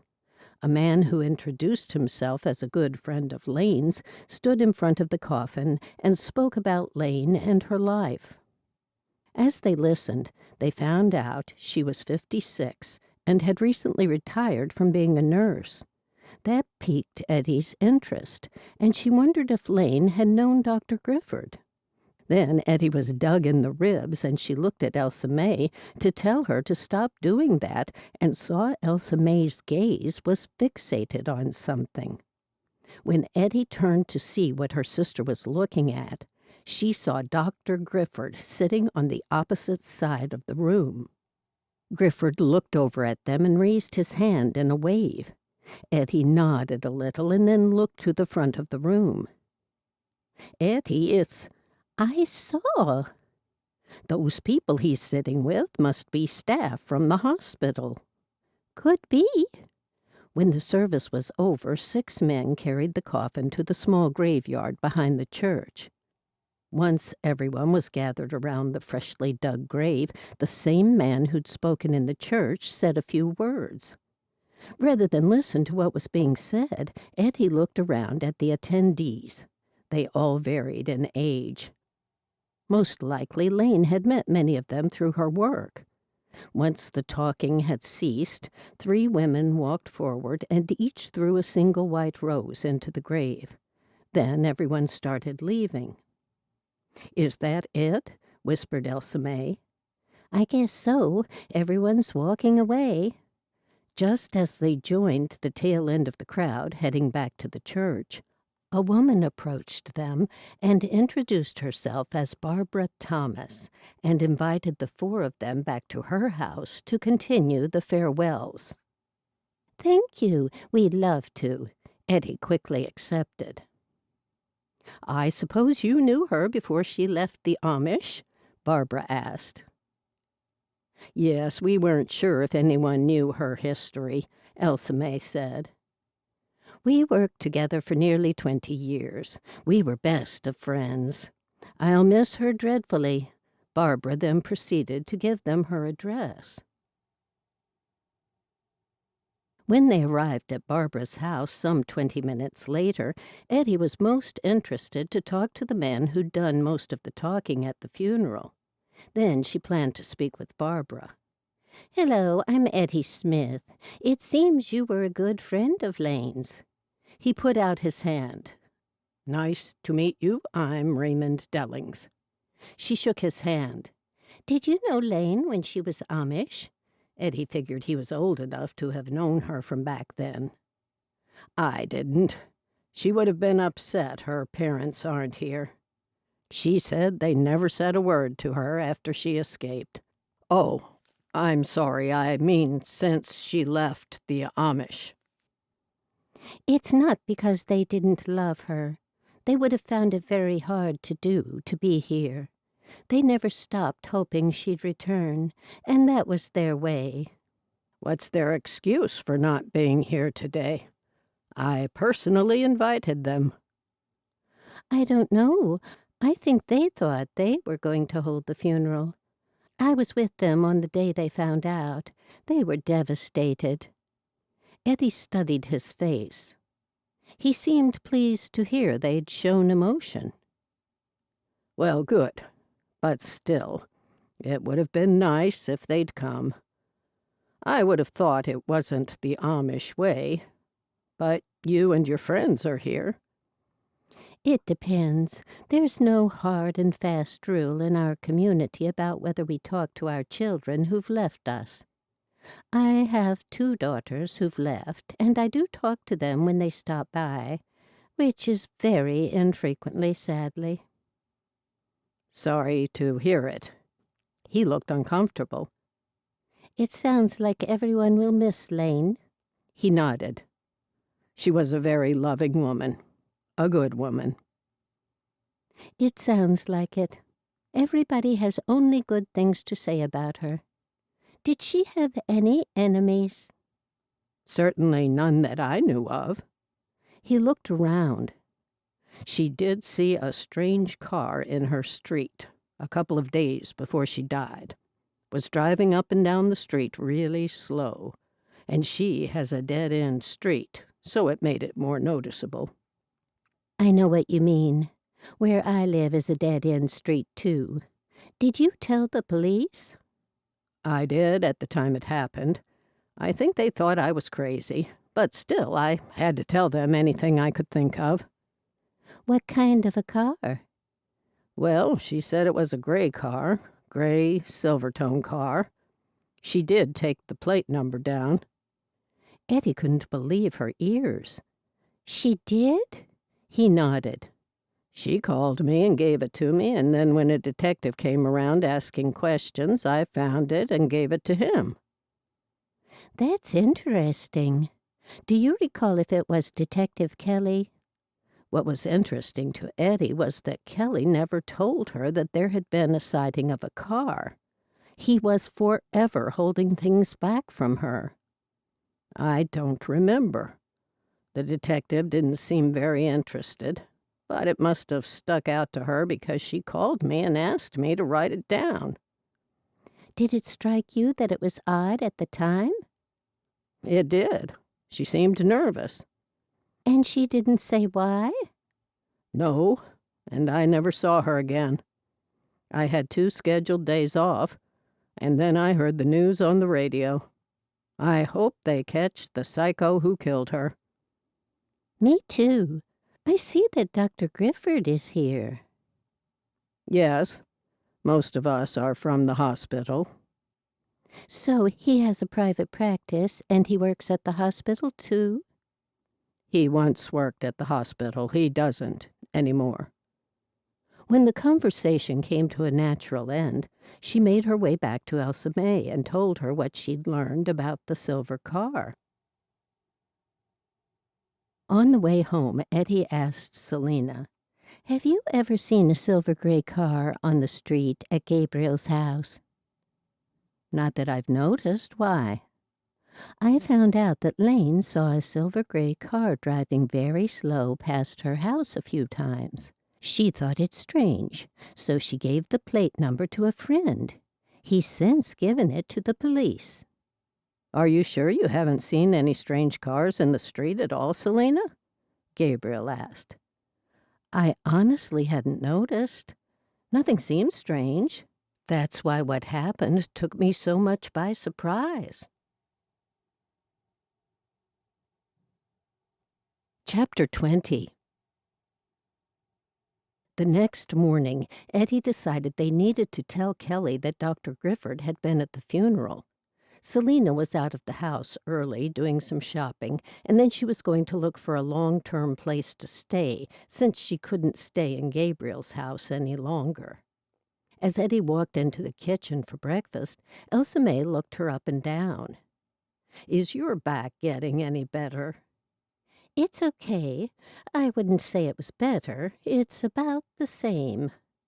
"I think you should go back to a doctor." Edie pulled out a chair and sat down. "Definitely not. If it's not getting any worse, why would I see one?" Edie sniffed the air. "Is that pancakes you're making?" "Don't change the subject." "I'm not changing it. I'm just done talking about it," Edie said. "When we finish eating our breakfast, we'll go to Kelly and find out about the silver car and tell him the doctor was at the funeral." Elsa May smiled.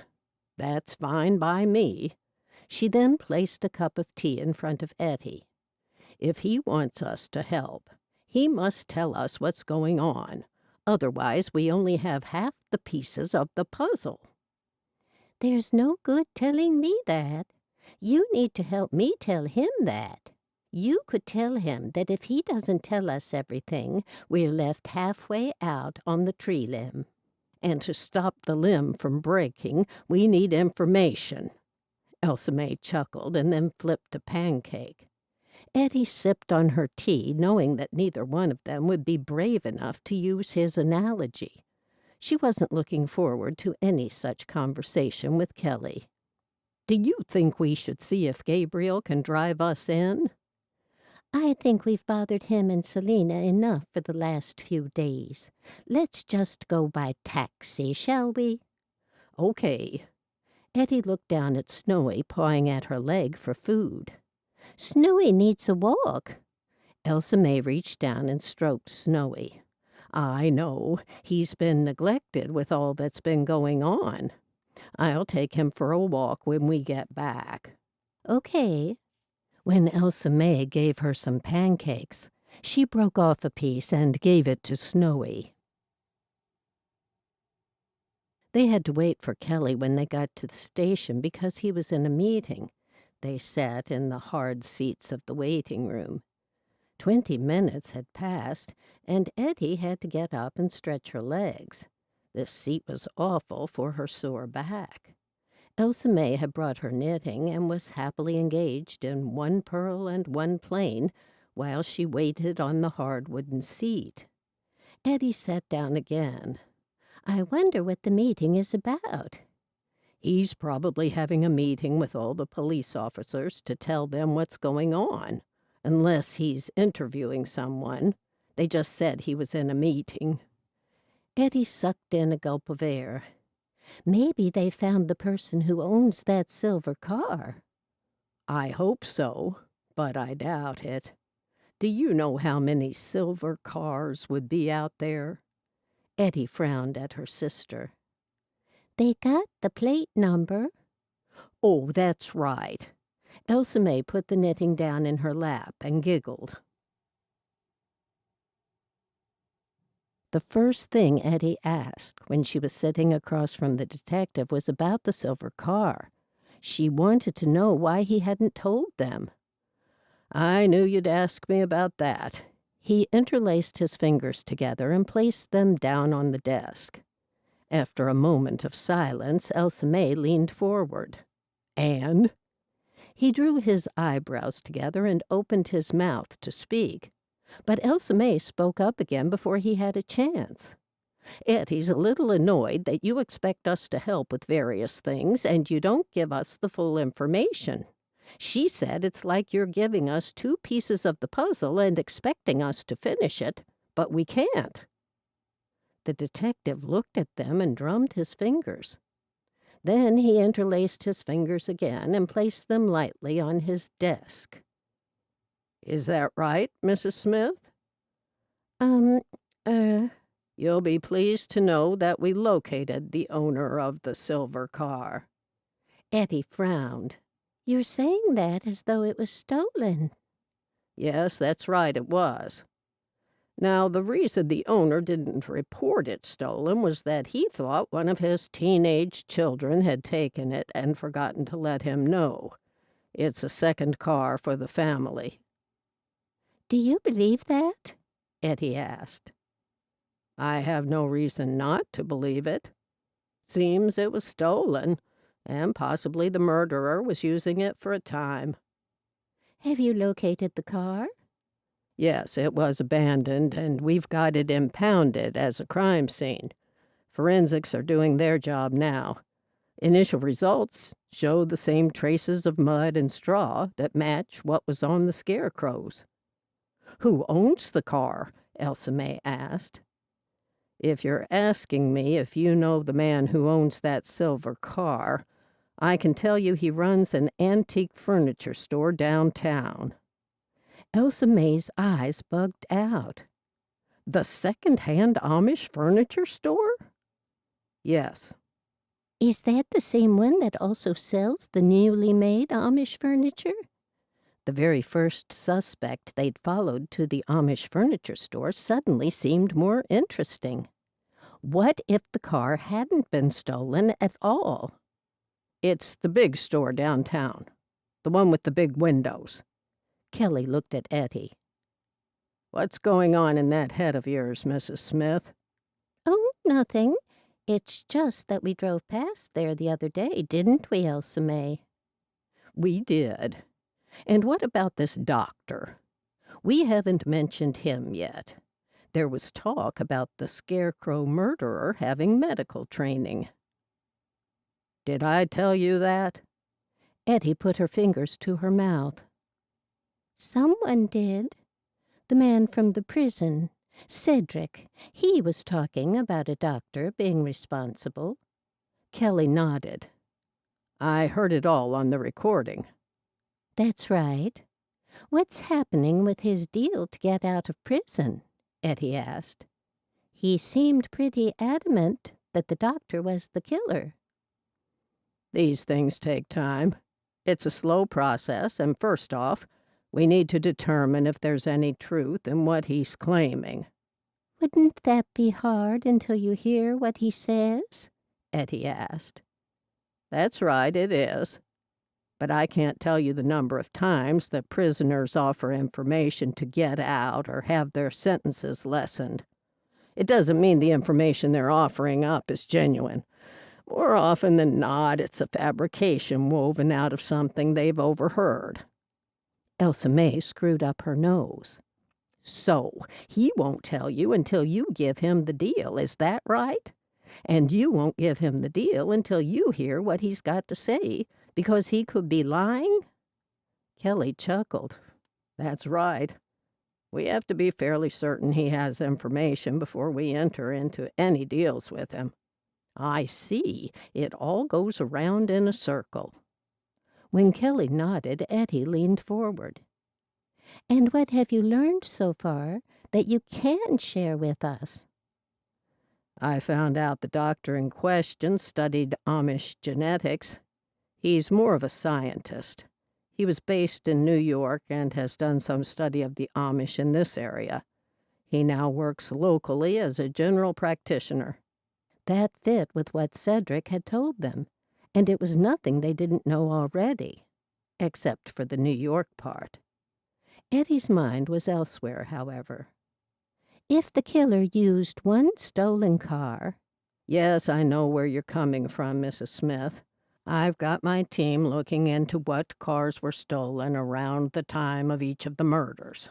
I'm determined to pull this thing together and find the perpetrator." "Or perpetrators." "Yes, what I'm asking of the both of you is to keep your eyes and ears open. You know what to do. No, I'll go further than that." He rubbed his nose with the back of his hand. "Ask around, the way you do, and see what you can find out. Don't overstep your limits. Stick with people from your community. Someone must know something. These victims could be connected in some way other than being ex-Amish members. And please don't go talking to people outside of your community." "You said that already," Elsa May remarked. "I'm saying it again. You two have the habit of having selective hearing sometimes." "What was that?" Elsa May asked. Ettie snickered. She couldn't help it. Detective Kelly had set himself up perfectly for that one. Kelly rolled his eyes and shook his head. "I'll walk you both out." As the two sisters once again tackled the task of getting safely down the front steps of the police station, Elsa May asked, "Where to next?" "I think we need to look at furniture." Elsa May chuckled. "I thought that was what you were going to say." "Then you weren't disappointed." They walked down a few more steps, and then Ettie stopped still. "What is it?" Elsa May asked. "I just saw someone familiar." "Who?" "Don't worry about who. That's not the point. Remember when Selena thought she saw her ex-boyfriend?"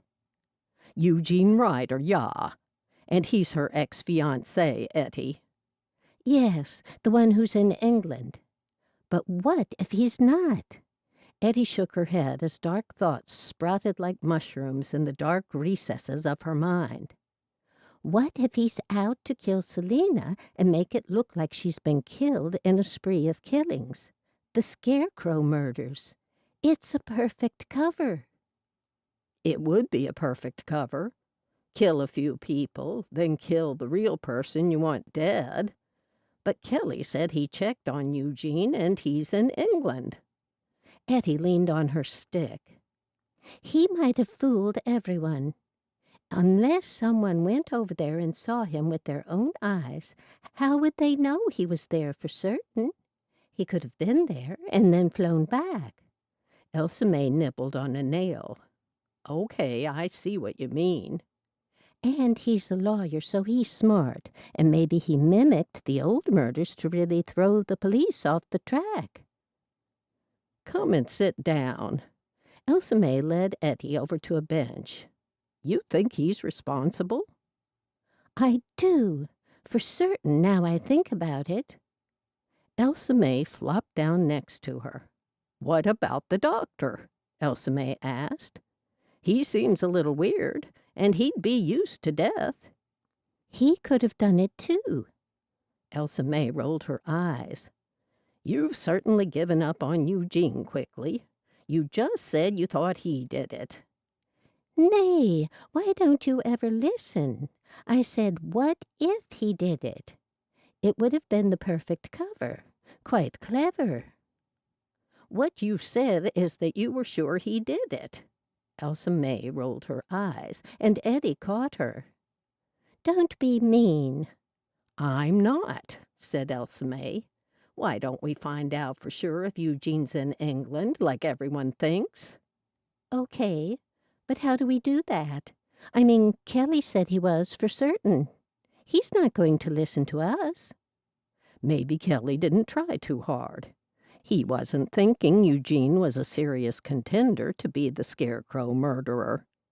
Edie said, why don't we get Selena to call the place where Eugene's staying in England and ask to speak to him herself? Good idea.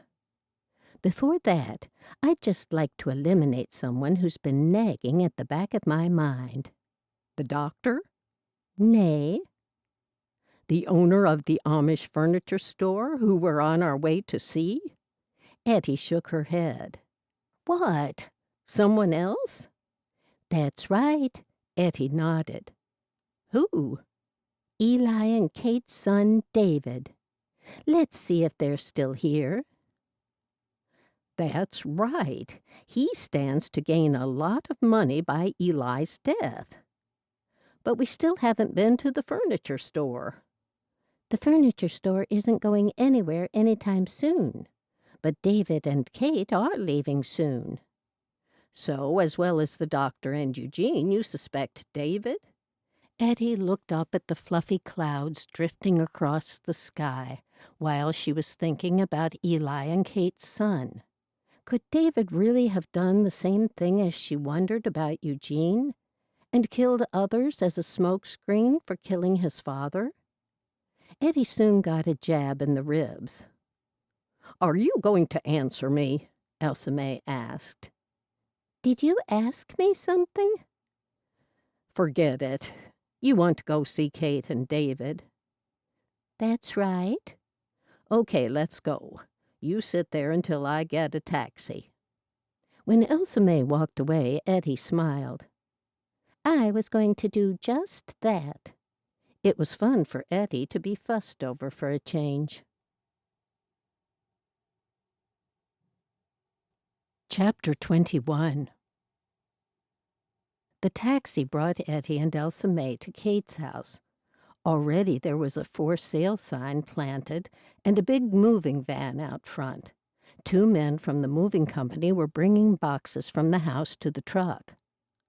Let's go inside and see what we can find, Ettie said. Right at that moment, Elsa May slapped Ettie on her arm. Ow! What do you think you're doing? Ettie frowned at her in disgust. Elsa May should have been looking after her because of her sore back, not hitting her. Look at that car there. Ettie turned to see a gray car. What of it? A silver car was seen by Lane. Ettie rolled her eyes. Will you forget that? The car that was seen by Lane has already been identified. That's why we were off to the furniture store. I'm sorry. You're right, I forgot that. Keep up with what's going on, okay? Sometimes I wonder.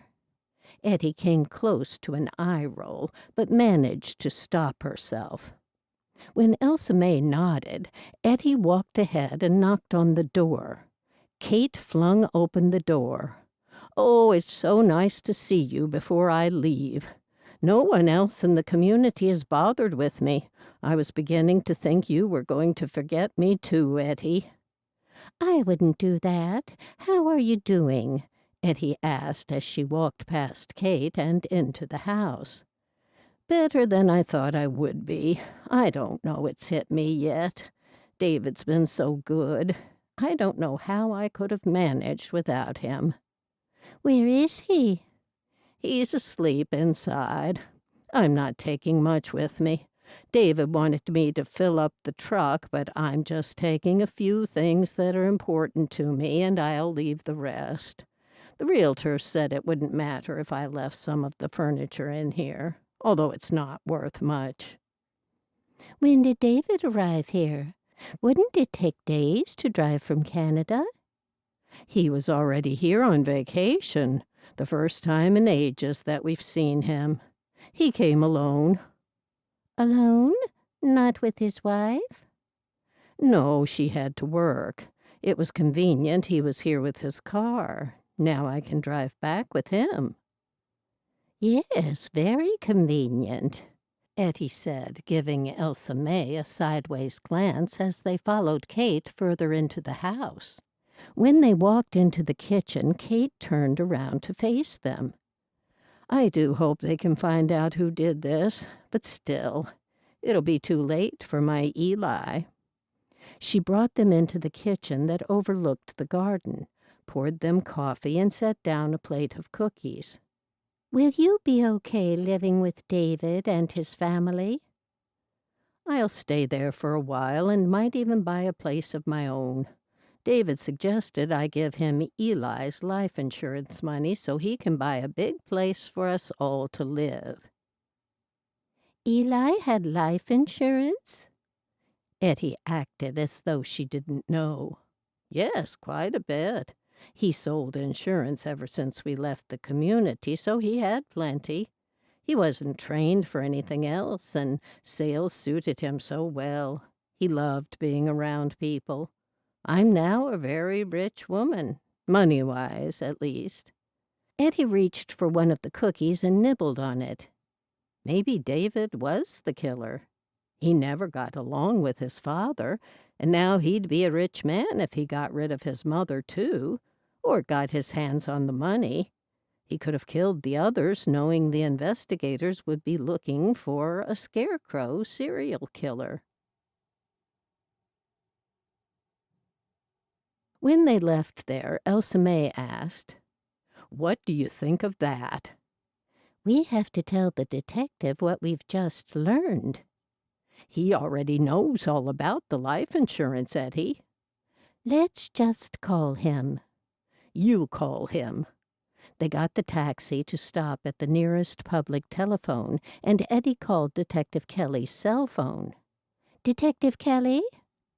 Yes, I'm still working on it, Mrs. Smith, he replied in his usual bored tone.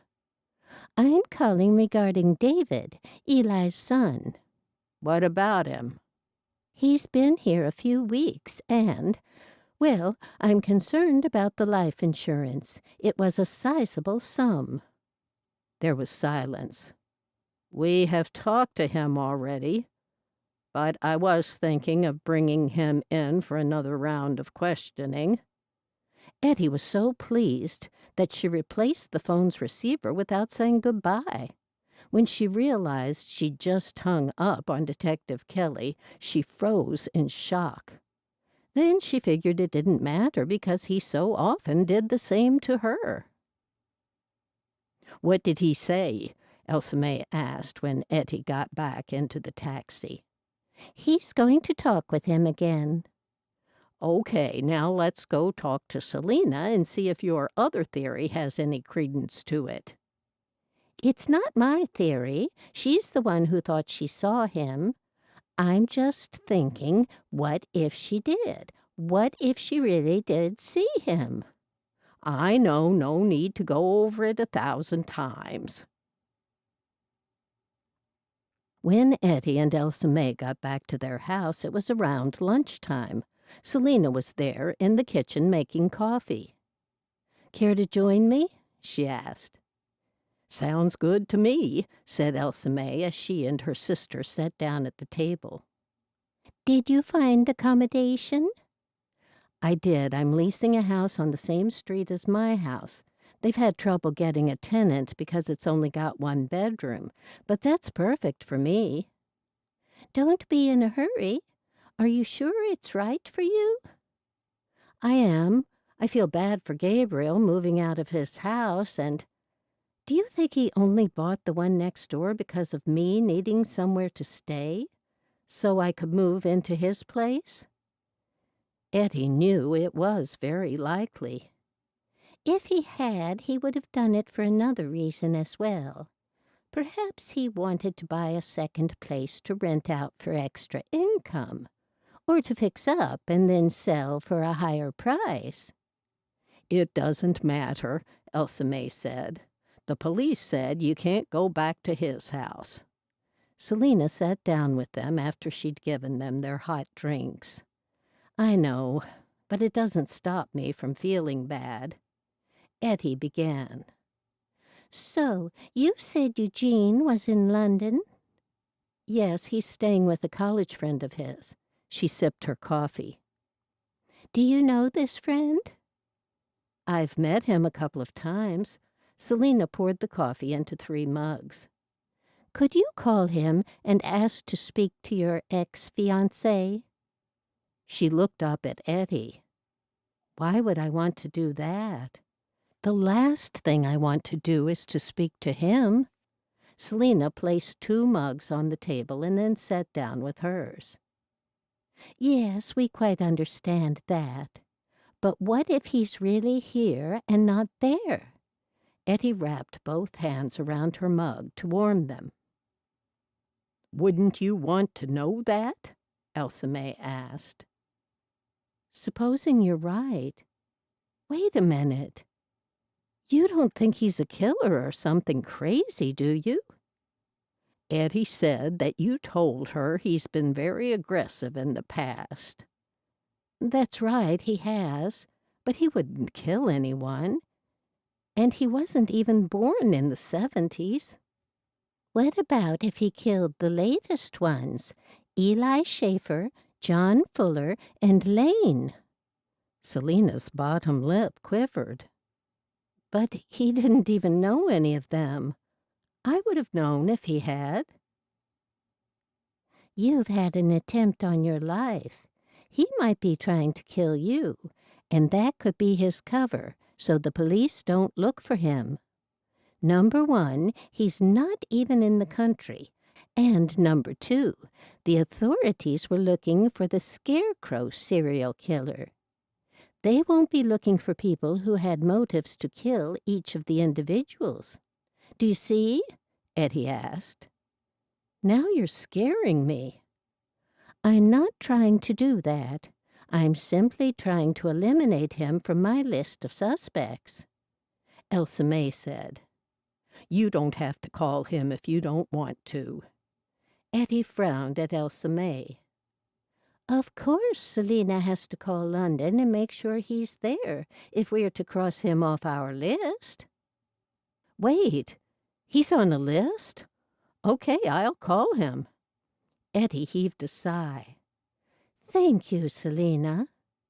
Selena stood and fished around in her bag for her cell phone. She pulled it out. I'm sure I've got the number of his friend where he's staying. Eugene called him from my phone once, and I saved the number. She looked up at the sisters. I'll make the call outside. We'll be waiting to hear what's said. Ettie sipped her coffee. With her heart pumping wildly, Selena found the number of Nigel Wallace and pressed it. A male voice answered, and he sounded either half asleep or half dead. Hello, is this Nigel? Yes, who's this? It's Selena Lehman. I was Eugene's fiancée. I met you once before when you stayed with him. It's 8 o'clock in the morning, and I'm working nights. I'm sorry, I forgot about the time difference. I'm very sorry to wake you. Might I speak with Eugene? It's important. He's out. Why don't you try his phone? He's not answering. That's because it's 8 in the morning. Where would he be then? I thought he was staying with you. Look, I don't know what's going on or why people keep calling him. He's not really here, okay? What? Where is he? I'm sorry, Selena, but I can't keep this up. He didn't say I'd have to lie for him. I thought he was just going to tell people he was here, and that would be it. Was he ever there? Only for a day. I even had to lie to the police. That wasn't part of the deal. Now, can I sleep? Where is he? I've got no idea. I'm sorry. Sorry to bother you, Nigel. It's fine. If you see him, tell him he's not cool. I definitely will. She ended the call and then hurried back to the kitchen table and sat down with Ettie and Elsa May. What did he say? Elsa May asked. She switched her phone off and placed it down on the table. Nigel said he was only there for a day. Eugene was using him as a cover, but Nigel got spooked because the police called him a few times. She held her stomach. Nigel didn't expect that. Did Nigel say where he is? He doesn't know. Her hand moved from her stomach to cover her mouth. Are you all right? Ettie asked. No. She ran out of the room, out the back door, and was sick in the yard. Exhausted, she sat on the cold grass with her head between her knees. Elsa May heard Selena being sick out in the yard. Oh dear, that doesn't sound too good. We'll have to tell Kelly this business about Eugene. You look after Selena, and I'll go down and call Kelly. Can you walk that far? Yes. Edie stood and grabbed her stick. It'll take me a little longer than normal, but I'll get there. While Elsa May walked out back, Edie slipped a leash around Snowy's neck, and together they walked out the front door and down to the shanty that housed the telephone at the end of their street. When she finally got through to Kelly and told him, he replied, I'm way ahead of you, Mrs. Smith. We've actually got him in for questioning right now. The gentleman I talked to on the phone days ago in London didn't sound convincing. He said he'd have Eugene call me. He never did. I ordered Eugene's phone records, and what do you know? He was here? Yes. We picked him up a half hour ago. Ettie hesitated, not wanting to ask the next question. And you think he did the killings? I'm not 100% convinced. But why the cover story? Was it a simple case of stalking an ex-lover? Or was it something more sinister? You haven't spoken to him yet? I was just about to walk into the interview room to speak to him when they told me I had a phone call. Oh, I won't hold you up. She heard a loud click in her ear. She replaced the receiver with a laugh, and with the help of the walking stick hobbled home, with Snowy sniffing every second blade of grass along the way. Take your time, Snowy. I'm not in a hurry to tell Selena the news. When Ettie and Snowy finally got to the house, Ettie unclipped the leash from Snowy, and he ran to the dog bed. Chapter 22. When she got back home, Elsa May sat next to Selena on the couch, comforting her. She told them the shocking news that Kelly had told her. I can't believe he's here. It's a shock, Elsa May nodded. I just hope it's not him who's done all this. I really won't be able to believe it. Selena rubbed her forehead. Since Elsa May was sitting in her place, Edie sat down in Elsa May's chair. I don't think it's him. Elsa May rolled her eyes. Would you make up your mind? You're flip-flopping from one to the other. I keep going back to the man in the retirement home. What was his name again? Don Shallot. What about him? Elsa May asked. What about the doctor? We have someone accusing him. And what about the man at the Amish furniture store? We haven't even gotten to speak with him yet. Then there's David, who's getting the big life insurance payout if he can get his mother out of the way. He'll kill her next. Oh, Edie. Elsa May shook her head. Now hear me out. Nay, you're going around in circles and I don't want to listen. You've got no idea, and you're— Edie had to raise her voice. I know what I know. I've got it all figured out. It's fallen into place like the folds in my dresses after I pressed them.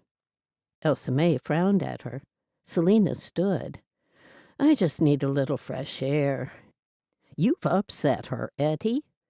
Selena was nearly at the door and turned around. No one's upset me. I just feel a little squirmy and need to walk around outside a bit. I'll be back in a minute. She walked out the front door. Edie and Elsa May sat there looking at one another. Well, go on, tell me if you must, Elsa May said through gritted teeth. Edie shook her head. Nay, you didn't want to hear it. We might not even know the killer. It could be 1,000 people. It's easy when you think about it. Someone who knew enough to wear gloves all the time, even back in the 70s, when forensic technology wasn't so advanced. Elsa May sat back further into the couch. This is quite comfortable. I told you it was. Why don't we get you a couch, too, instead of this hard wooden chair? The chair suits me fine. I like to sit upright as I knit. If I knitted while sitting on a couch, I'd fall asleep. With her hands stretched out either side of her, Elsa May smoothed down the soft, velvety fabric of the couch. Is your latest theory that the murders from the 70s and these latest ones were performed by the same person? It's not a theory, Elsa May. It's a fact. I told you I've figured it all out. I've heard that before. It's true. When the front door opened, they looked up. Selena was walking inside, but she wasn't alone. Behind her was Don Shallot. Edie shook her head and stared again, unable to believe her eyes. When they came closer, Edie saw that Don had a gun pointed at Selena's back. We meet again, ladies. Elsa May gasped. What's going on? That's what I've been trying to tell you, Elsa May. You never listen.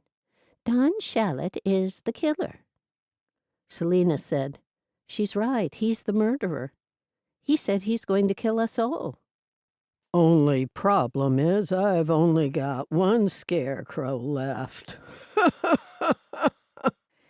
He laughed a loud, maniacal laugh. Fear gripped Edie, but she did her best not to show it.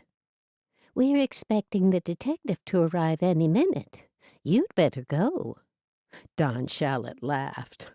I know where he is, and he's busy. Why are you here? I thought you might guess. It's what she said. He shook the gun at them. One scarecrow per household should do it. How did you get out of the retirement home?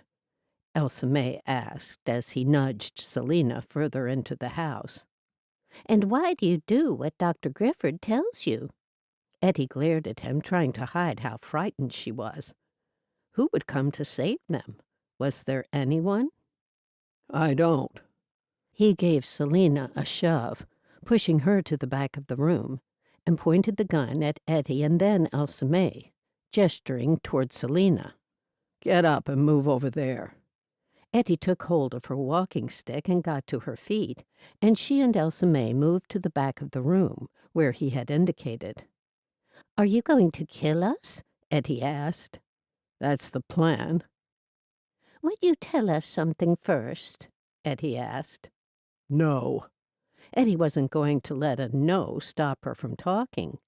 Is the doctor making you do this? His mouth turned down, and the lines in his forehead deepened. The doctor told me about you people and your weird ways. Is that any reason to kill?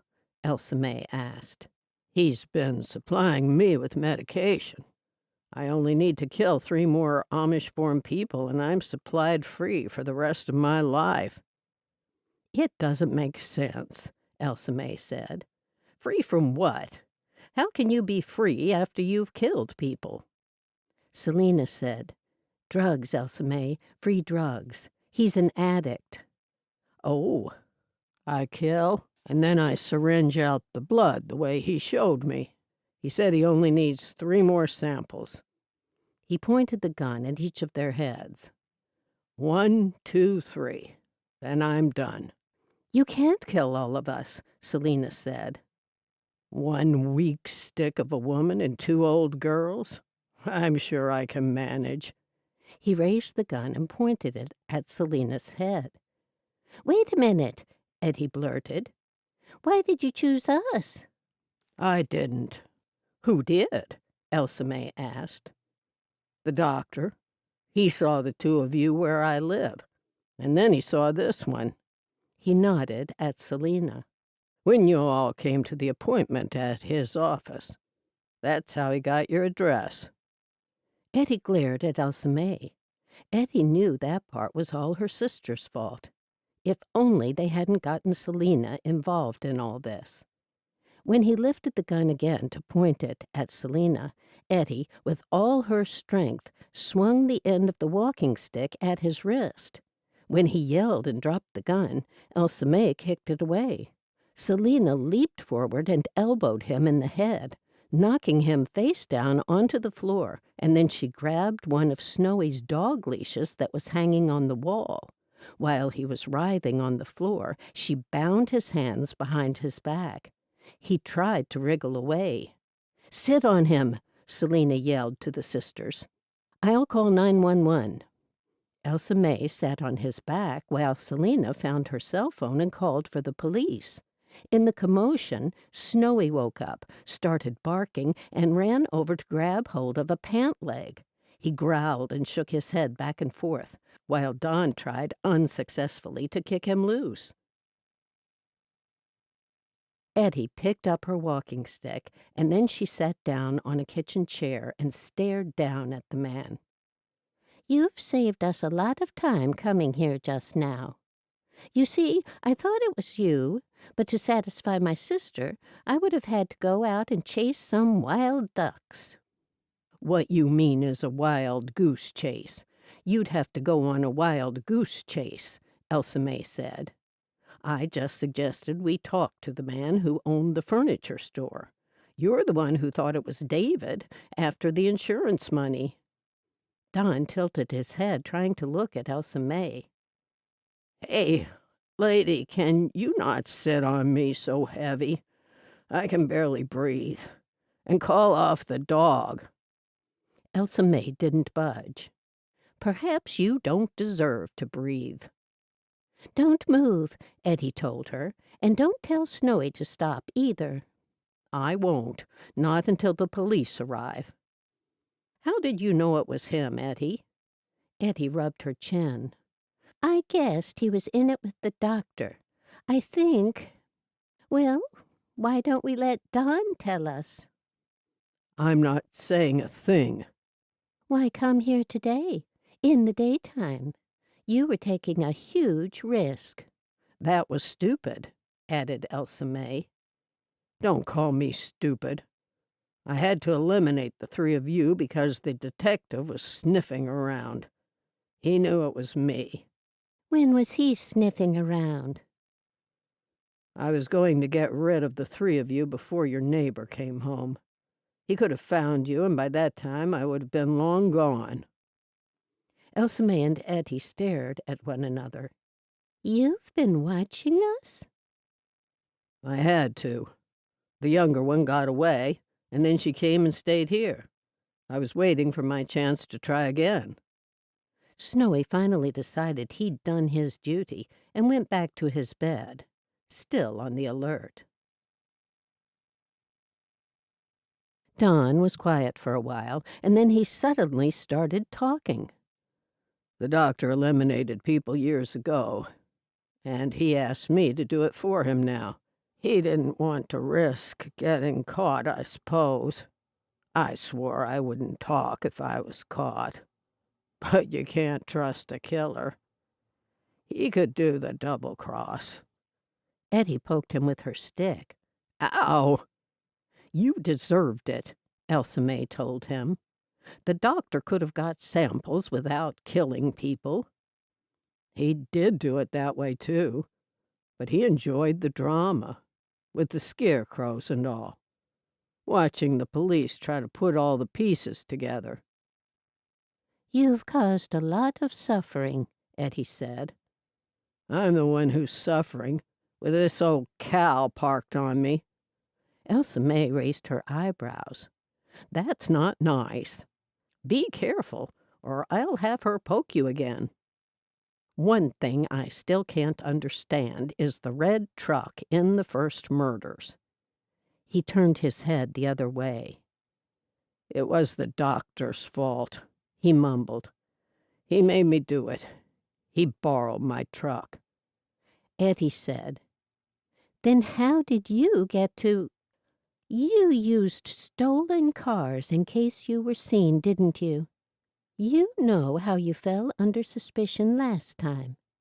It was the red truck. So this time you used stolen cars. Am I right?" He didn't have a chance to answer before Selena hurried back into the kitchen.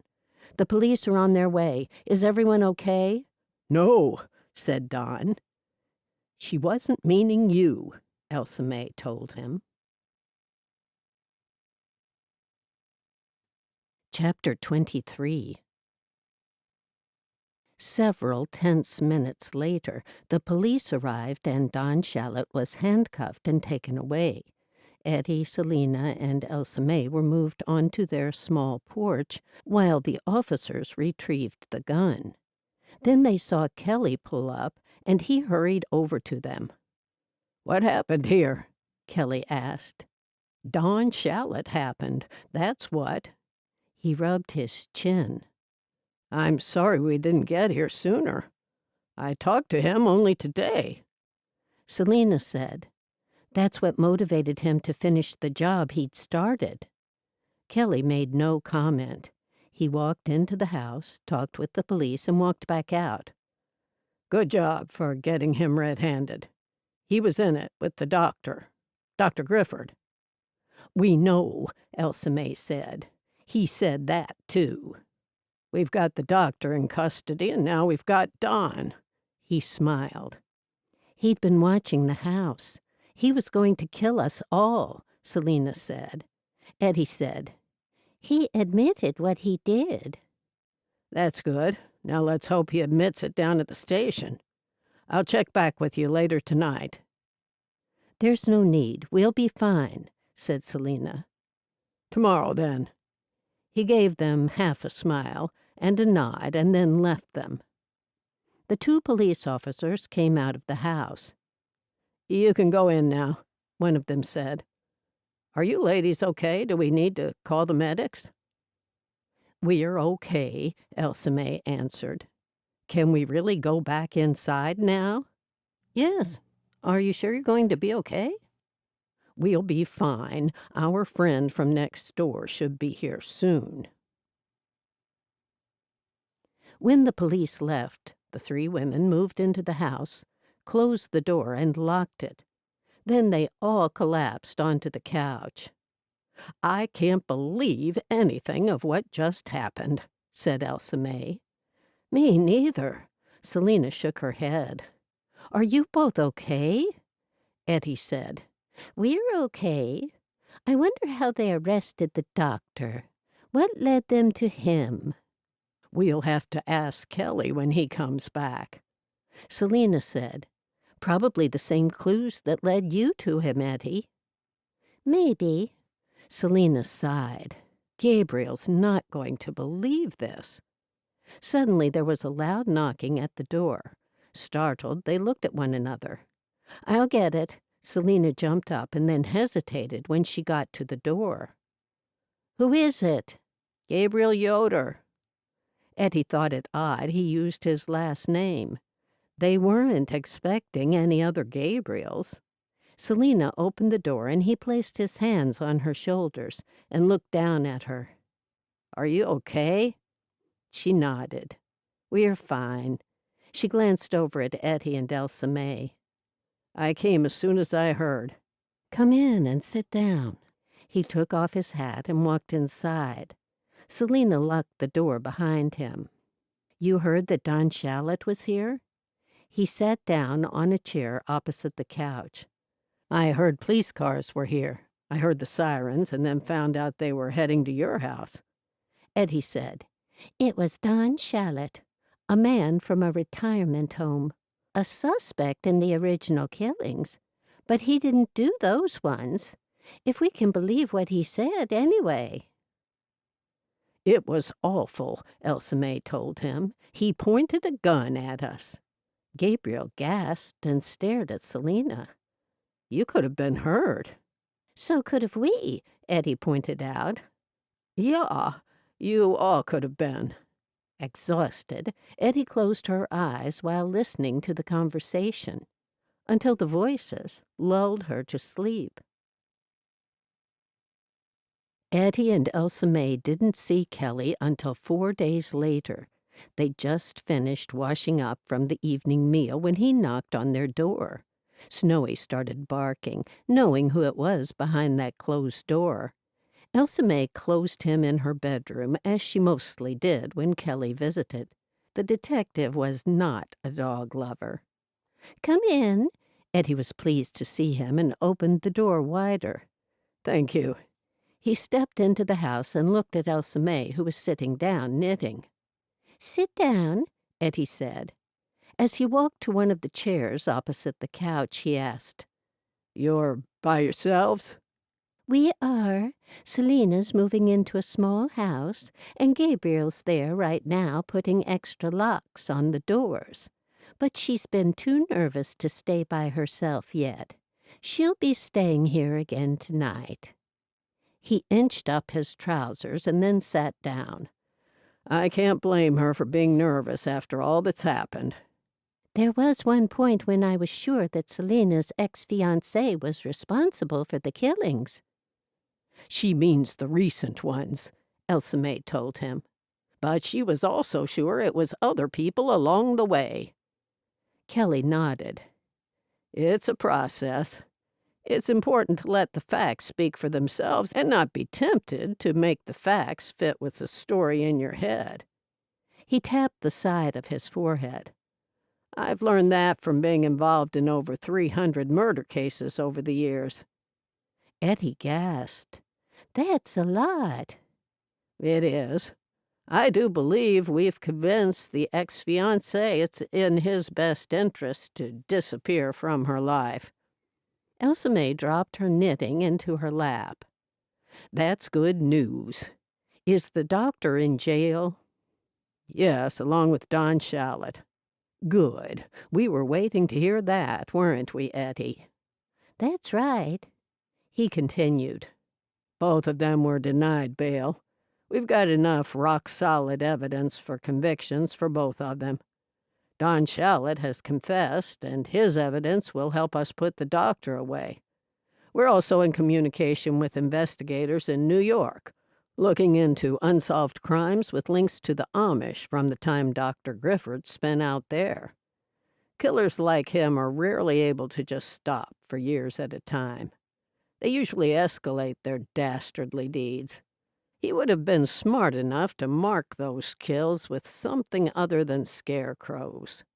"Why did the second fellow use scarecrows?" "Seems he was an admirer of the doctor. That's all I can tell of the situation so far. Anyway, we can rest easy, knowing they're both locked up. Selena will be pleased to know that. She can start that carefree life now." "Yes, the life that she moved here for," Ettie said. "Can we get you a cup of coffee and maybe a piece of cake, Detective?"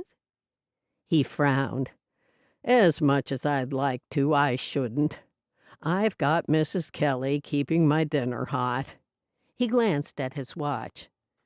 It'll be the first night this week I've gotten home before 9. Elsa May grinned. She must be a very patient woman. He nodded. She is. I'm a lucky man. Edie couldn't get the doctor out of her mind. I just don't think the doctor had a good enough reason to kill people, or to have someone else do it. I'm sure people would have donated blood for his experiments. Kelly shook his head. And they did. That's not why he killed. He did it for the thrill and for the high it gave him. As for encouraging Don Shallot to kill, it was a sick satisfaction that came in the form of controlling another human being, forcing him to kill and do his evil bidding. He probably had a good laugh about us trying to figure out about the scarecrows and why they were placed in the front yards. Elsa May made tisk-tisk sounds. Then she asked, "Why did he put them there?" Most serial killers have a calling card. It's a way for them to be remembered. It gives them a certain notoriety. Some of the more famous ones have left notes, playing cards, drawings, and one even wrote letters to the police and left them at the scene of the crime. One thing I didn't tell the both of you was that on each of the victims were found small puncture wounds, and now we know why. I was wondering about that when Don Shallot told us what he did. That would have shown up at the autopsy. I noticed nothing was mentioned about that. "Let's not talk about it any more," Elsa May said. "It's over with. Let's talk about something happier, shall we? How's Mr. Yoder getting along next door?" Gabriel? Kelly nodded. Really well. I guess he'll move back into his old place now. It's not convenient putting his horse and buggy at the Troyers and having to walk there every day to get them, and to feed his horse and all that, Edie said. "Oh, no, Ettie." Edie stared at Elsa May. What is it? "When Gabriel moves out of the house next door, you know what that means for us." Edie shook her head. Oh, new neighbors. I didn't even think of that. I hope they're nice. Kelly chuckled. "So do I. I think you've had enough excitement for a while, don't you?" "We certainly have," said Elsa May. "More than enough." He stood up. "I should go. The three of you did a great job." Elsa May pushed herself to her feet. "Ettie saved us all." He looked down at the still-seated Edie. "You did, Mrs. Smith?" "Yes," Elsa May said. "She used her walking stick as a weapon." Pleased with herself and her walking stick, Edie lifted it up. The detective furrowed his brow. "Since when have you had a walking stick, Mrs. Smith?" Edie lowered it until it touched the floor. You've seen it at least half a dozen times now. He shook his head. "I don't recall." It's just a temporary thing. Elsa May leaned forward. "We won't tell you how she came by it." He eyed Edie and then folded his arms. "Now I'm interested. How—" Edie pushed herself to her feet and then glared at her sister. Don't you dare say a word. Elsa May laughed, and then Edie giggled and shook her walking stick at her. Kelly looked from one to the other as he edged his way to the door.